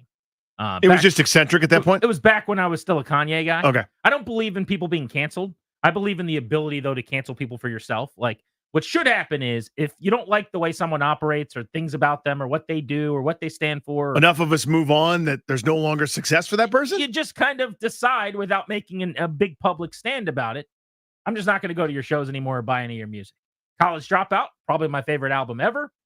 You'll never get another cent of attention dollars from me. I have put all my money into that bank that I will. But back when I was still a big fan and I went to his show, it was fine, but it was the same kind of thing where it was like, I don't know, maybe it's just me. I'm not a concert guy. I would so much rather just sit at home and listen, I'm going to date myself, to a CD. Oh. Right? And just put it in the boombox. Did you burn the CD? Shout out to Ryan. Yes. But I don't know. I think I can confidently say I'll probably never be a concert guy. It's just not my thing. I could count on one hand the number of concerts I've gone to. Yeah, my wife loves it, so happy to do it for gifts and things, but it's not something I would normally seek out. I was interested in Blink 182, though, I'll say that. Maybe part of it is I'm not into a lot of bands that play real music. I'm into, like, when I was going to stuff, rappers, or it's different. Like, if you go outside to a stadium and you see an actual band, I think that can sound good and be cool. Those aren't the shows that I've really been to. Maybe I just need to foray into that. When you liked U2 at the Sphere, right? That was pretty neat. The best. The Sphere. That was one of the greatest experiences I've ever had. It was so special. The Sphere, where They held the NHL draft a couple weeks back. Mhm. You know that? It looked so cool. If you didn't see any of the videos or anything that came out of that, check that out. Pretty awesome. Did you see Mike Gundy at Big 12 Media Day? I did. And is it still the Big 12 or is it something else? The Big 5 or 7 or 17 or soon to be Big 10 or SEC? I don't know. Mike Gundy, head coach, Oklahoma State at Media Day. That's what we'll go with. His star running back's name is Ollie Gordon. Gordon is probably the number 2 running back in the country going into this season and going into the 2025 draft as of right now. Probably depends on who you ask, but Quinton Judkins, Amarion Hampton in the conversation. But Ollie Gordon might be the best running back in the 2025 class, and he recently got a DUI. Mike Gundy was talking about the DUI and what the punishment was going to be and whether the player was getting suspended or in trouble. By the way, newsflash, he's not getting in trouble, and he's not being suspended. His punishment, according to Mike Gundy, is going to be they're going to give him the ball a bunch more. So we'll get to that. We'll have to wear him out. But this was Gundy talking about the DUI of one of his players. This is the very handsomely paid head coach, leader of men, trying to sculpt the minds and improve the qualities and the decency of the men that he gets to help shape. So I looked it up on my phone. What would be the legal limit? Like in Oklahoma it was 0.08 and Ollie was 0.1. So I looked it up and it was based on body weight. Not to get into the legal side of it, but I thought really 2 or 3 beers or 4. I'm not justifying what Ollie did. I'm telling you what decision I made. Well, I thought I've probably done that 1,000 times in my life. And I, it was just fine. So I got lucky. People get lucky. Ollie made a decision that he wished he could have done better. But when I talked to Ollie, I told him, I said, you're lucky you got out light because you make a lot of money to play football. Did he just admit to driving drunk 1,000 times He in his did. life? He did. And I understand the point. I know what he was trying to say. It's the quiet part out loud. Yeah. Like, here's what I think he was saying. We've all done it. We've all had a couple beers and then said, I'm probably fine. I feel fine. I'll drive home. Let's say that that's true. I don't think it is. Now, you know I have my own policy. I'm not trying to do a tough guy bit. If I sip alcohol, I don't drive. Like, I can't do the self-calibration thing, and I got too much to lose, and it's not worth it to me. So I quite literally can't relate to Mike Gundy. This is not me looking down on him. This is not me pretending like I'm better than him. I'm just telling you, I can't relate because I don't play that game. I grew up in a world where Uber existed, and you can call someone and text someone and get a ride, and it's never been worth it to me.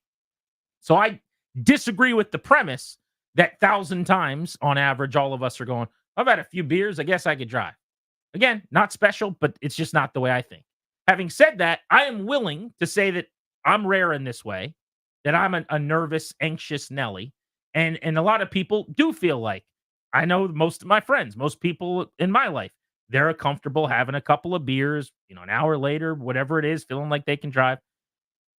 Here's the difference, though. Isn't he in a role where the expectation is as the leader of, I'm not going to call them boys, they're men. But Danny, you're the leader of a football program. Your job is more than just calling plays. Yeah? Yeah. You're turning...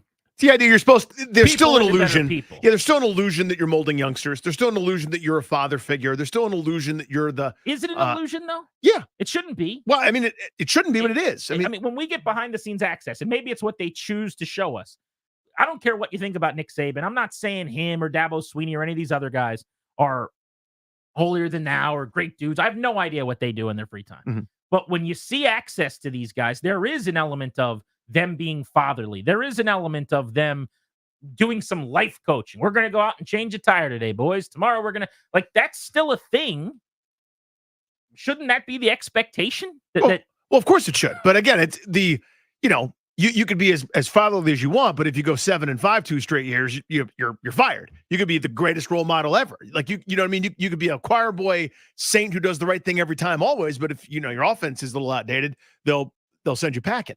I mean, college sports has lost the whatever that is. Agreed. I think those are two different things, though. I think what we're talking about is Like, should there be an expectation that you are trying to make a person a better person? Without or question. not? Without question, there should be. Yeah. But I'm saying that ship has sailed to me long ago.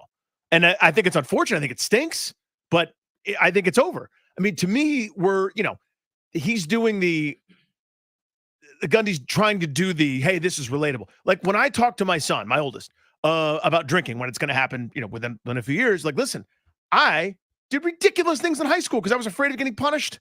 I did absurd stuff, and and my parents knew. I'm sure they did. I left drunken, rambling voicemails at 4:00 in the morning, like, I'm going to be a little late tonight, like, passing out on people's pool covers and stuff. Absurd things. So my point is, I don't care about that part. I care about doing something dangerous. You call me, I will come. That's the end of it. I don't care what time it is. I will come get you. That's the end of the story. I'll get your friends too. We'll deal with that when it comes, because I want safety. That's what I care about the most. I did a lot of stuff to avoid punishment because I didn't grow up in an era with Uber or taxis accessible or whatever, right? So I understand what he's trying to do, but it just comes across as I'm so untouchable. I'm so high and mighty, and I'm doing this bend over backwards, Matrix style bullet dodge to let you know that he's not going to be punished at all. Well, so you know what I that's mean? the weird part. Maybe not even the comment as much as the idea that there's nothing coming.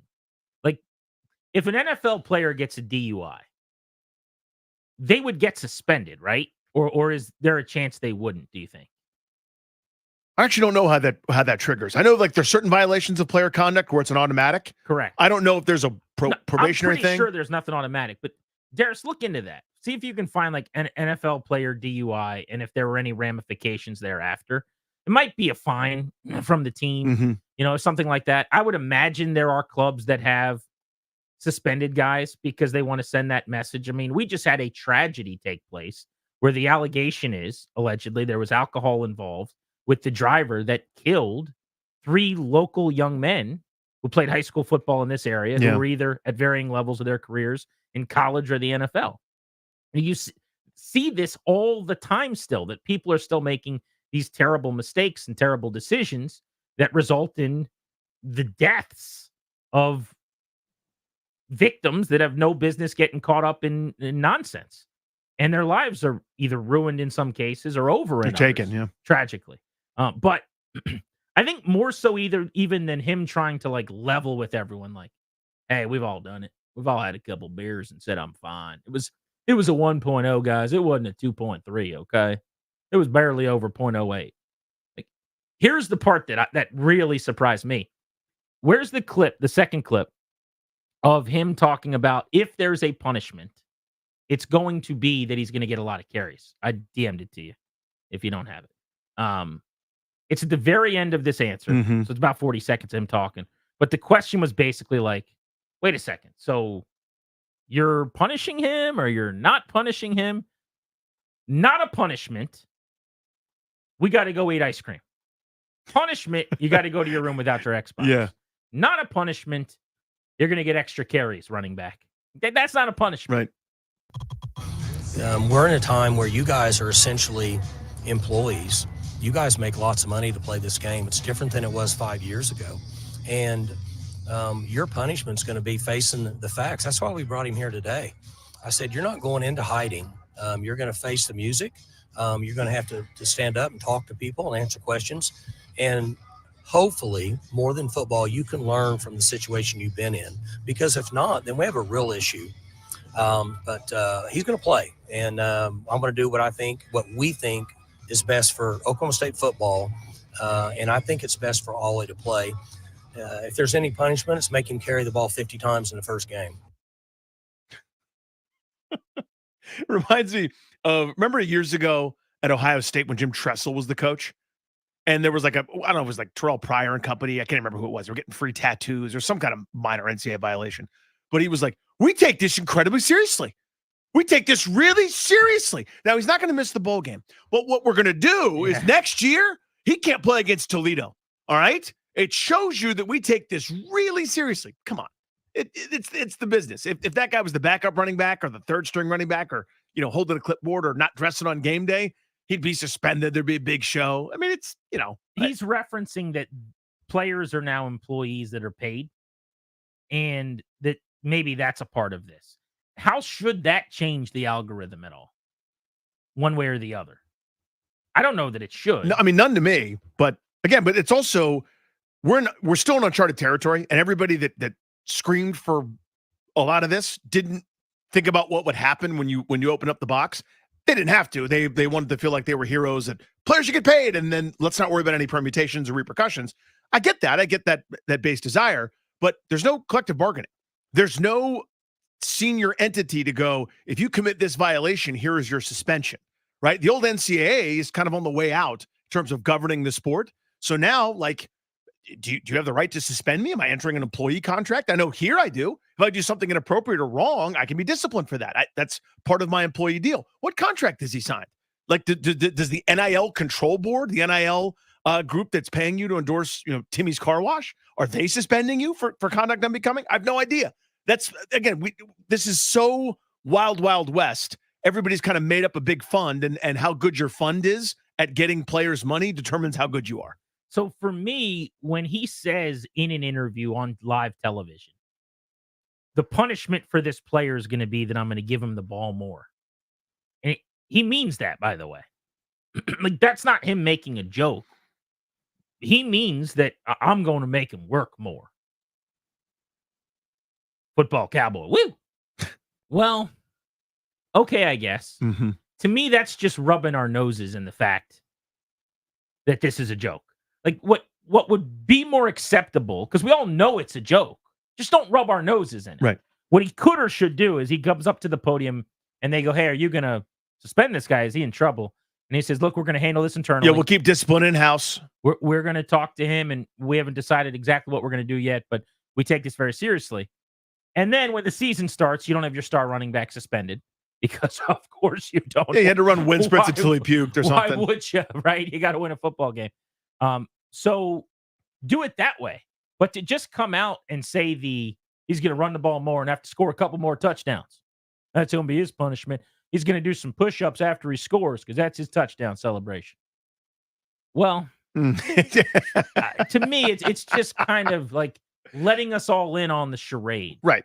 The sham of it all. Yeah, I mean, and years ago, before NIL, we kept the illusion of amateurism. We kept the illusion of that college sports hadn't turned into a big business, or at least football and basketball and stuff. And we kept this pretend game kind of going on. And we didn't like it when people would pull back the curtain and be like, yeah, this is big business. This is what we do. This is how we make money for the school and blah, blah, blah. So it still doesn't feel good when it happens. You know what I mean? Like, and that's kind of the only way I think about this is there's such an arrogance with these guys that are head coaches because they have God complexes. They're head coach, GM, gatekeeper for any and all things, and they're the highest paid employees in every state they're in. He's making, I think, $8 million. Yeah, by millions of dollars, and he's untouchable. I mean, in his mind, he's untouchable. Now, if they drop a couple games in conference, maybe he's touchable. But you know what I mean? Like he's bigger than the AD. He's bigger than the school. He sort of lets you in on the game right there a little bit, where it's like, I mean, I'll do that this afternoon. As soon as I'm done with you guys, I'll get hammered, drink, knock a couple back, and drive home. Yeehaw! Like, he doesn't care. He's Eric Taylor. Yeah. In every diner that he walks into, basically. Right? Everyone comes up to him and wants to give him bones. Just want to say thank you. Let's go to our research team of Darius Dameron. So what'd you find? So the last two cases, oddly enough, involved the Las Vegas Raiders, where, of course, Henry Ruggs, his tragic. situation, that was super tragic, but he was released the same day that the accident happened. That's different because someone died. Correct. And there was a crash. Not to say that driving and not killing someone is okay, but I mean, that to me is a whole nother category. He's literally in prison right now. So something that's a little bit more similar would be Las Vegas Raiders safety Roderick Teamer, who got a DUI on, it looks like November 25th of 2023. That was this past season. He was arrested for a DUI, and he was then released 2 days later. How do you spell his last name? Teamer, Roderick Teamer. Oh, what a great football name. Yeah. He is since he was waived on November 27th of 2023, he got picked up by the New Orleans Saints, it looks like a couple weeks ago. Okay, so the reason I ask this is, my guess is that guy was on the back of the roster. Easy guy to cut because I've never heard of him. And on top of that, you're the team that had the player drive drunk and kill somebody a couple of years before that. So you kind of have to Mhm. make a pretty public stand there. Ollie Gordon is the best player on Oklahoma State. Yep. He is a high draft pick, best running back in the country type. So you're going to get some benefit of the doubt. I guess my point is, in those cases, those guys got released. I don't think it's an automatic that if you get a DUI, you get suspended. But it sounds like there's a better chance in the NFL you might get suspended than in college if you're a superstar. That's where we are. It seems that way. Again, I don't know how anyone's supposed to do it. I mean, we are in such uncharted territory with all of this, the landscape of college sports, with college football most specifically. The Pac-10 is dead. They're all in two different conferences, like, and sort of spread out around the country. Like, everything is weird, and we're sort of like, can you discipline him? I don't know. What's the rule? What am I allowed to do? What am I not allowed to do? Also, if you're the coach that disciplines players, they're not going to stay on That's your right. program very long. Yeah. They'll find a coach that doesn't. What do you guys think about what Gundy had to say about his player's DUI? And maybe, more importantly, about the only punishment he'll get is more carries. 800-636-1067 is the number if you want to join us on the MGM National Harbor listener lines. 800-636-1067. Grant and Danny on the Fan.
And then you want to write articles about guys that don't do things right and downgrade them, the ones that do make plays. Are you kidding me?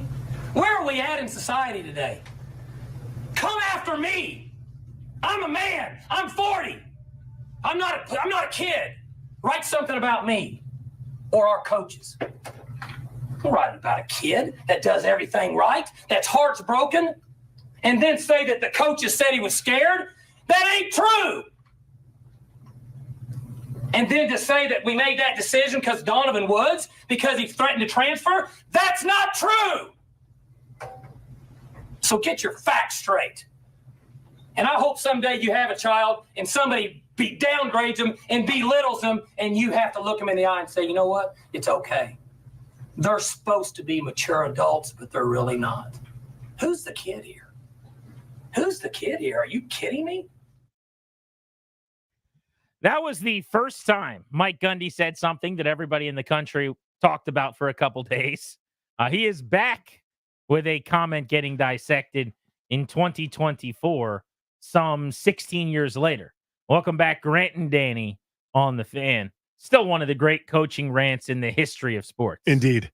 There's some vagary there, like where people that are probably covering them and the team on a daily basis probably know exactly who he's referencing or who he's talking about.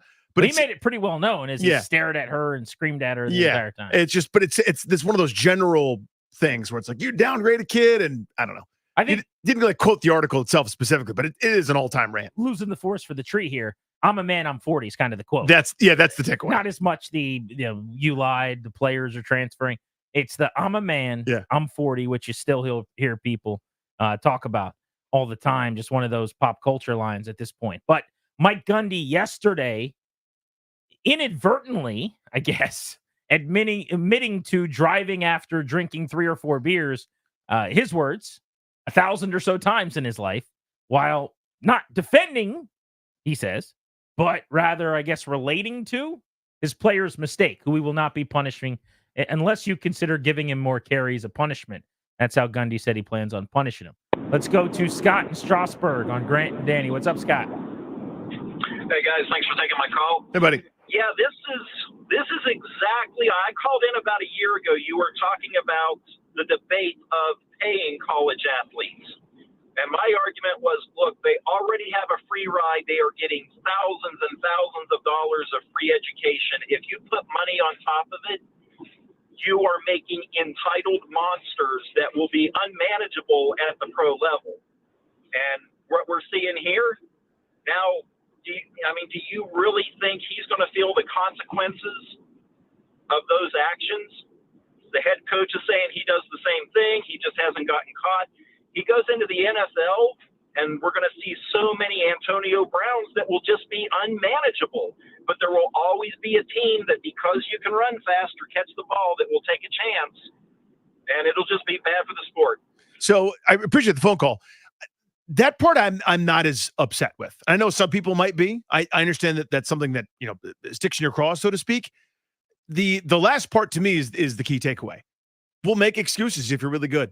You know what I mean? Like which part are you saying that of his call? Meaning, like, if someone's super talented, a team will take a chance. Like, how many chances did Antonio Brown get? How many chances did name that guy that was a problem in certain locker rooms get? Because they're still good. As soon as they're not good, they become expendable. I think that's life. Yeah, that's life, and that's everything in general.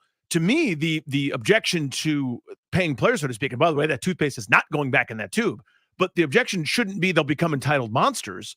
The objections are, there's no CBA. There's a competitive imbalance in what was supposed to be this very level playing field. Pro sports exist because you've got a salary cap. You've got everybody operating with the same rules, draft picks, cap allocation, roster sizes, whatever.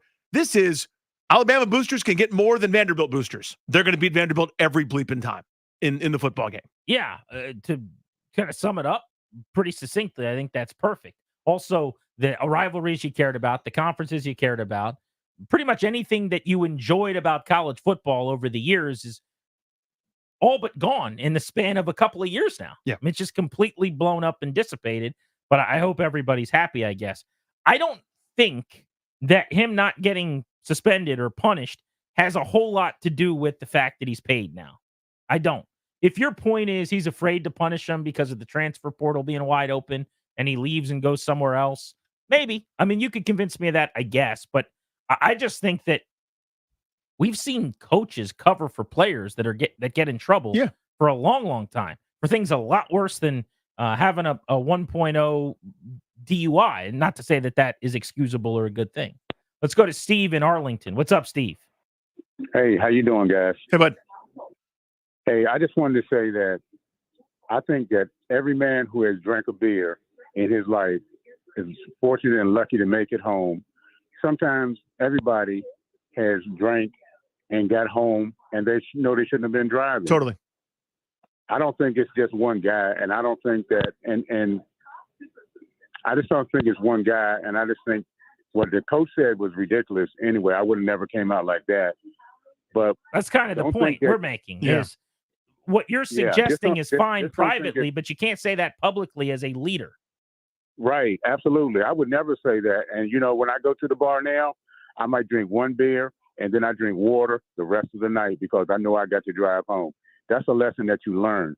But a kid, he should learn that lesson now, but he didn't learn it before, but he should learn it. It should be in his system right now. Well, here's the other thing. And Thanks, thank bud. you for the call, Steve. Appreciate you, sir. What he's talking about is when somebody has a beer or two, whatever, gets behind the wheel, drives home, which you should not be doing. But as he said, a lot of people do. And you get home. Ideally, by the way, you wouldn't, if you have a couple of beers, like I don't think you're a 1.0 at this kid's body weight, but we could debate that another day. Regardless, what happened was not that he got behind the wheel and then just drove home and he lucked out. He got pulled over and got a DUI. He got arrested. When that happens, now there's ramifications. Whatever comes with the arrest. You've got to spend a couple days in jail. You've got to lose your license for a year, whatever that is, right? You got to deal with that. Same way, like you can't say to a cop when you get pulled over for speeding, here's what I've never said. Everybody speeds, man. Come on, everybody speeds. Doesn't matter. Here's my ticket. Yeah. I got an appointment with you 3 months from now at the courthouse, and I got a couple $100 I got to pay or whatever it is. So he did the crime, so to speak. Now you got to do the time. And the question was, more than anything else, should Gundy have done something other than essentially make the excuse that, I've done this 1,000 times and say that his punishment's going to be, we're going to use him more. Let's go to John in Herndon. Hey, John. Hey, how you doing? Love the show, guys. Thanks, bud. Hey, I just want to say, first thing, let's not pretend that star athletes don't get special treatment. They always have, always will. Second, I just want to say, I'm not really I wouldn't have said what he said, but I appreciate the coach's honesty because so many people have done it. And as somebody who has been on the receiving end of a DUI, it's a nightmare. I mean, you're paying thousands of dollars in lawyer fees. You're having to go to court-appointed classes. And if he didn't have his team to support him, you know what I mean? He might fall even down a darker hole. So, I mean, I don't really, kicking him off the team wouldn't help him. So, no, I don't think anyone would suggest he should be kicked off the team. Yeah, or suspended or what have you. I mean, going through the whole legal process, that's punishment enough. And he's a kid. What'd he blow? A 0.1? You know what I mean? It's not like he was 3 times the legal limit. He wasn't hammered driving around. You know what I mean? He just got caught. So it sounds like you and Mike Gundy are in lockstep. But here, joking aside, is my point. Not everyone agrees with me on this. This goes back in some ways, I think, to the J.J. Redick F-bomb to an extent. You see this with political figures, leaders in all capacities. I'm a time and place guy, right? I have no problem with J.J. Redick dropping an F-bomb in the locker room. If Mike Gundy, with his players, says, hey, we're not going to suspend Ollie because he made a mistake. A lot of us have made that mistake. I want you guys to learn from it. We're going to be better for that. No problem. But when you're in public at the podium, when you've got the office attached to you wearing your pin, there should be an expectation of you're not just some dude that's sitting next to me at B-dubs. You know what I'm saying? And I believe in, not everyone does, and that's fine. If you want to call it playing pretend, playing house, that's fine. Acting as if. I need an illusion of you're above the random dude. So the fact that the caller, who had made a really good call, calls in and him and Gundy are saying the same thing, I'm not telling you there's not some common sense to what Gundy said, but you're now acting as the head coach and the leader of 117 guys who are between age 18 and 21. There's an expectation of you to make this a more teachable, coachable moment than just to say, he only blew a 1.0. I mean, he wasn't hammered. There's an expectation to not drop the F-bomb there. Do it behind the scenes. Yeah. And a lot of people just don't agree with me that it matters what you do and whether or not you present yourself in the role that you're supposed to. And even beyond that, you could do that for that line of thinking for anything. Man, he cheated on one test. I mean, it's not every test. He cheated on one, and it was a hard test. So he got a little. It wasn't like he cheated on every question. He did some of it. There are rules, and they set him up to be eligible to be part of the team. It's a privilege. It's not a right. Right? I mean, it's the kind of thing where I understand that you're not going to kick him off the team because he jaywalked. You're not going to kick him off the team because he was 5 minutes late to a meeting. But he might have to jog a sprint or two because of it. I mean, it's one of these things we set up rules and parameters. I'm not saying he should be kicked off the team. That would be wrong. I would say that's way over the top. Outrageous. Yeah, I mean, maybe if you want to sit him for a quarter, that's fine. Or you don't want to sit him at all, but he's got to do some sort of thing to prove his way back into your good graces behind the scenes. Totally fine with that as well. Just don't say we're going to give him the ball. But don't be like, I got hammered a bunch and drove home, and we're going to give him the ball more. I mean, it's thumbing your nose at the entire idea. Now, let's be quick. Gordon Woodbridge, one last call on this, and then we'll keep it moving. Gordon, what's up? Hey, how you doing? Hey, man. So maybe I misheard or something, but it sounds like that you're kind of focusing on the wrong punishment.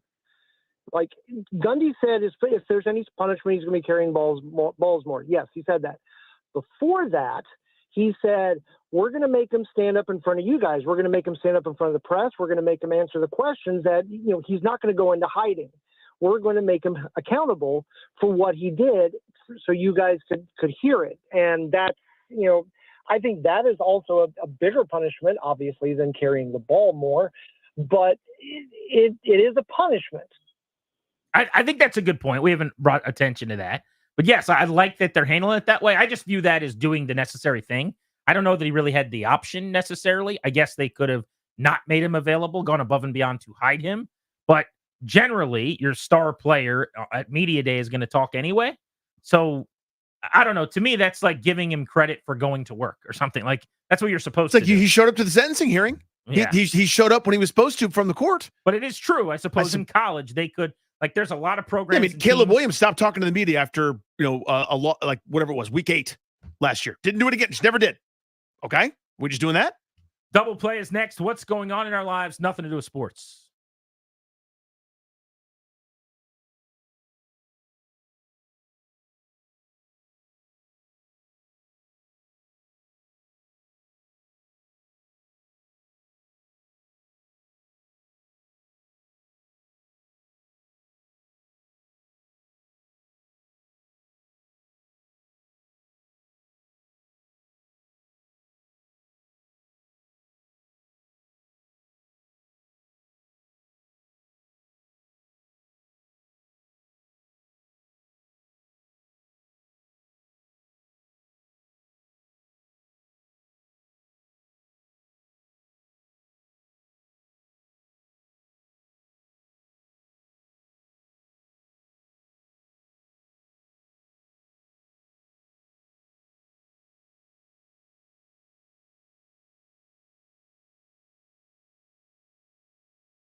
Our double play each day on Grant and Danny is driven to you by your local Washington area Honda dealers.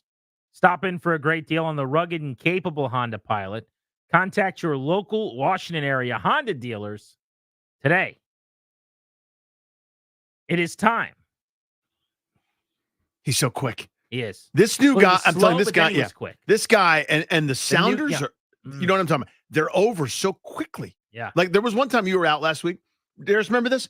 I was like, oh, he's hitting the Sounder, whatever it is. I have time to take a sip of tea. I didn't gotten up to my lips yet when it's over. And it's like, dude, you're expected to talk right now. It's your show. You got to, we'll get used to it. We'll watch the film. Sorry, big voice guy. It's time for our double play. I've been obsessed with this. You're not going to be interested. And I'd wager most of you guys listening aren't going to be interested either, which is probably a great idea to do it on the radio, but here we are anyway. Oh, that's always a good start. This is always how we do it, right? How can I do a double play that very few people care about? I always try to do that. Let's alienate as many as possible. Here's something that you're not going to be interested in. No. So my Instagram feed is bizarre, I would say. It's a lot of pickleball highlights, baseball highlights, various people exercising, and other. What's other? Just different things that fall into a different category. No, but I want to know what other is. There's no one thing. Let me hit the Sure. Show me your phone and hit your algorithm. So hit the little microphone glass. Microphone glass. And I want to see just what pops up there. All right. So here's it's a Star Wars meme. There's Dave Portnoy. There's a lot of other. There's a baseball thing. I see some other there bouncing up and down. There's some other. There's a lot of other. Yeah, there's a couple different others. Yeah. That's another football meme. That's a Lord of the Rings. No, this is House the Dragon meme. There's a lot of stuff. And there's some other. Do others always come in twos? Others oftentimes come in pairs. All right. Anyway, so I saw this one on the algorithm, and I've like tried to find out as much as I could about it, and it's still very little.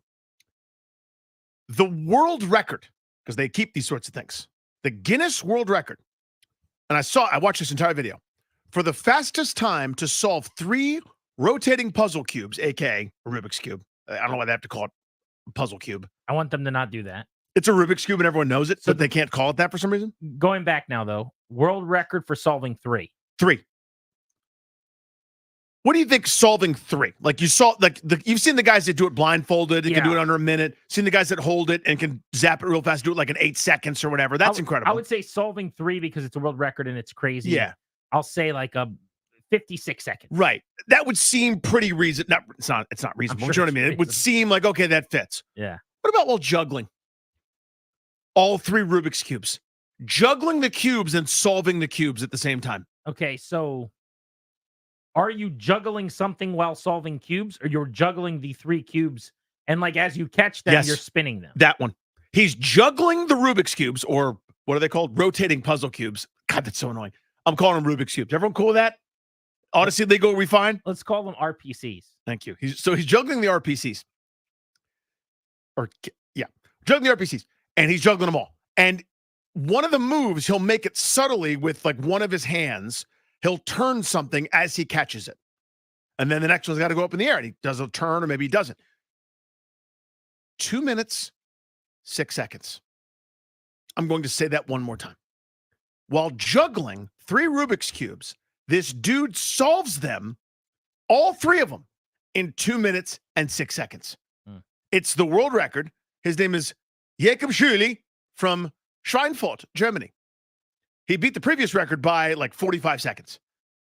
2 minutes and 6 seconds. So that dude is like waking up, putting his pants on, eating breakfast, maybe going for a walk, maybe goes to town to the marketplace to get some fresh fruit. I don't know, whatever the Germans are doing on most days. So it's hot in the summertime, but we still have to get outside, for exercise. That dude can walk around, and if you're like, hey man, here's 3 Rubik's Cubes, while juggling them, just over 2 minutes, would you solve all 3 for me? And he could do that. Like, what does he do to practice? Like, where does he go? This is not me sandbagging your double play. Remember, I told you weren't going to care. No. I told everyone they weren't going to care, didn't I? I'm not going to be sandbagging your double play. I do care. That's interesting. That's even amazing, I would say. But it's an actual question. You're going to take it wrong. Okay. One of my favorite GIFs on the internet is Ryan Reynolds. I think it's from Van Wilder, if I had to guess. I don't know.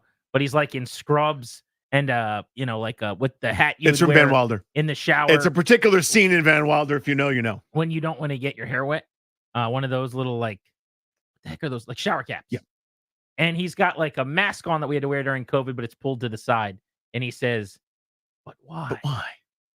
And he says, "But why?" And then the words flash up, and I use it all the time. I'll see different tweets or people saying things, and normally I use it to people when they're being a jerk. Like I tweet something I'm excited about or something, and someone's like, "No one cares." And my retort is like, "Well, why are you doing that? Why do you have to be mean?" Yeah.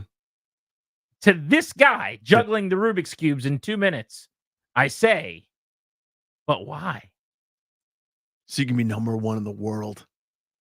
You could beat some dude 6,000 miles away. And that's good? When you're number one in the world, yeah. At a thing that no one cares about or is trying to do? So think about this. No one has ever said, I want to be the fastest at juggling, what do we call them? Rotating puzzle cubes. RPCs. Yeah. No one's trying to catch your record. It's cool to be the best in the world at something people like to do. Being the best in the world at something that not only do people not do it, but no one's interested in even watching you do it. Does that get you anywhere? So try this. 9 billion, give or take, people on the planet, right? 9? Are we up to 9? We're sort of sniffing 9. No way. Yeah, we're almost there. No, that can't. I think we're at 8. It's clear we're all on the way to 9. Just shy of 9, I think. So let's say... Guy, it's 7.9 bill. No. You just gave us an extra billion. It's north of 8. I Googled I saw it it the other day, unless there was something I didn't know about. and it just dropped to 5. Like a little Thanos snap happened. Anyway, No, call it, we're at 7.9 billion. That sounds right. I've always heard just shy of 8. so call it 8 billion. Fine. Let's say 1 out of every 100 million people is enthralled by some sort of social media capture of this worldwide. You've still got like thousands of people who are going, "Oh my God, this guy's incredible." And if he was here, I'd be like, "Dude, I want to talk to you for like 5 seconds." You wouldn't. No, then I'd move on. But I'm fascinated by it. Like, how did that dude go? I think I can crack 3 minutes. I respect your double I think I play. can crack 2:45. If this guy was sitting outside, you would not give him the time of day. I would. No one in this office is I better would. at blowing right past people they don't care about than you are. I And he would be in that category. I can't. First of all, that's true. That is correct. What you're saying, that assessment.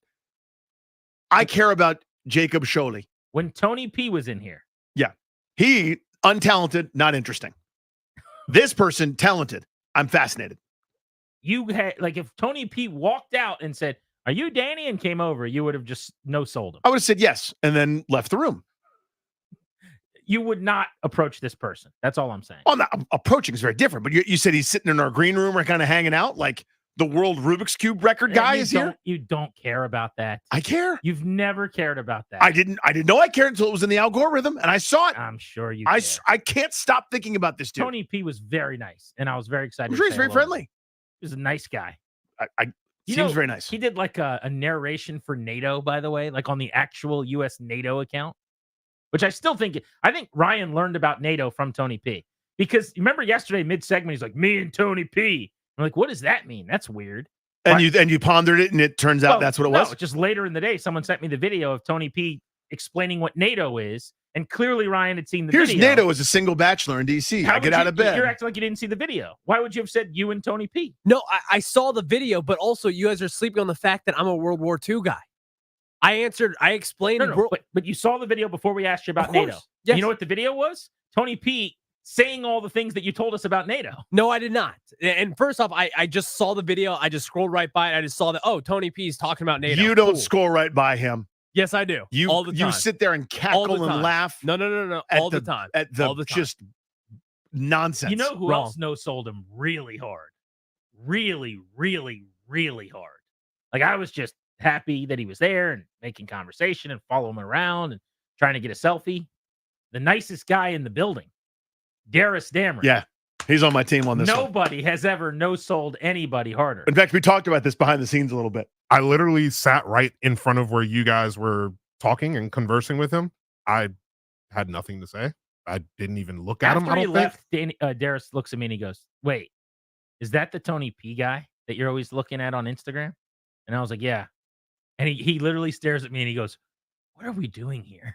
Just like that. I love it. Beltway Blitz is next. We're giving away tickets to Dave Matthews Band.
As promised, caller 10 at 800-636-1067.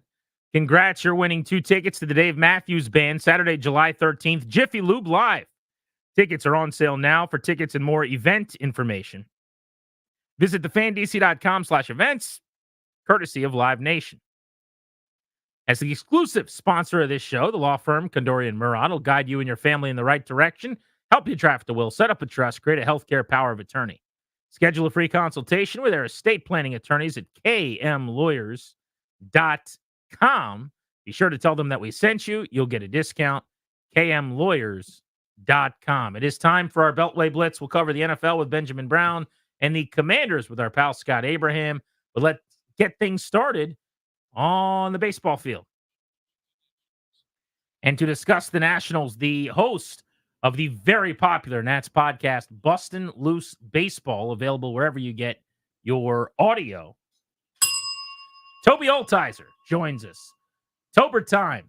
The Nationals last night. Ugly start from Jake Irvin. Really rare. Probably his worst of the season and one of the couple clunkers he's had all season long. And then they actually battled back late, but it wasn't enough.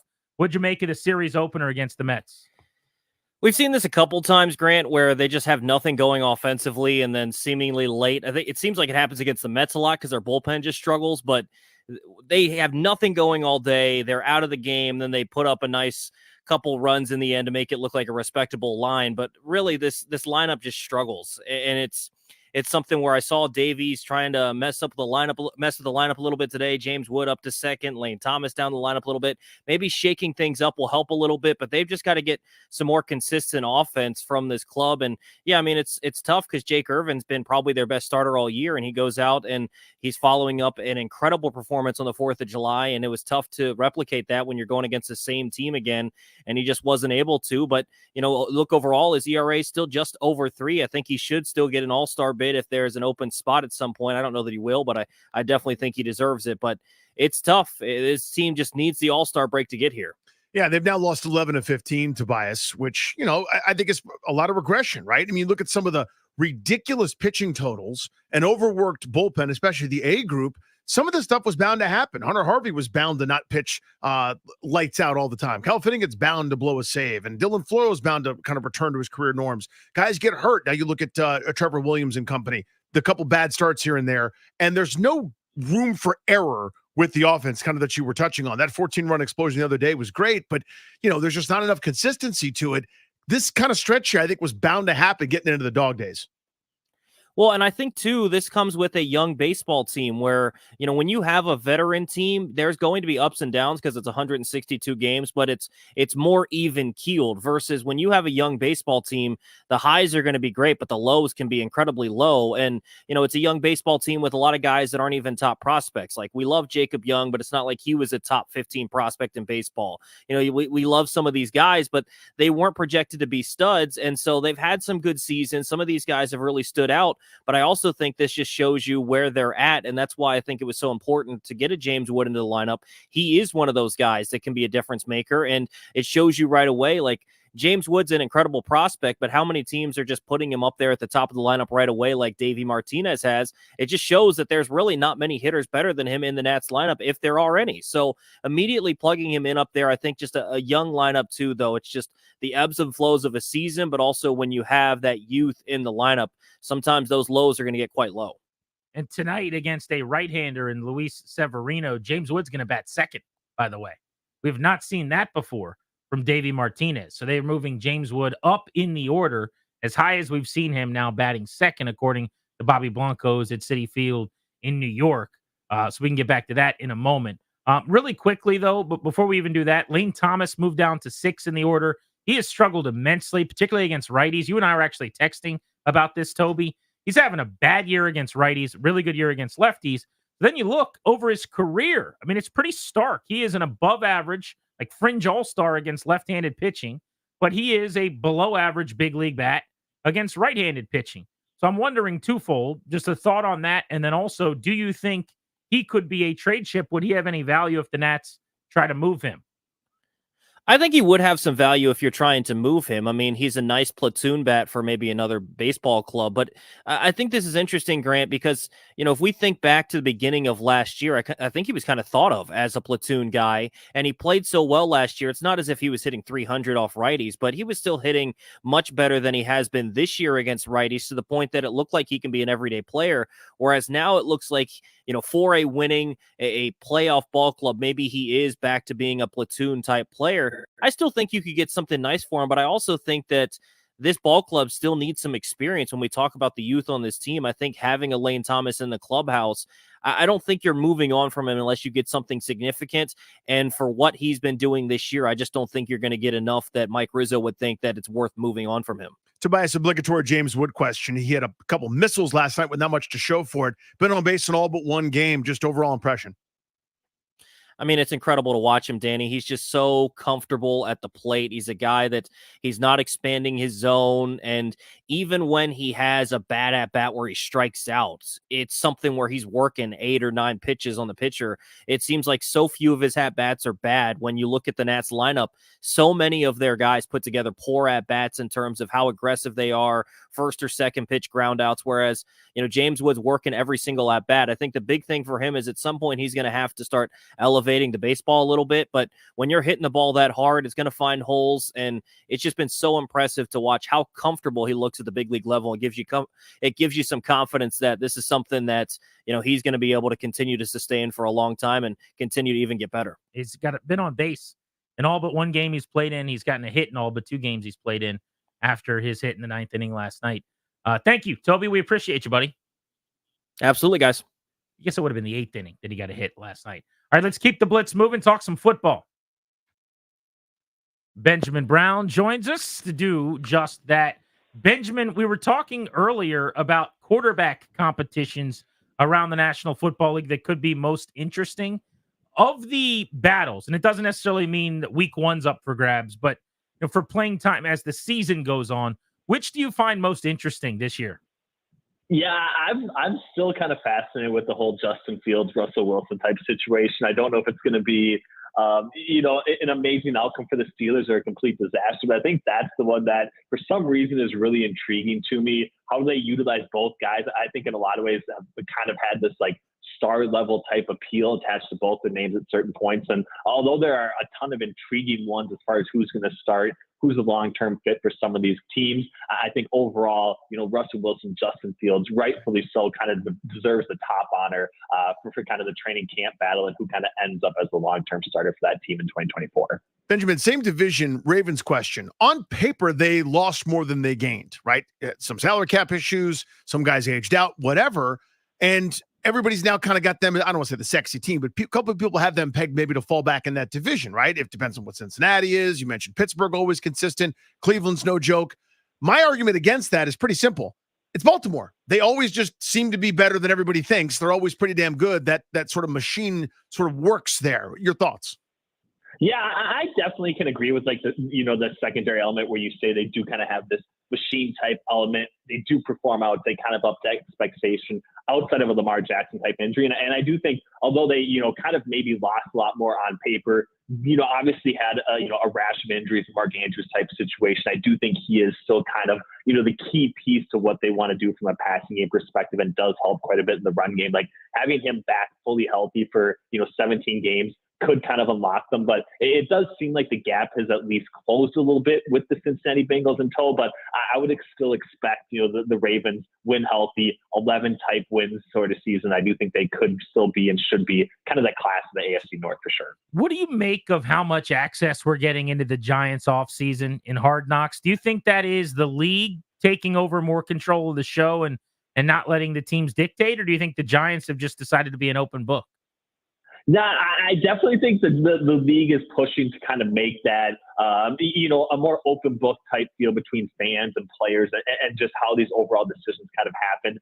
To me, I don't think any particular team would be all that open to it. So I do think it wouldn't be the Giants, I would say, necessarily agreeing to be, the front running team from having a lot of their information out there and kind of in the public facing sphere. So I do think it's the league kind of cracking down on it, trying to make it kind of this marquee type television event. And I do agree that that is kind of the one direction that it could be really successful and does absolutely need to go. So I think overall, kind of seeing the more open book type play is really going to build up that brand and really going to see some long-term success from, the Hard Knocks perspective, both, training camp and then the off-season versions that they're going to roll out here.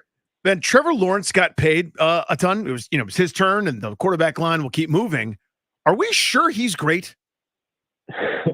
I still think that, the question of him being, a bona fide top 3 quarterback year in and year out definitely is still very much up for debate. But at least as far as a guy that can, be a top 5 guy in, one random season, I do think he definitely fits that bill. Obviously, the Urban Meyer situation at the start of his career wasn't, the strongest footing to get off of. In some ways, I do think they have paid, to bring guys around him at the wide receiver position, but it hasn't necessarily been overall the right fit either. So I know I'm making a lot of excuses for situations around him, and obviously the franchise quarterback does need to be a guy that can kind of lift the tide of everyone around him. And we maybe haven't seen that from Trevor Lawrence's standpoint, but I think overall this could be a situation where it was the right decision to pay him. And I do think the best years of Trevor Lawrence are very much ahead of him. And I would still not be surprised if he lands as, the second or third best quarterback in the AFC for the next 3 to 5 seasons. That's our guy, Benjamin Brown, data science manager over at ESPN Bet. Thank you, buddy. We appreciate you. Thanks, guys. Have a great show. Thanks, You Ben. got it. All right, let's talk local football. Scott Abraham of Channel 7 Sports in town helps us to do just that. Scotty, only in D.C. is a lot made about gold pants, but that's where we are. What did you think of the decision to bring them back yesterday? Guys, it's a slow time of year. Come on now. Training camp doesn't start for a couple of weeks. But, I appreciate and like the rollout that they did. And I like how they coordinated it with their, 92nd anniversary of the team being born. And I know most of the fan base, they're happy because it brings back, that rich history this franchise has. And they've been calling for the gold pants first time since 2018. And I think gold pants look better with the white jersey. The burgundy and the gold give me that Ronald McDonald feel, but I'm okay with it. So a little touch of the past going toward the future. I appreciate it. Where do we stand right now this minute in the quest for a stadium? Like, give me a 30,000-foot view. Well, I think the political red tape of Washington, D.C. is kind of maybe the bugaboo right now, and the whole thing with the Wetzel family in Montana. So I think ultimately, and I've said on my program and I think on your program, I think it's going to end up back in Maryland at the FedEx site. And who knows when everything will be finalized, but that's just my take and my guess because, the team owns that land currently in Landover, and obviously the Washington, D.C. and RFK site, you have to go through legislation and all the political figureheads. So I think it would just be an easier way to build a new stadium would be going to Maryland. I know that's not a popular response and answer for the rabid fan base that want it back at that RFK site. I personally think it belongs in Washington, D.C., but I think it'd just be easier for the ownership group to just plop it right next to FedEx Field. ESPN ranked all 32 teams skill position groups 1 to 32. Washington came in at 26. They basically said it's McLaurin and not much else. What do you think? That was for wide receiver? Just all receiver, tight end, running back, all skills. Yeah, I think that's kind of low actually, and then I did not see that because I really like that running back tandem of Robinson and Eckler. I think Robinson's going to have a big season. I have a really good feeling about Robinson because I feel like he was underutilized with Eric Bieniemy. I think they're really going to hone in on the running game in between the tackles, that Thunder Lightning combo with an Eckler. And let's be honest, Jahan Dotson had a down year compared to his rookie year. I think he could have a bounce back season. McLaurin's going to get his share. Who's that other wide receiver? What's that other weapon going to be? That's the unknown and probably why they're ranked a little bit lower because you lose a Curtis Samuel. You gain a Zach Ertz over a Logan Thomas. Is De'Ami Brown going to step in? Is a Luke McCaffrey going to be that slot guy? So there's some unknowns of that, extra weapon and target for Jaden Daniels. The only guy of the non-McLaurin group, Scott, that I'm bullish on is Eckler. I think people have kind of overrated his demise based on, some bad rushing totals last year and it was everybody on the Chargers. Nobody could run the ball there. I think that guy's got something left, and that's going to be their best addition, especially for a young quarterback. Where are you at on Eckler? Danny, it's a great point because, I'm sure you play fantasy football. I play fantasy football. The dude is a touchdown machine. 20 touchdowns, 19 touchdowns a year. Yes, last year he had a relatively down year because of that high ankle sprain. So he's a prime candidate to get back to his touchdown making ways. It seems like when he has the football, good things happen and he finds the end zone. He has a knack for finding the end zone, and that's something this offense has been lacking for a lot of years. So how Cliff Kingsbury utilizes that Swiss Army knife personality that Austin Eckler can bring to an offense, I think that's going to be a big part of this offense of figuring out how do you get Eckler the football to do what he does best, and that's find the end zone. So I think he's going to be a good fit here in Washington. Scott, thanks, buddy. Good catching up. See you, fellas. That's your Beltway Blitz. We do it every day. All the teams you care about in one segment with the news being topical here on Grant and Danny. We talked about the gold pants. That was the big change to the uniforms yesterday. Mm-hmm. What other uniform changes would you like to see? Let's dive into that on the Fan.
Grant and Danny on the Fan, taking you up to 6:30.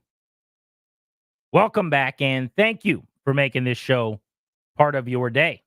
Nationals in New York taking on the Mets at Citi Field. First pitch, 7:10, which means pregame with Charlie and Dave starts tonight at 6:40, right here on your flagship home for the Nats and the Caps.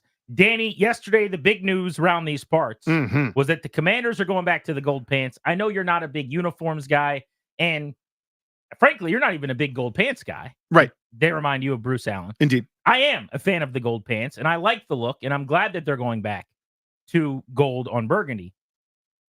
But it got me to thinking, and I know it's something you wanted to address here too. They have made a change to the uniforms. We have had the same look in the same uniforms since the shift right around 2/2/22 to Commanders. If we're now opening up the possibility to tweaking things and changing things, whether that be back toward the old ways or just going in different directions, let's walk further down this path. Let's have a little fun. So they made the first big change. It's back to the gold pants. What should the next change be? If we're in the mode of actually making things better with the uniforms, I'm going to keep this specific to the uniforms. It's not a name change. Right. This is not important going to distinction there. a wide receiver. Just with the aesthetic, the look, the uniform itself. Danny Rouillet, what say you? I want him to wear white at home again. I know nobody seems to care about that, but they did that throughout their dominance in the 80s and early 90s. And the majority of the time that they were on your television, they were wearing white because they wore white at home. Only a couple other teams would do that.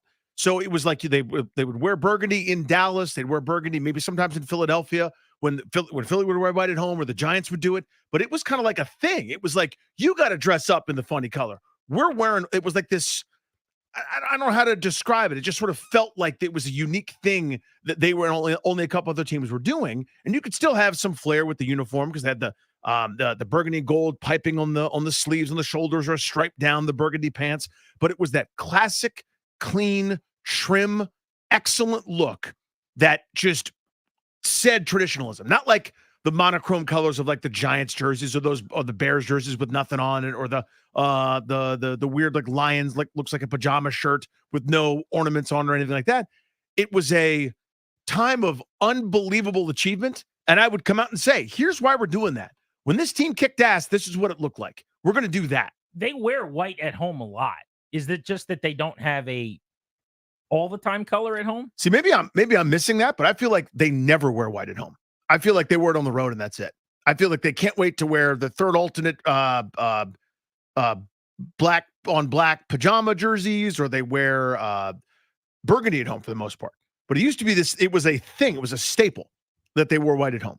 Yeah, what I don't know is it an all the time decision? Like, do they have a pattern? Do they have a pretty frequently they do this? But yeah, I guess you're right. When I think about like the big Carson Wentz interception against the Titans, they were in the burgundy jerseys, and they do maybe major in that. Actually, Darius, can you dig on that? Find last year's jersey choices.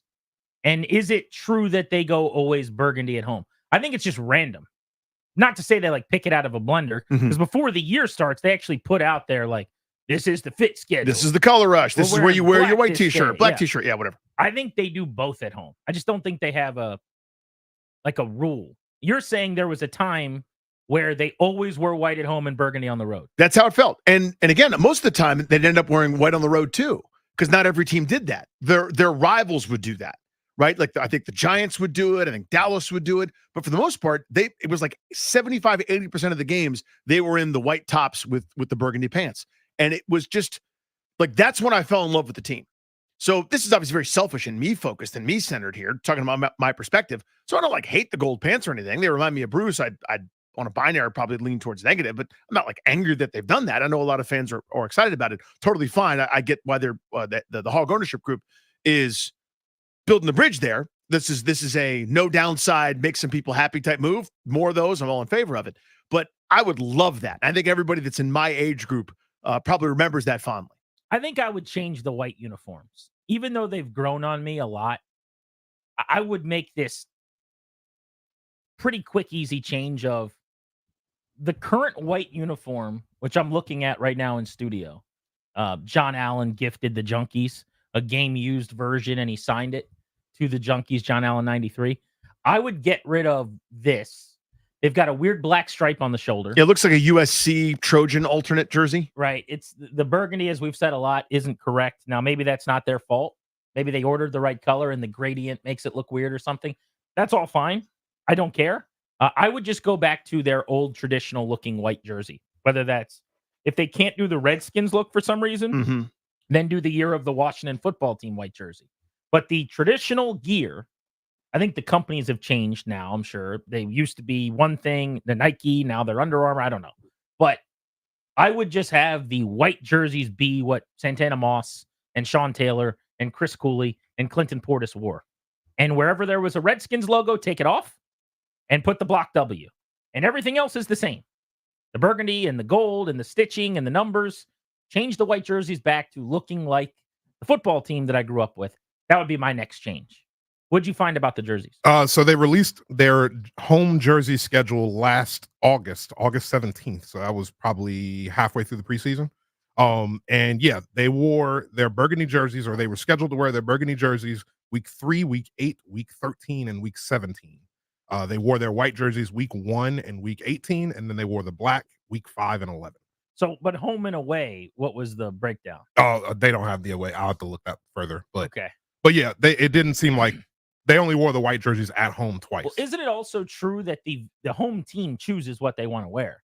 So that could be an issue too. If like a home team chooses white, now you've got to wear your burgundy, which is what you want. But if they choose, like you go to Arrowhead and the Chiefs go, we want to wear red at home.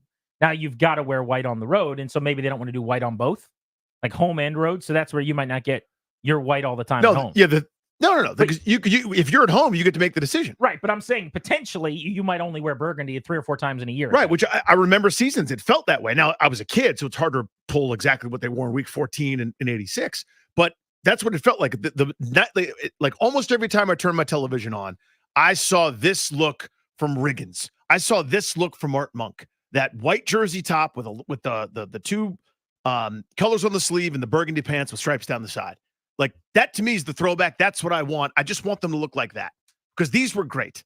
Do the great thing, and everyone has to mess with uniforms and make them less great. But or you're like keeping this uniform? No, I want to do the see. thing that I like. So your change would be to change the whites, which is what I'm saying, and then also to wear white at home. And have a policy where if you come to see us, we're wearing our white jerseys. If you come to our stupid stadium, which needs to die immediately, but we have to keep it for years and years and years now because Bruce Allen screwed us. But we need to like that is our policy. That is our branding thing. We're going back to the way it was when it was awesome. So I don't care that much about when they wear what, and if there's a policy for this is what we wear when we're home away. I just want the look to be better.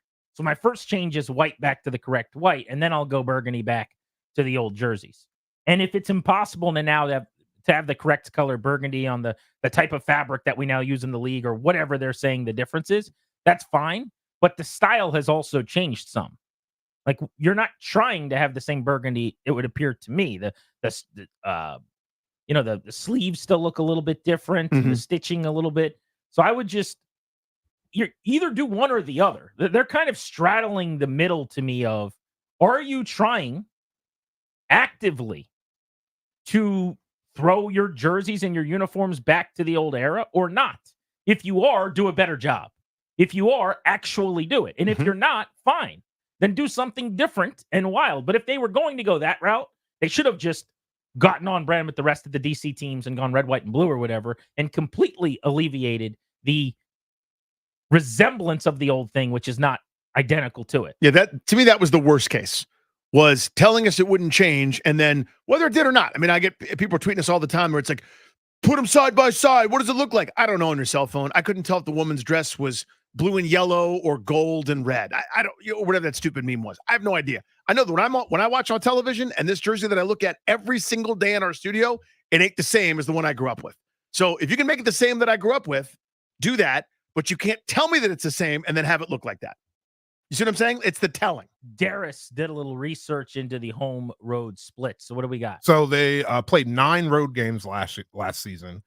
8 of those road games, they wore white jerseys.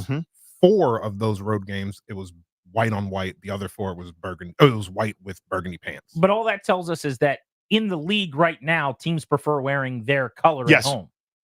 So they got dictated to Mhm. on those choices. I was always under the assumption that teams that wear white at home, they only usually do it early in the season when it's hot out.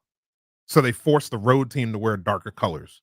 That's what my assumption always was. Aside from the Cowboys, the Cowboys are kind of But like the growing exception. up in sports, like baseball is a great example. When you were at home, you were white, and when you're on the road, you were gray or whatever your color was. Yep. But that was just it. Like there wasn't we're going to choose to be cool tonight and wear this, or we're going to have our Friday night all black and orange Orioles jersey. Like that started to happen. That was like the first phase of now phase 11, where you have 10 alternate jerseys. But there was a time, to Danny's point, and I don't remember this being the case for these Redskins because I wasn't old enough. But like you're at home, you wear white. This was the Orioles. This was all the teams I cared about. Like, oh, they're in gray tonight. They're on the road. I love that sense of tradition. I love that kind of branding thing because it stood out. Because to Darius's point, everybody else is like, no, this is the cooler one. Like when you think Kansas City Chiefs, you think of them wearing that iconic red, and the whole stadium is red. It looks like with all the Chiefs jerseys. I would love for it to be a universal thing in Washington, where if you come see us, we're wearing our white jerseys, and everybody knows that. I would love that. I think generally players like the color jersey. I do too. More than their white jersey, unless you're going white on white, which I think players dig. But that's why a lot of teams, like I think of the Chiefs playing at home, they're wearing red every time. What is the next uniform change you would make after the gold pants came back yesterday? 800-636-1067 is the number. Grant and Danny on the Fan.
You can tweet us at Grant H. Paulson at Funny Danny. A lot of comments coming in.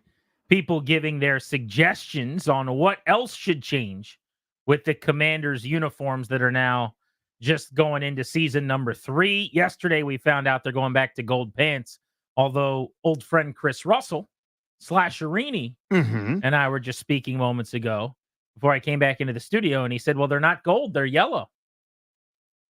I guess by definition, that's true. Yeah. Because you think gold is more metallic. Gold is shiny. Notre Dame has a gold helmet. Yeah, the Golden Dome, sure. Florida State with that darker burgundy has like a gold pants sometimes. So true. I think by definition, they are yellow pants, but we get it. It's burgundy and gold. Sure. The actual color itself might not be gold by definition. Like if you Google the color gold, that's not the color of the pants. The pants are a little more yellow, but I think we all understand what we're talking about here. But what's your next change? What is the next play if you're trying to make these uniforms a little more entertaining, enjoyable to the eye, aesthetically pleasing to the eye, moving forward? 800-636-1067. Kevin's in Arlington. What's up, Kev? Hey, guys. Hey, just wanted to give a little history real quick on the uniforms. Because I know Danny was upset that, he thinks of the gold pants as a Bruce Allen thing, and I get it. But it wasn't even a George Allen thing, Danny. It was a Vince Lombardi thing in '69. And that's when we went to those gold pants with stripes. They never changed under Allen, and it was the Lombardi regime, Sonny Jurgensen will tell you that turned everything around when we started winning. So when you think about the gold pants, never think about Bruce, think about Vince. Okay? Now, as for what I'd like to see as a change-up, I look, as long as they're the Commanders and as long as this is the current uniform combinations that we can choose from, I would love to see, because I think the Eagles do this occasionally, and I like it. That's the only thing I like about Philly. I would love to see a home jersey, the black jersey, the burgundy helmet, and the white pants. And then I'd like to see the traditional red jersey and the gold pants and the burgundy helmet. I just think that the black should be integrated. I'm with Danny. I hate the pajama, black on black, burgundy on burgundy. But black is increasingly part of all teams' uniforms, and I'd like for them to be creative about it. And you know what? Do something different, because once this team starts winning, we're going to think about them in these new combinations as a new team. That's how I feel about it. But see, that's, I think, what we got to figure out, because in that call, he both wanted some throwback stuff and then new team, new image. It's a tough tightrope to walk, It's man. like we got to pick a lane, I think. I don't think you can do both successfully. I think you've got to choose one and then alienate the other. Either we walk the old burgundy and gold Redskins path, or we say they're not the Redskins anymore. They're the Commanders. This is a different white on burgundy jersey with the black stripe. They now wear black and yellow like they're the Steelers occasionally, and the black on black look, which I actually think is a very cool look. It has nothing to do with the Redskins, but it's a cool look for what it's worth. A couple things I would tweak, like I would take the W in the middle of the helmet off. I don't think that makes any sense, but I digress. You just got to figure out what you want to be. I think that's the first thing. It's like when you're writing a column, you're taught who's your audience. And every sentence you write, every paragraph you put down, you're supposed to answer that question. Who is my audience? I think that's maybe a good analogous thought to, we need to try to figure out, what is our goal? Who are we catering to? Are we trying to appease the old guard and keep fans from the old thing happy? Or are they trying to distance themselves a little bit and start something new and fresh? Because I think by right now doing a little bit of both. Yeah, they've tried to do both. They've made everybody unhappy. I agree with you. Let's go to Tyrone in Upper Marlboro. Hey, Tyrone. Hey, fellas. How y'all doing this afternoon? Good, buddy. Great. Hey, doing well. I guess I'm officially an old head. My childhood was in the 80s. My teenage years was in the 90s. And I'm with Danny on this one. I love the white with the burgundy pants at home. I'm one of the few people probably that hates the black uniforms. You know what I mean? We're lockstep, dude. Yeah, absolutely. And changing the name is not the biggest turnoff for me. It's the uniforms. I hate the uniforms. I just hate them. Period. I don't care what combination the current uniforms are in. The burgundy's not the same burgundy. The white or the black. And I can't stand the black, but definitely I would like for us to go back to what Danny was saying. So I agree with you. Here's my question. Appreciate you, dude. Why couldn't they have just taken the decals off the Native American and headdress logo, the Redskins emblem? Just rip that off the helmet. In fact, they'd already kind of done it because they were the Washington football team. And for that, they had the same jerseys, same colors, same pretty much everything. But they just put a number in place of the logo, remember? Yeah, you could put the crest, you could put whatever you think looks but good. I'm just saying what we actually saw when they were the Washington football team during the 2020 season in year one of Rivera was they just ripped the emblem off before they had a name, and they just put everybody's number right on the side of the helmet. Why can't they just do that and have a block W in place of the old logo and have the exact same uniforms? Now, maybe their point is, we didn't want to do that because this is not the Redskins and it's a different thing. Which, if that's the case, that we can have a different conversation. But stay with me for a second. Okay. If their goal was actually to keep it really, really close, then why didn't they just do that? Because it seems like their goal was to keep it really, really, really, really close. Maybe their goal was to keep it close with a fresh can of paint or something. Yeah. And again, it goes back to your point that you made a minute ago, where you try to do both things, you end up failing at both. But like the gold pants is an example. Yeah. They're bringing back the gold pants. But the gold pants that they used to wear had burgundy stripes with like a white, and it was like burgundy, white, burgundy, almost like three lines straight down the middle. That's not on these current gold pants that we saw yesterday. So they're bringing back the gold pants, kind of. Everything's kind of. It's almost like they don't have the trademark to the old stuff, but they do. Right. No matter if it's super hard because you're trying to please everybody in a place where you quite literally cannot please everybody. Like they're in a position where they're desperately trying to win fan approval, and there's a great Simpsons episode when two aliens are the two top tickets on the ballot for president, and it's like one guy is like, this for everybody, and they go boo. This for nobody, boo. This for some people, boo. And he's like, I don't know. Like that's what this is. Like if I'm going, hey, when the last caller, Tyrone and I, when we were in the 80s, this is what Joe Gibbs said. We're going to wear white at home. And they wore white all the time. Like everyone Ryan's age would be what are those? And they'd be all upset. Whereas if they do some kind of newfangled, I don't know, thing that I think looks ridiculous, it's like a Super Future jersey that somebody wore in a video that Ryan scrolls on Instagram, the kids would love it. And everybody my age and older would be like, what the hell is this? It's not what I grew up with. There's no pleasing everybody here. So it's really hard when you can't commit to one thing, knowing you're going to alienate a huge portion of the pie that you're trying to win back.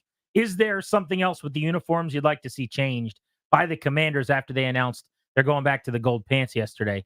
800-636-1067 is the number. We'll take your thoughts on this next. Plus, we want to get into the second-year players in the NFL under the most pressure as we continue in the 5 o'clock hour.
In 1 hour at 6 o'clock, right here on Grant and Danny, we'll give away tickets to see Ghostbusters in concert at Wolf Trap. We got a 4-pack for you to a July 26th show that is a couple Fridays away. Make sure you're listening in an hour if you want those tickets here on G&D. It's Spain and France yesterday. Today, Netherlands and England in Germany. Euros winding down in soccer. I saw that England had beaten the Netherlands today. And the reason that I bring this up, Danny, is I thought this was funny. You may not, but I'll bounce it off of you. Here we go. You're a comedian. Right, so let's try. You have a sense of what's funny and what's not. So my neighbor, maybe I already told you this story, actually. That would be It's not familiar so far. Okay. I'm talking to my neighbor. Neighbor. And my son's wearing his Kyle Kuzma jersey. Mm-hmm. Okay. No foul so far. Okay. I've told a lot of people this story, so I thought I was going to be the guy to repeat a story in a couple of days. I've done that. I ran out of stories in 2018. You called me on it. I was like, all right, that's it for me. I called you on it? Yeah. You're like, you've already told me that guy. And I was like, I'm out of tails. Like, we spent a lot of time together. Yeah. All right. So my son is wearing his Kyle Kuzma jersey. My neighbor comes over. Really nice dude. I told you he's going out to the fall league to watch, or the summer league rather, to watch the Wizards. Mm-hmm. So he's like talking to my kid, whatever. And so then my daughter's right there and he's like, oh, are you a sports fan like your daddy? And she says, yeah. And he goes, what's your favorite sport? And she like starts thinking about it. Normally it's just a quick answer. You're just answering. She's like giving it a lot of thought. And so I'm not going to help her. I'm actually curious. See what she says. I'm like waiting. And she's kind of racking her brain. And in my mind, I'm going, all right, well, football days on Sunday. She loves that. We're in the basement. She runs around. She watches a little bit. We've been watching baseball every single night. So that's on her mind. She'll probably say baseball. We play baseball outside a lot. Hockey, we play in the basement without like skates or anything, but we play all the time, me, her, and Truman. So I'm like, it's got to be something, one of those. We play a little basketball, whatever. And she goes, soccer. And the guy goes, soccer. And I kind of whip around. We've never talked about soccer. Uh-huh. We've never played soccer for 1 second. We don't own a soccer ball, and we've certainly never watched soccer at my house.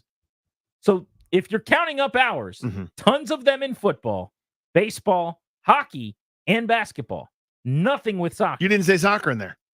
And she just told him her favorite sport was soccer. I thought it was the funniest thing. I'm like, so I walk in and tell my wife that, and she like just cracks up. It's like, what? Like, hey, I don't even know how she knows what soccer is. I mean, I get it. She bumped into it in a TV show. Sure, you run into it. But I just thought that was great. Like, what's she going to say? And then he asked my son. My son said hockey. But soccer, her favorite sport, hasn't been on TV for 1 minute in my house when she's been around. Yeah, we had a similar thing where before my youngest could play anything, but he saw someone in the neighborhood, apparently with a lacrosse stick. Had never watched a lacrosse game on television, had never seen lacrosse before, but somebody asked him that, and he's not really able to communicate his own thoughts and his preferences very wildly. He told me that he hates me 7 seconds before he told me I'm the best dad ever. I mean, just, different things happen with the kids. And he told somebody, what's your favorite sport? He said lacrosse. Good, you've never held a lacrosse stick. You don't know what a lacrosse ball is. Like if I put a ball in front of you and said, what kind of ball is that? You could not answer me. And that's your favorite sport? You're wrong. I yelled at him right there. She must be a huge soccer fan. I don't even know it. She's sneaking down to the basement to watch the Spirit at night. She's breaking down a Trinity Rodman's game. I got to get her over to a Spirit game, maybe. Let's go to the phones. 800-636-1067 is the number on Grant and Danny. Gold pants are back. What else do you want to see changed about the Commanders' new uniforms as we enter year 3? Jimmy in Columbia, what's up? Hey, guys. Before the break, I agree with almost everything you guys say normally, but I actually am strongly against y'all on the notion of alienating a group and can't please everyone. I mean, the Commanders' uniforms are so new that if we go back to the Redskins way, that was what everybody knew. So I will respectfully disagree on that notion. But to answer your question, wait, before you move on, because I'm not disagreeing with you, I'm just a little confused. You're saying that the jerseys aren't popular because they're new, so just stick with them for a while, or what's your point? My point is that if we go back to the old uniform style, I do not believe we will be alienating a group or leaving a group unhappy.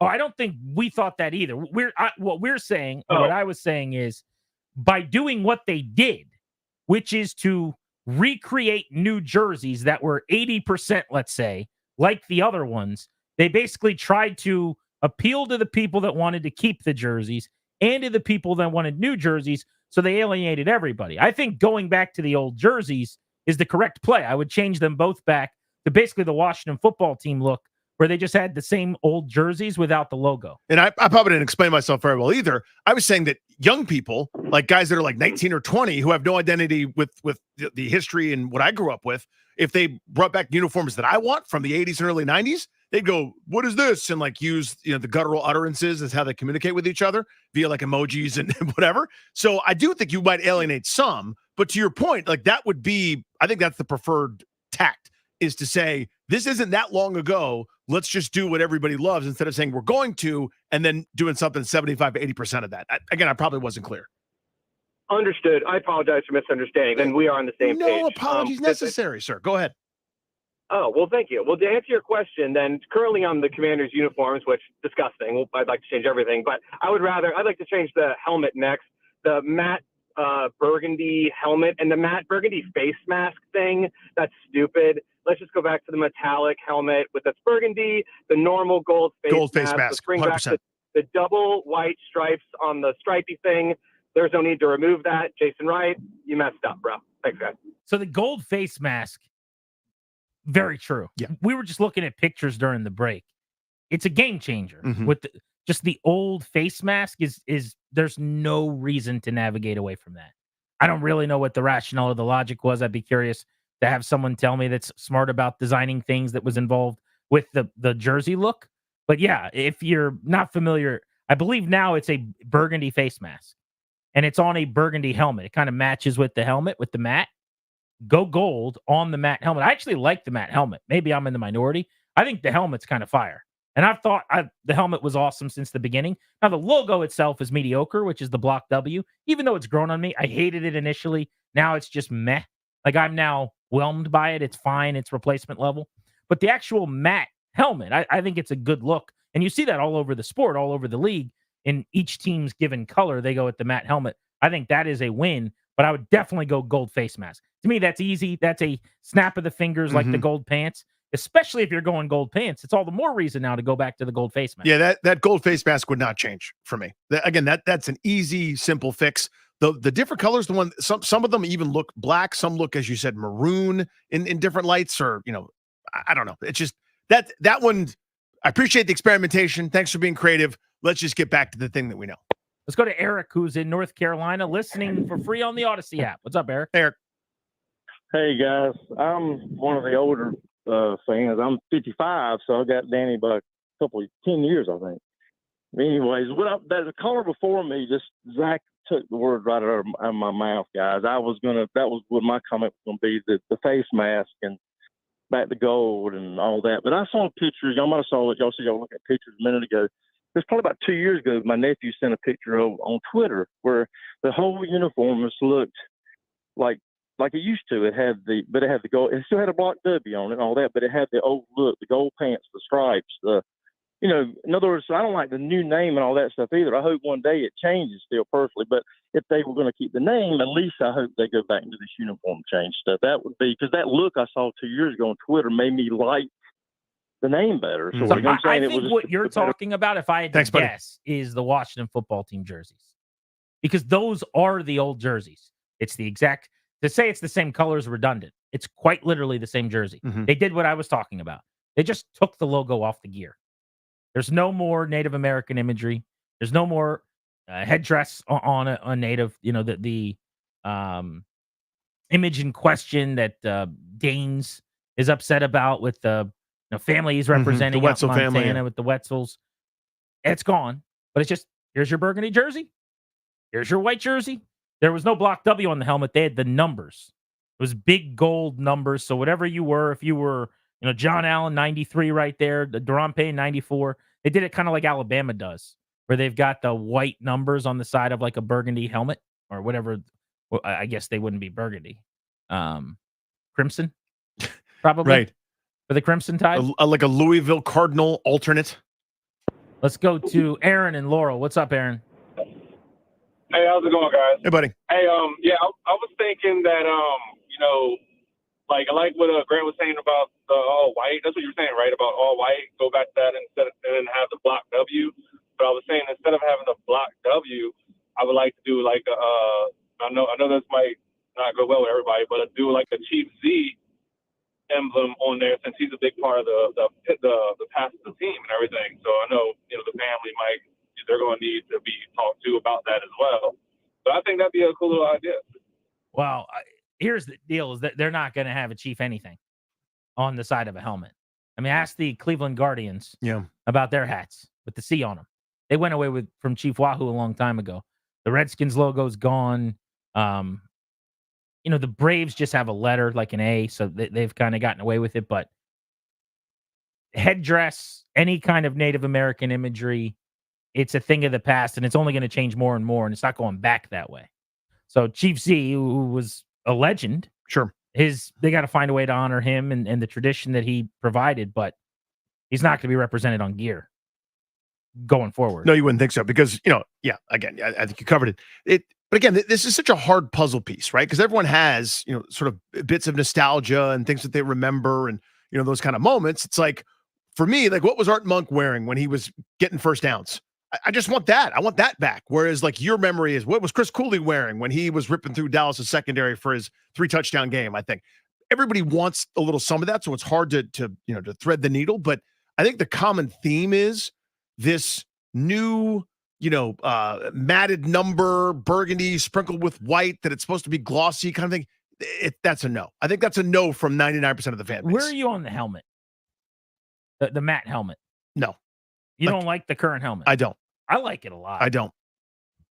Has the block W grown on you at all? Not even a little bit. I don't know what that is. Like, well, I know what it is. It's the block W. But I'm kind of going, that has no connection to anything. Like that feels like, oh my God, we forgot to put something on the helmet. We have 10 minutes. Get an intern to print something. It looks so low effort to me. And maybe it wasn't. Maybe it was something that they spent millions of dollars on, some designer and like 8 consultants, and they branded this and optimized that and RS this, whatever. It looks so stupid to me. There's no connection that I have with any part of that. I think the helmet's gorgeous. I'm looking at it here in front of me again right now. I think they got to go back to the gold face mask, though. And I actually think that would be the icing on the cake. But the matte helmet with the block W, I think it works. Another quick gripe that I kind of just noticed. I'm just scrolling through different teams' Wikipedias and looking at their uniform combinations and things of that sort. I didn't think this was an issue at first, but now I'm starting to realize this bothers me a little bit. So on the burgundy jersey of ours, it says Commanders across the chest. And then our white jersey, it says Washington, which is a different font from the Commanders one, which is stupid. And I don't understand that. Yeah, I don't like, and you pointed out that like each jersey is kind of different.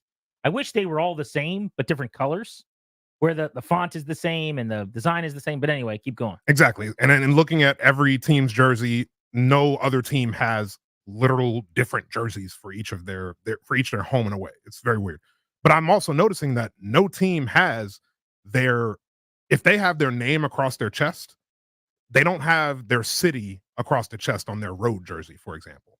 Now you see that in baseball where, say, for example, the Nationals. Yeah. Across your home jersey, it says Nationals, but on your road jersey, it says Washington. In the NFL, it doesn't seem like that's the case. It seems like any team that has their name or their city across their chest, it looks like most teams have their name across their chest. It's also across their chest on their road jersey, not their city being listed on their road jersey. But So for some reason, the Commanders chose to do that. So would you another rather weird choice. Well, I shouldn't even ask Danny. I was gonna say, would you rather it say Washington or Commanders? But I could just move on to the next part. Anything that doesn't say Commanders is right. Yeah. They could even do something that says like DC, although I like Washington because, believe it or not, it is a media market that includes Maryland and Virginia. Let's not get. I know. I'm going to ruffle some feathers here. I'm going to annoy some people. Whoa. Let's go to Kenny in Haymarket on G&D. What's up, Kenny? Hey, guys. What's up, man? Hey, Kenny. I think I'm the second time I've called, but I've been a Redskin fan since 1970, so I've seen plenty of different uniforms. And I think maybe what the core of the whole problem is that god-awful Ronald McDonald yellow that they've been wearing for so long. And Grant, I heard you say, the matte helmet, I agree with you. The matte helmet's cool. But how cool would it look if it had a gold W on there, kind of like the 49ers color on their helmet or their pants? That gold, that is gold. That is the color of gold, not this Ronald McDonald yellow that we've been wearing for 40 years. It doesn't go with anything you wear. If you try to go out and wear a Redskins garb somewhere, it doesn't go with anything you wear. But You're like, let me wow, I've ask got you this this, Ronald Kenny. McDonald. Have they Yeah. ever actually worn true burgundy and gold? To me, burgundy No, and and that's gold what I'm saying. is Why like Florida even State. back in the day, Grant, when back in the 30s and 40s, they had a gold pant back. They wore gold pants back then, and they had like just a burgundy top. It was like a burgundy jersey. It was just burgundy and gold, the pants. And then they changed. Like, I think I was born in '65, so I think I started like in about 5. I started watching them with my dad. But I remember then, at that time, they had that yellow. And you were saying, how cool would that uniform look if it was burgundy with a gold face mask, the true gold, like 49ers gold? It would look so cool with the matte burgundy helmet with a gold W. I don't care if it was block or whatever kind of W it is, curly W or whatever. If it was gold. Because it really so used to much be a better. gold color. Now, you couldn't tell because it was black and white television. I was going but- to say, I just Googled to see what color pants Sammy Ball wore, and it's black and white, so I can't tell. Yeah, you can't tell. Now, it really changed according to the things that I've seen in the past, right around 1970. That gold became a lot more mustard, French's mustard, a lot more yellow than that kind of darker But gold he's right. color. They actually did at one point in time wear like the legitimately like Florida State, Notre Dame, 49ers gold bottoms. And then it became burgundy and gold, but really it was burgundy and yellow in a way. Or if you ask Jim Zorn, maroon and black. Maroon and black. Those are the team colors, which to Jim Zorn's credit, he was a soothsayer. Their white jerseys now are pretty much maroon with some black stripes. The accents are maroon and black on that John Allen jersey. Grant and Danny on the Fan. What year 2 players in the National Football League are under the most pressure? Let's dive into that.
30 minutes from now, we'll be giving away the second of 2 prizes today when we give away our 4-pack of tickets to see Ghostbusters in concert with the National Symphony Orchestra.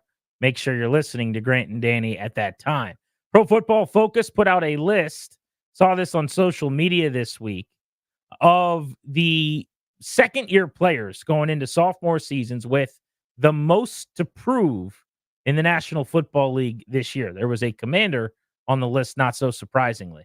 They listed 10 players. I thought we could go through just a handful of them, starting with Bryce Young of the Carolina Panthers, who's got to be right at the top of the list in terms of what he's got to prove, not only because he was the number 1 overall pick last year, but the diminutive quarterback who stands just about 5'10" had a dreadful rookie season. This is a guy that I think a lot of us expected to make a somewhat smooth transition because he was accurate and kind of a pocket passing, throw first guy. But boy, was it ugly without a lot of help around him. Terrible supporting cast. Really good way to ruin a quarterback. They went 2-14 in his 16 starts last year, and he accounted for 11 touchdowns and 10 interceptions. It was even worse than that. If you watched, like, it looked like he couldn't get the ball where it needed to go. I mean, this was a guy at Alabama in the best division we got that's not in the NFL who was incredible, making plays. He threw it through lanes. You go, yeah, he's not as tall as some of the regular guys, but there have been some dudes that have been successful in that way. He's athletic. He could do so much on the football field. Just seems like an unbelievable star in the making.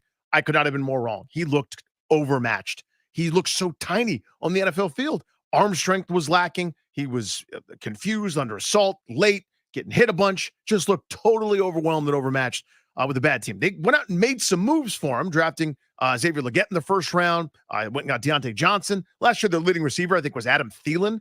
This is not Adam Thielen of 2018 fame. This is late career Adam Thielen. They needed to upgrade there. Maybe they did, but I am not bullish on his chances in year 2. I think sometimes, even though you bake in bad and you expect you're a rookie quarterback on a team that's going to finish in last, this could get ugly. Things can be so gross that quickly you hit the panic button and you say, this guy's not going to be good. This is not going to work. And I'm not willing to do that yet with him. The only time I move on from a quarterback really fast, like within a season, and I have before, there have been times by the end of a rookie year where I've made up my mind to say, this guy is never going to make it work in the league, which isn't fair to the player. But here's when I do that.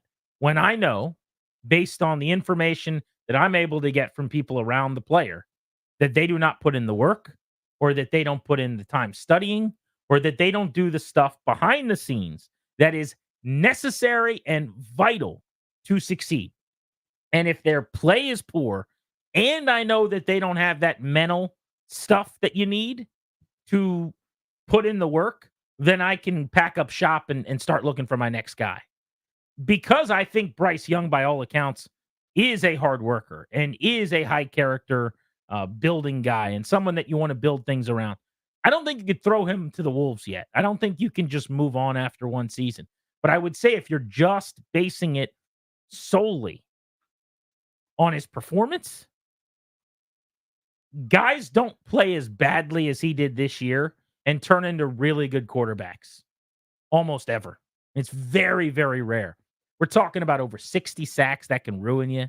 We're talking about, again, a 1-to-1 touchdown to pick ratio, not the end of the world, but in 16 games to throw for not even 2,900 yards. I mean, a really, really awful season. And statistically, analytically, in some of the deep metrics, one of the worst rookie years that we've really seen. It's hard to bounce back from that, completing 50+%, but not 60, and a couple of years later to be a star.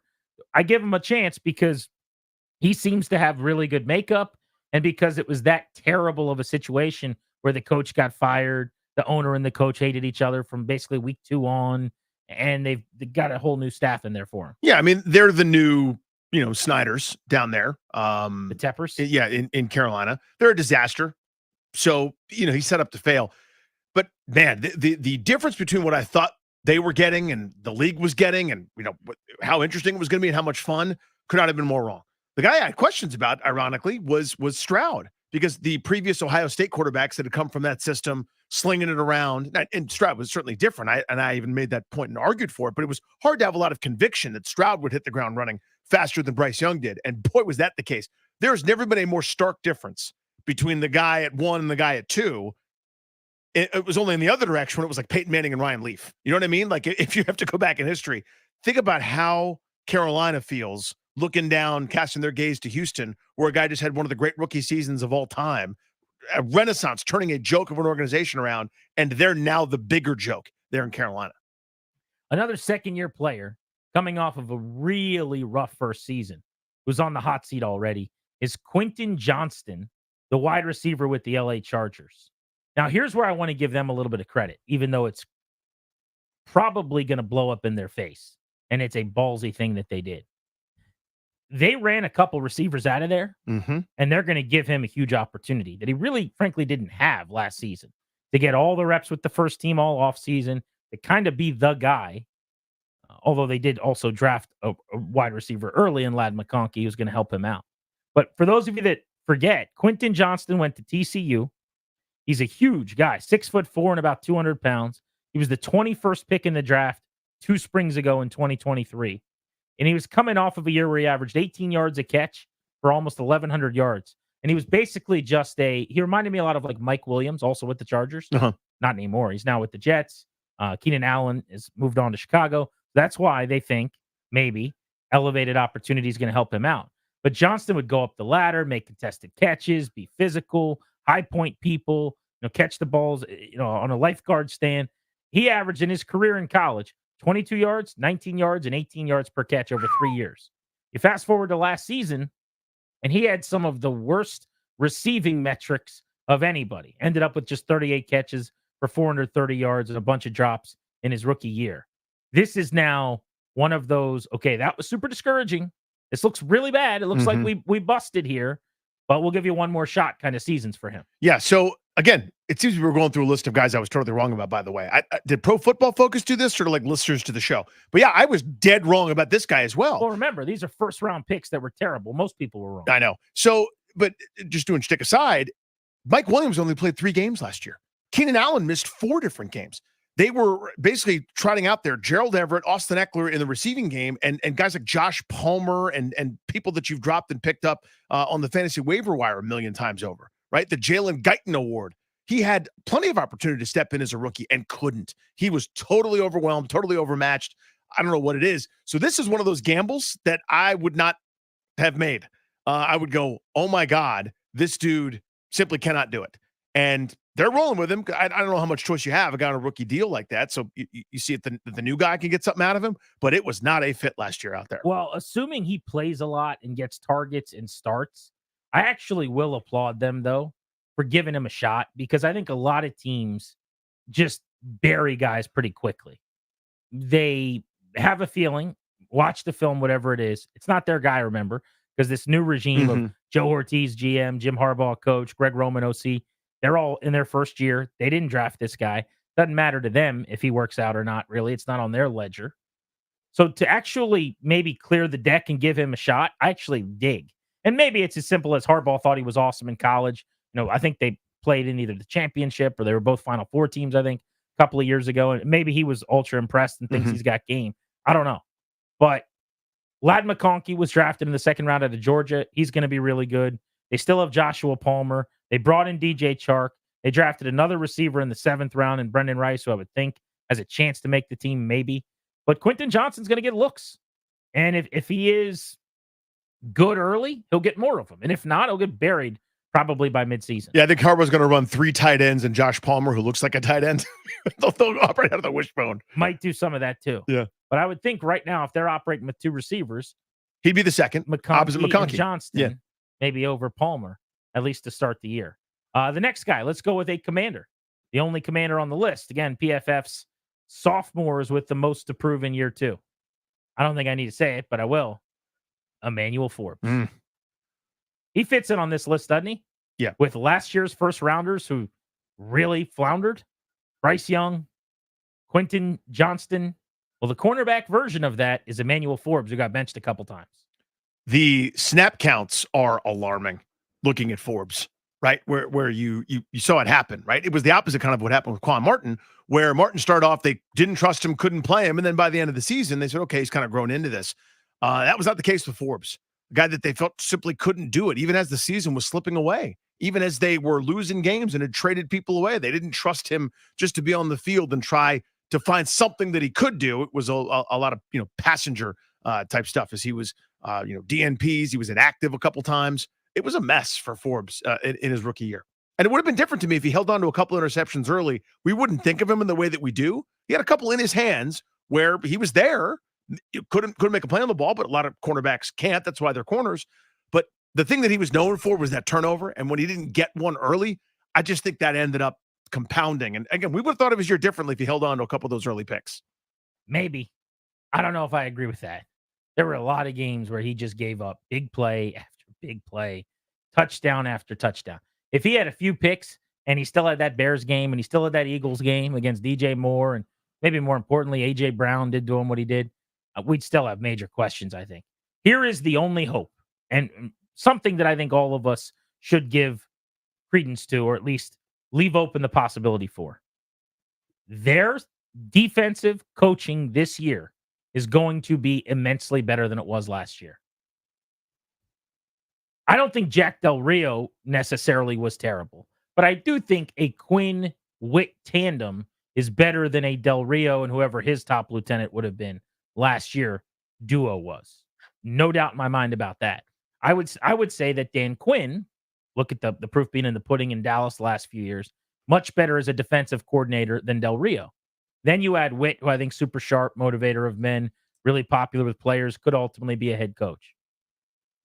But addressing secondary almost exclusively, their head of their room, the guy that ran the secondary last year, was quite literally a high school football coach before he got the job here, and he was Del Rio's guy.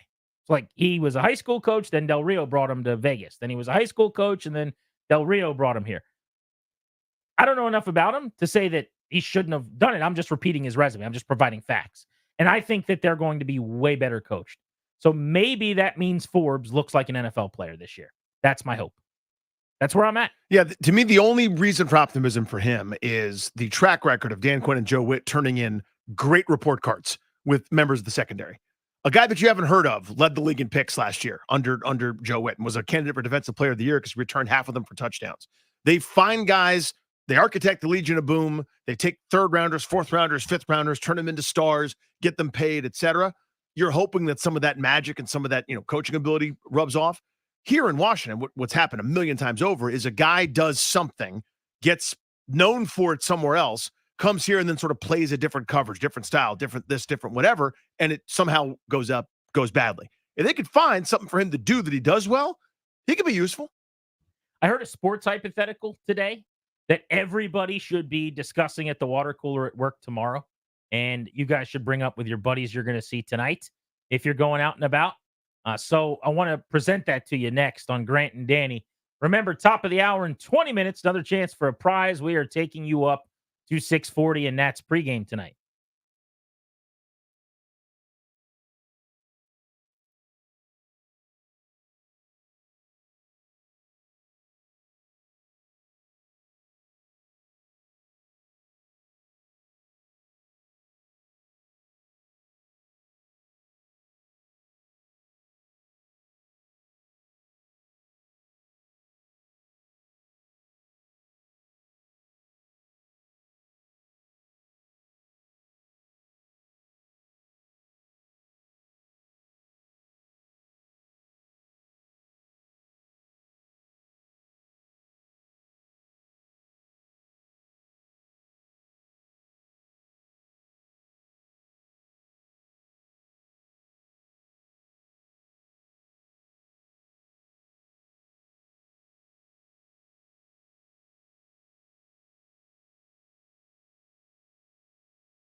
Welcome back to Grant and Danny on the Fan. We're taking you up to Nats pregame, Charlie and Dave at 6:40.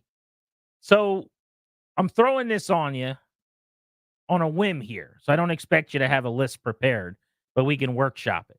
I actually saw this on Twitter today, but it was Tim Kirkjian answering this question he was asked. Now, the home run derby field is coming out. We don't still know somehow, a few days away, who's participating on Tuesday night. It's going to be a good young crew, it looks like. Gunnar Henderson from the Orioles is going to take part. Bobby Witt Jr. is a superstar from the Royals, will be a part of the home run derby. Pete Alonso is back again, who puts on a show and normally either wins or almost wins the thing. He's won 2 of the last 3 years, I think. So he's going to be there. But Kirkjian was asked, dead or alive, at their apex, 8 players make up a home run derby field. What 8 guys would you want to see in the home run derby? And I was thinking about that. That's great. I think I would use a couple spots on the real old timers just because I want to know how many of these stories are real. Like, let's get Babe Ruth to the box and see if he could hit a couple out. Let's see what he could do. My guess is he'd hit some home runs, but he's not going to hit them as far as the guys do now. Right? I mean, I always joke. I'm serious. It's a joke because there's no reason to discuss it. But like Babe Ruth would be an A-ball right now, trying to stay afloat, like just trying to make the Wilmington Blue Rocks. He'd be struggling. He'd be hitting 147, getting sent down to Fredericksburg right now. But I would want him in my home run derby field because he's the Babe. He's the great Bambino, the Sultan of SWAT. And I want to see what it looks like. Peak of his powers, home run derby field in Texas a couple of days from now. So he's going to make the cut. But how many spots do I use just to kind of find out if people are lying to me or not? Versus like, right, how many of those? Barry Bonds in. Yeah, do I want to see Tris Speaker? You know, like not really. He wasn't a home run hitter, but you know what I mean? Do I really want to see Rogers Hornsby and some of the guys from that ilk? So my first thought was Bonds, McGuire, 98, Sosa, 98. Because we're going like peak of the powers, sure. Right? Yeah. Basically the roid user types. We're going to go Henry Aaron, Babe Ruth. So I'm up to 5. Do I just stick with the greatest home run hitters ever and like throw Pujols in there? Yeah, I think I will. I'll go Pujols, A-Rod, and maybe Willie Mays. No, you know what? Take Willie Mays out, put Ken Griffey Jr. in. That might be my 8. I want to see Ken Griffey, that sweet swing from the left side, one more time. Always loved watching him. This is harder than you think. So I'd incorporate DC legend Frank Howard in there. He'd be one of your 8 all time. Yeah, because that dude hit moonshots, and that he swung and missed a whole bunch before it was cool to do so. But that's what he did. He hit bombs. I'd love to do that. 382 career homers, yeah, 70th on the all-time list. Love to watch that. For example, give me Babe Ruth. Give me McGuire, obviously peak of his powers. I mean, that by the way, that show and that display is still one of the coolest things I've ever gotten to do on the field in St. Louis with my arms on the batting cage, snapping disposable pictures. That's how long ago this was. That's great. I was there during the weekend. We ended up getting to 500. Just patently absurd, the nukes that he would hit at various points. But I'm thinking of guys like that I never got to see that So hit how many bombs. are you at now? How many spots have you used? 3 Okay. so far. Like guys like Willie McCovey, who I never saw play, that just hit absolute, had 500 some odd bombs that I never got to see. Like I got to live through all the Ken Griffey's, the A-Rods, the Pujols', Canseco's, and company like that. God, but that's so hard. I don't know how you pick. You're going down the depth chart a little bit. I mean, guys that were prolific home run hitters in a different time, these municipal ballparks that were cavernous and massive, and they were still hitting balls into rivers, like the Willie Stargels of the world. You know I thought about using one of my spots on Ted Williams just to see. That'd be swing. one. That'd be Ted one. Williams, his swing, and to just see how he goes about a round and takes his hacks. And again, because it's like a scene out of Field of Dreams. Like they're not walking out of the cornfield, but he's coming up from the dugout, and that's 27-year-old Ted Williams. And I don't know. I have a hard time thinking that those guys swinging would stack up and hit home runs like the guys do now. But with the tight baseballs and the way everything flies and whatever humidors and things they're not using or Mhm. using, whatever they're doing to make the ball fly on the home run derby night. Maybe Ted Williams will go out there and have a round. Well, Ted Williams without any kind of like weight room. You know what I mean? Like not one of these guys. The guy never did up down. The guy never did like a set of bicep curls. He was busy doing fighter pilots and being the greatest bat the ball guy ever But to he had live. benefits too. I mean, he was hitting guys that were throwing 84. Oh, sure. Who also had But, never met a weight. We're talking about hitting BP. Give him a modern Yeah. time. I think that guy would hit bombs. Understood. Yeah. So 521 career home runs, tied for 20th all time with McCovey, who you mentioned, and Frank Thomas. Missing multiple years doing military service too, by the way. So yeah, I mean, this is a tough list to come up with, but I would slant more towards the old timey guys that I never got to see play. Maybe Josh Gibson. There's a good one. Yep, gets a spot on there the you list. I saw Kirkchin talking about that. Thought that would be fun. G&D on the Fan will get you ready for the Nats. Also, the most interesting quarterback battle in the NFL this summer. Next.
The 10th caller at 800-636-1067 gets a hearty congratulations from us. You're winning a 4-pack of tickets to Ghostbusters in concert with the National Symphony Orchestra. The show's Friday, July 26th at the center out at Wolf Trap. Tickets are on sale now. For tickets and more event information, visit thefandc.com/events. We've got tickets to Ghostbusters in concert at Wolf Trap with the National Symphony Orchestra that we're giving away right here at 6 o'clock all week long on Grant and Danny. The show is brought to you today and every day by the law firm Condori and Murad. They'll guide you and your family in the right direction. They're going to help you draft a will, set up a trust, create a healthcare power of attorney. Schedule a free consultation with their estate planning attorneys at kmlawyers.com. Be sure to tell them that we sent you so that you can get a discount. That's kmlawyers.com. I want to get into some of the most interesting quarterback battles in football coming up in just a couple of moments on G&D. But did you know, so we were talking earlier about Hard Knocks. If you have not yet seen the off-season version of Hard Knocks that debuted last week, episode 2 dropped last night, so you're only about 245-minute or so. Yeah, they're about 38, 40 minutes, not long. You could knock it out pretty quickly tonight. I think you're in for a treat. I believe that this is the best version of what NFL Films and HBO set out to do when they created Hard Knocks. Early on, we got this in training camp. We've gotten away from it a little bit. It's become, not that this is a bad thing, because I love every iteration. Give it to me. But it's more filtered, more cleansed. Not only filtered and guarded, I think, from a team and league standpoint. It's a little bit more now just stories about how this guy got here and narrative driven almost. This player's wife he met in high school, whatever.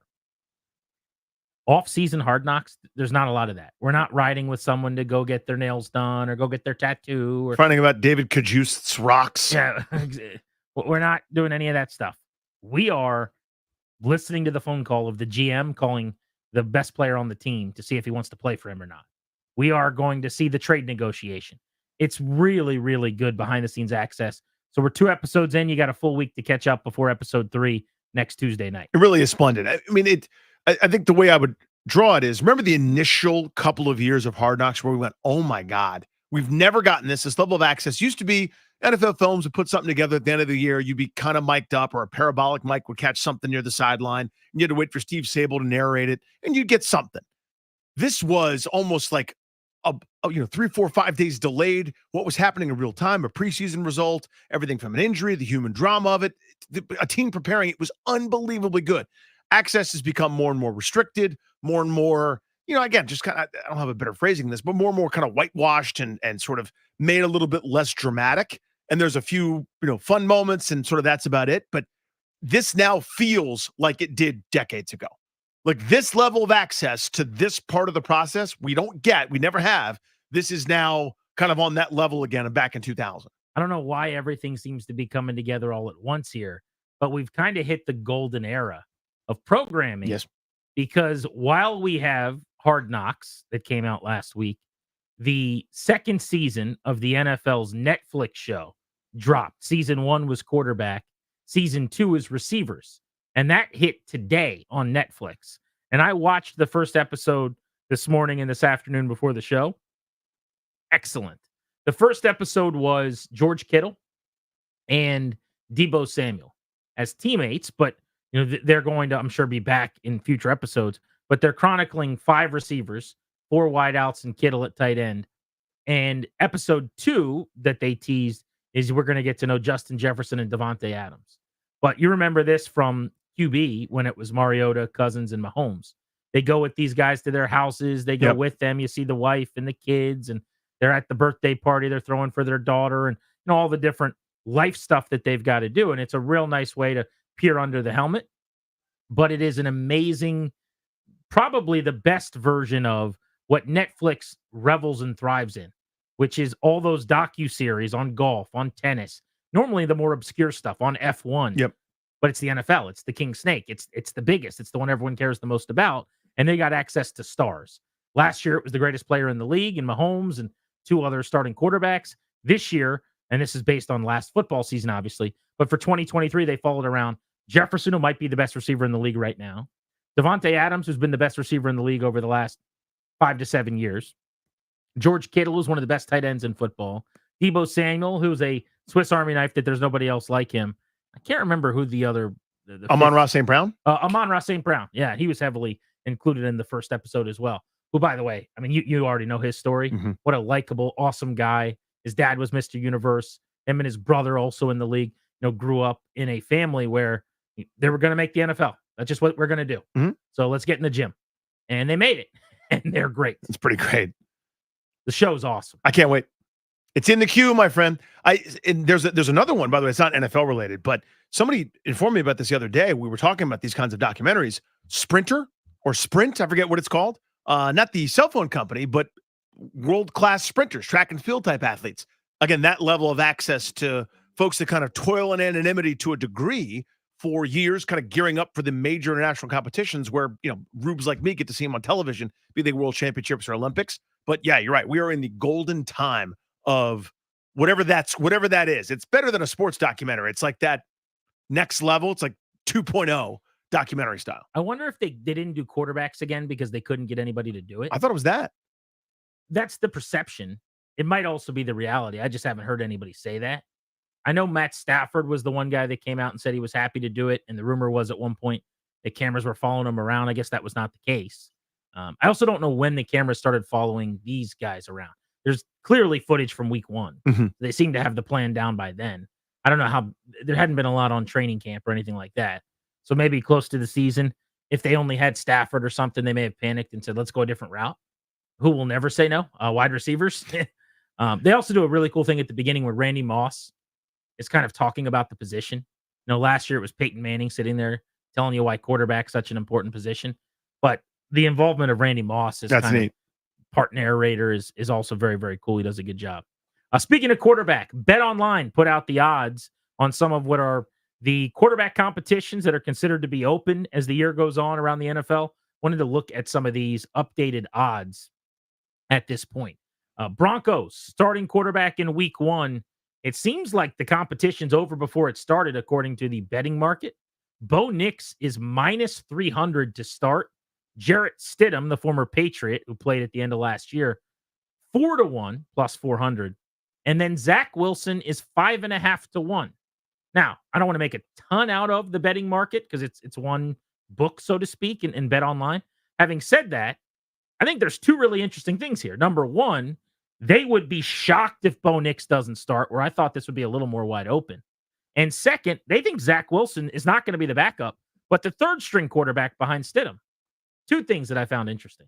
Yeah, I mean, the way I always viewed those acquisitions and moves by Denver was, this is, in case we can't get what we want, we're going to stink so that we can pick in the top 3 in the upcoming season, right? Not talking about this year, but after this year for next year, neither of those guys was an impediment. They were going to get a quarterback in this round, and I think they wanted to trade up but couldn't. Bo Nix has some Jaden Daniels to him. Here's what I mean by that. He played a lot of college football. Because of the COVID year, he played 5 full seasons. So 13 games, 11 games, 10 games, 13 games, and 14 games over 5 seasons. 3 at Auburn, 2 at Oregon. That's another Daniels-like quality. Yeah. 2 different programs with a transfer in there. Remember, Washington liked the idea that Daniels had transferred and had to learn a new offense and a new program because they viewed that almost like, he's had to pick up quickly and prove that he could kind of master another scheme. And that was viewed as a plus. Maybe Sean Payton and Denver feel the same way about the Auburn to Oregon transition. Yeah, if you've gone and studied and picked up a new language, I would say you're more likely than someone who's never done it to be able to go learn another language, right? It stands to reason. Speaking of languages, our guy, Amon-Ra St. Brown, his mom is German, but obviously fluent in English as well. He can write, speak, sing. He can do everything in German, as if he was... That's wild. And he's been here his whole life. Yeah. But he said his mom used to give him vocab words. They would be driving to school. She'd make him read 10 pages every day of a book. He said he hated it. And now he looks back, it was the greatest thing that ever happened. Because they'll be sitting there at dinner and just speak German to each other.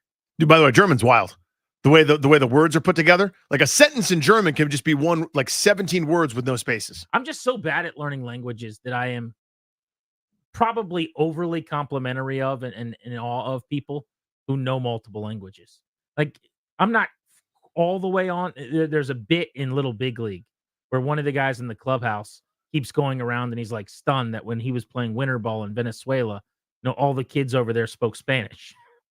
And everyone's like, they speak Spanish in Venezuela. Yeah, they He's do. like, I know. That's my point. That's crazy. He's like, that's a hard language to learn, man. And they're like, but that's their language, Like, Yes. I'm not quite that dumb about it, but I am like just amazed that, like, yeah, I can speak 3 languages. Wow. What? What a skill. That's like, to me, that's like playing being a pianist or something. It's just Who can something also play the oboe. I just can't do things. I can't do any of that stuff. I had just real quick, my high school Spanish teacher, he spoke 5 different languages. And so I was like, and it wasn't just like he could understand them, like spoke them, like could live them.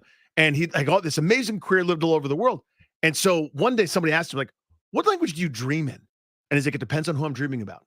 Like when I was in Switzerland doing, designing engines for this car company, I speak dream in Swiss. When I was in Germany doing this or Spain doing this, and I'm like, that is so unbelievably different than me. Yeah. You know what I mean? Like I can't fathom that level of understanding. That's amazing. The Giants, there's not really a competition here. It's on the board for some reason. Daniel Jones minus 1,500, Drew Lock plus 600, Tommy DeVito 12-1. I guess this is coming back from his knee. Yeah, are we sure about the knee? Like, are we sure there won't be a setback? What if something happens in the preseason? So you can bet on it from that perspective. But if you're watching Hard Knocks, you already know Joe Shane has put Daniel Jones on the clock. This whole season is about, is he the guy or is he not the guy? So he'll be on the field when he's healthy. Let's move to the Patriots. Starting quarterback week 1. Jacoby Brissett minus 275. Drake May plus 185. This feels like May to me. I think, really? I think not one single thing that's come out of New England. Not to say that, all the reports are good, but every reporter ever is saying it's going to be Brissett.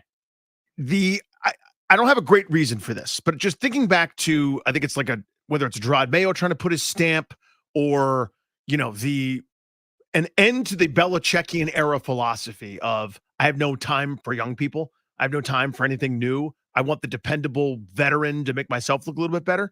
I have no good reasoning here, but it just sort of feels like we're really trying very hard to turn a page to a new era, and that would signify that. And you're saying in week 1, yeah. Yeah, I don't see that. Not to mention Brissett played with his head coach at one point in time in that locker room, Gerard Mayo, I believe. But this is going to be Drake May's team sometime this year. They're not going to be particularly good or win enough early for Brissett to keep the job. But I would imagine, like, if their backup was Mariota, like Washington's is, maybe it'd be different. Or if it was, just going to think of another, Sam Darnold, maybe Drake May could force his way on. But when Brissett has played, Brissett's been really good. It's very solid. He was excellent here last year. I think they scored touchdowns on every drive he had. I think there's maybe one field goal mixed in there, but they scored every time. Yeah. The year before that in Cleveland, he far and away outperformed Deshaun Watson. So minus 275, the favorite there. What about the Raiders? Quarterback, week 1, Aiden O'Connell, who is not nearly, you would think, as endorsed in the building as some of these other recent top 5, top 10 picks.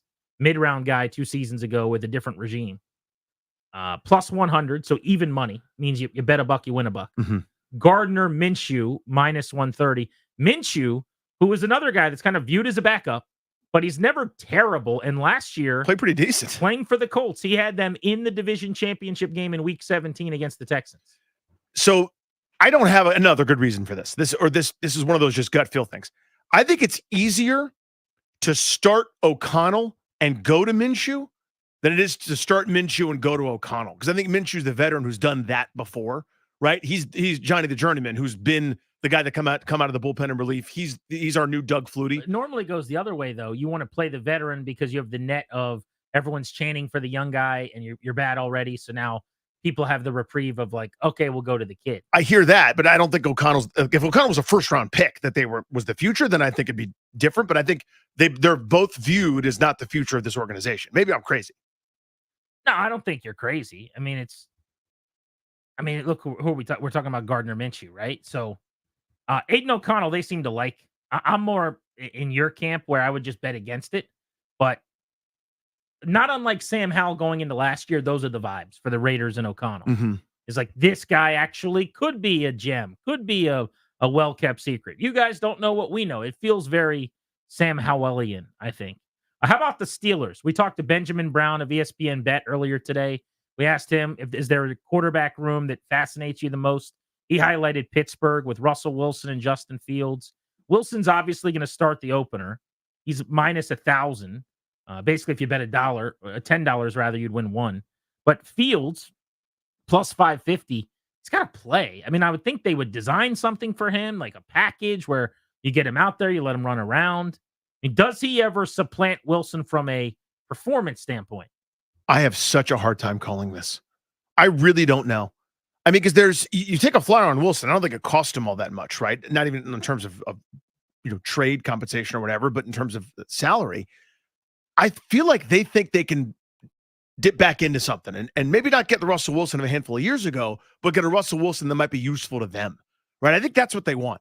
I really have no feel for how this is going to go in Pittsburgh. They have been just so Mesozoic with how they've done offense over the last handful of years, which has really undone them. Because when TJ Watt plays, they have an excellent defense and they're in games and they're always well coached and it's a really good group, but their offense has stunk for a handful of seasons.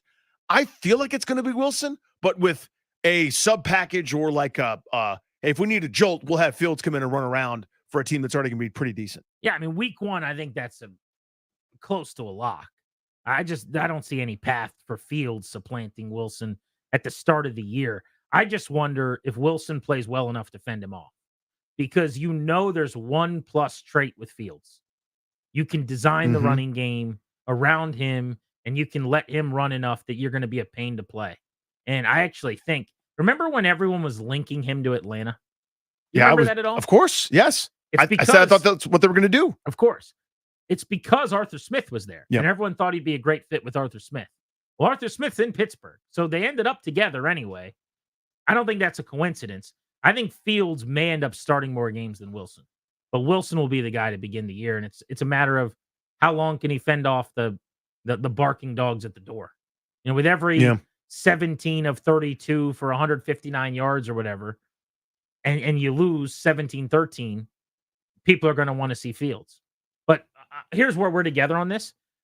Like, I cannot wait to see, does Fields play in the first game as a ball carrier? Like, put him in there, he throws 2 passes and runs 4 times. Kind of college style almost, where it's like a change of pace, like you're talking about. I don't know why you couldn't do that. I would absolutely do that, by the way. Wilson's too good to take off the field. Like, you're removing Breeze to go with Taysom Hill or something.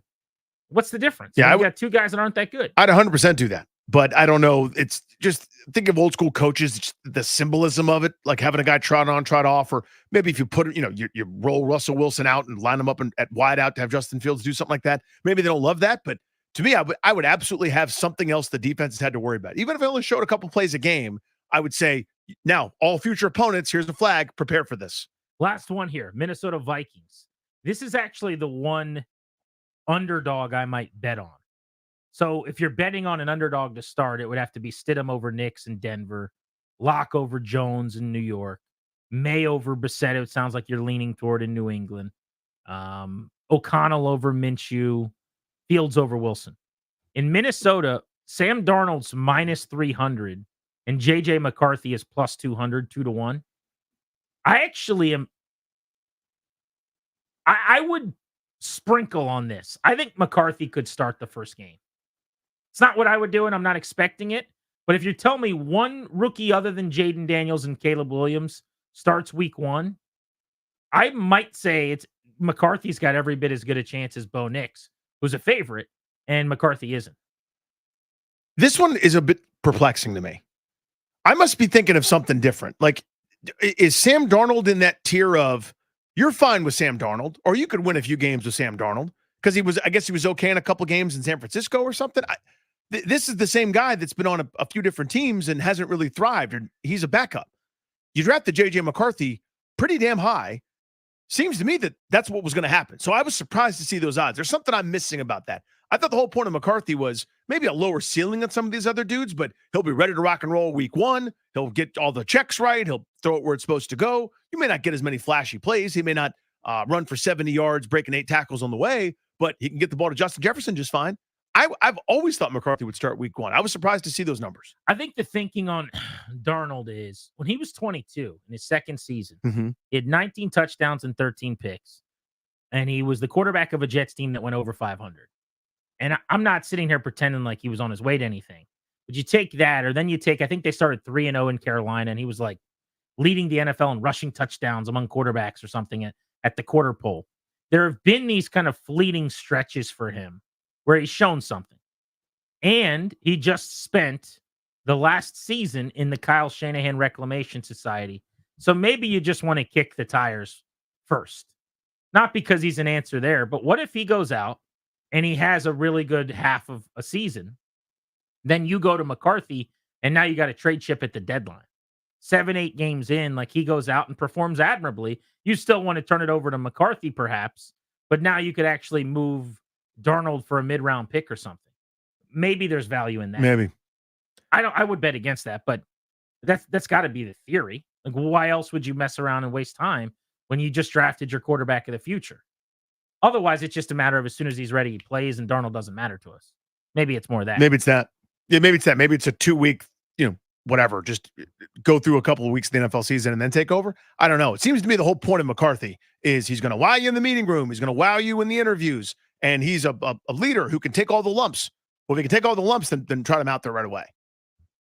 So there you go. The quarterback competitions as we get closer to training camp, which, believe it or not, we're about a week away from players reporting in some cities, and we're 2 weeks away here in the DMV of the Commanders starting training camp. Pretty amazing. How about that? It feels like it's come a lot quicker this year, which I like. Usually it feels like we're in this long oasis for months and months and months without any meaningful football content. Somehow we avoided that. The NFL's getting better at this. Greg Berhalter got fired by the U.S. men's national team as their soccer coach today.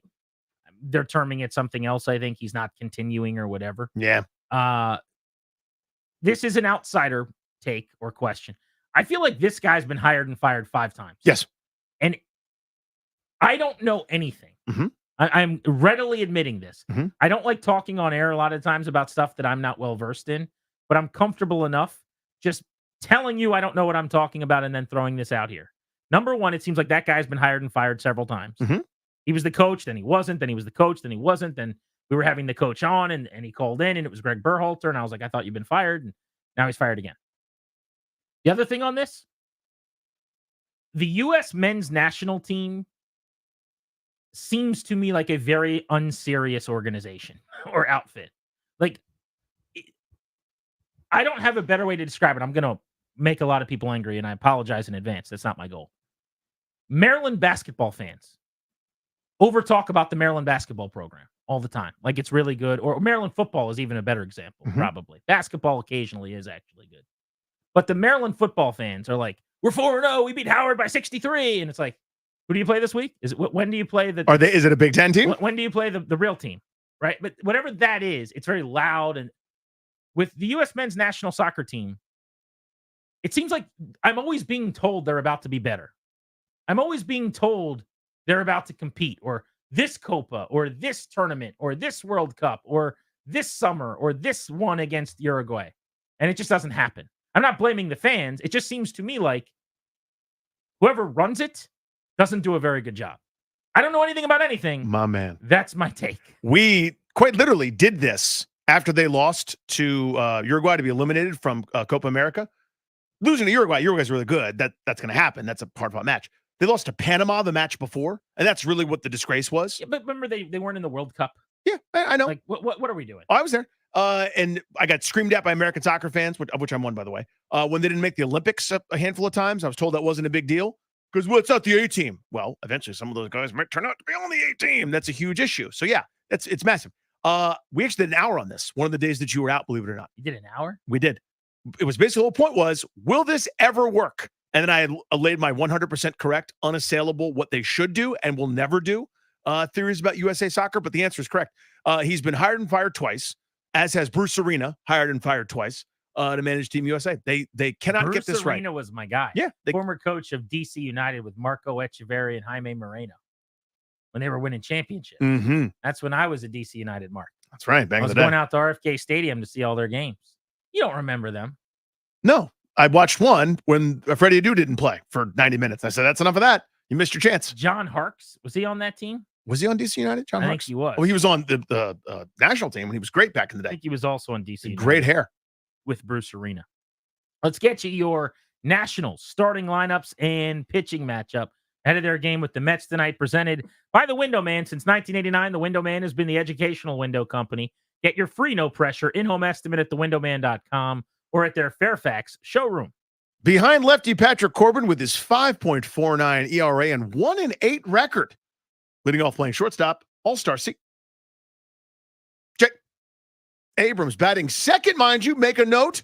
In left field, the James Wood. Batting third, your DH, Jesse Winker. Batting fourth, Keibert Ruiz. Batting fifth, Luis Garcia. Playing second base, Lane Thomas dropped down to the sixth spot in right field. Juan Yepez batting seventh at first base. Ildemaro Vargas at third, hitting eighth. And your guy, my guy, our guy, Jacob Young in center field, batting ninth. 34-year-old lefty Patrick Corbin in his final season here in D.C. of this 6-year contract.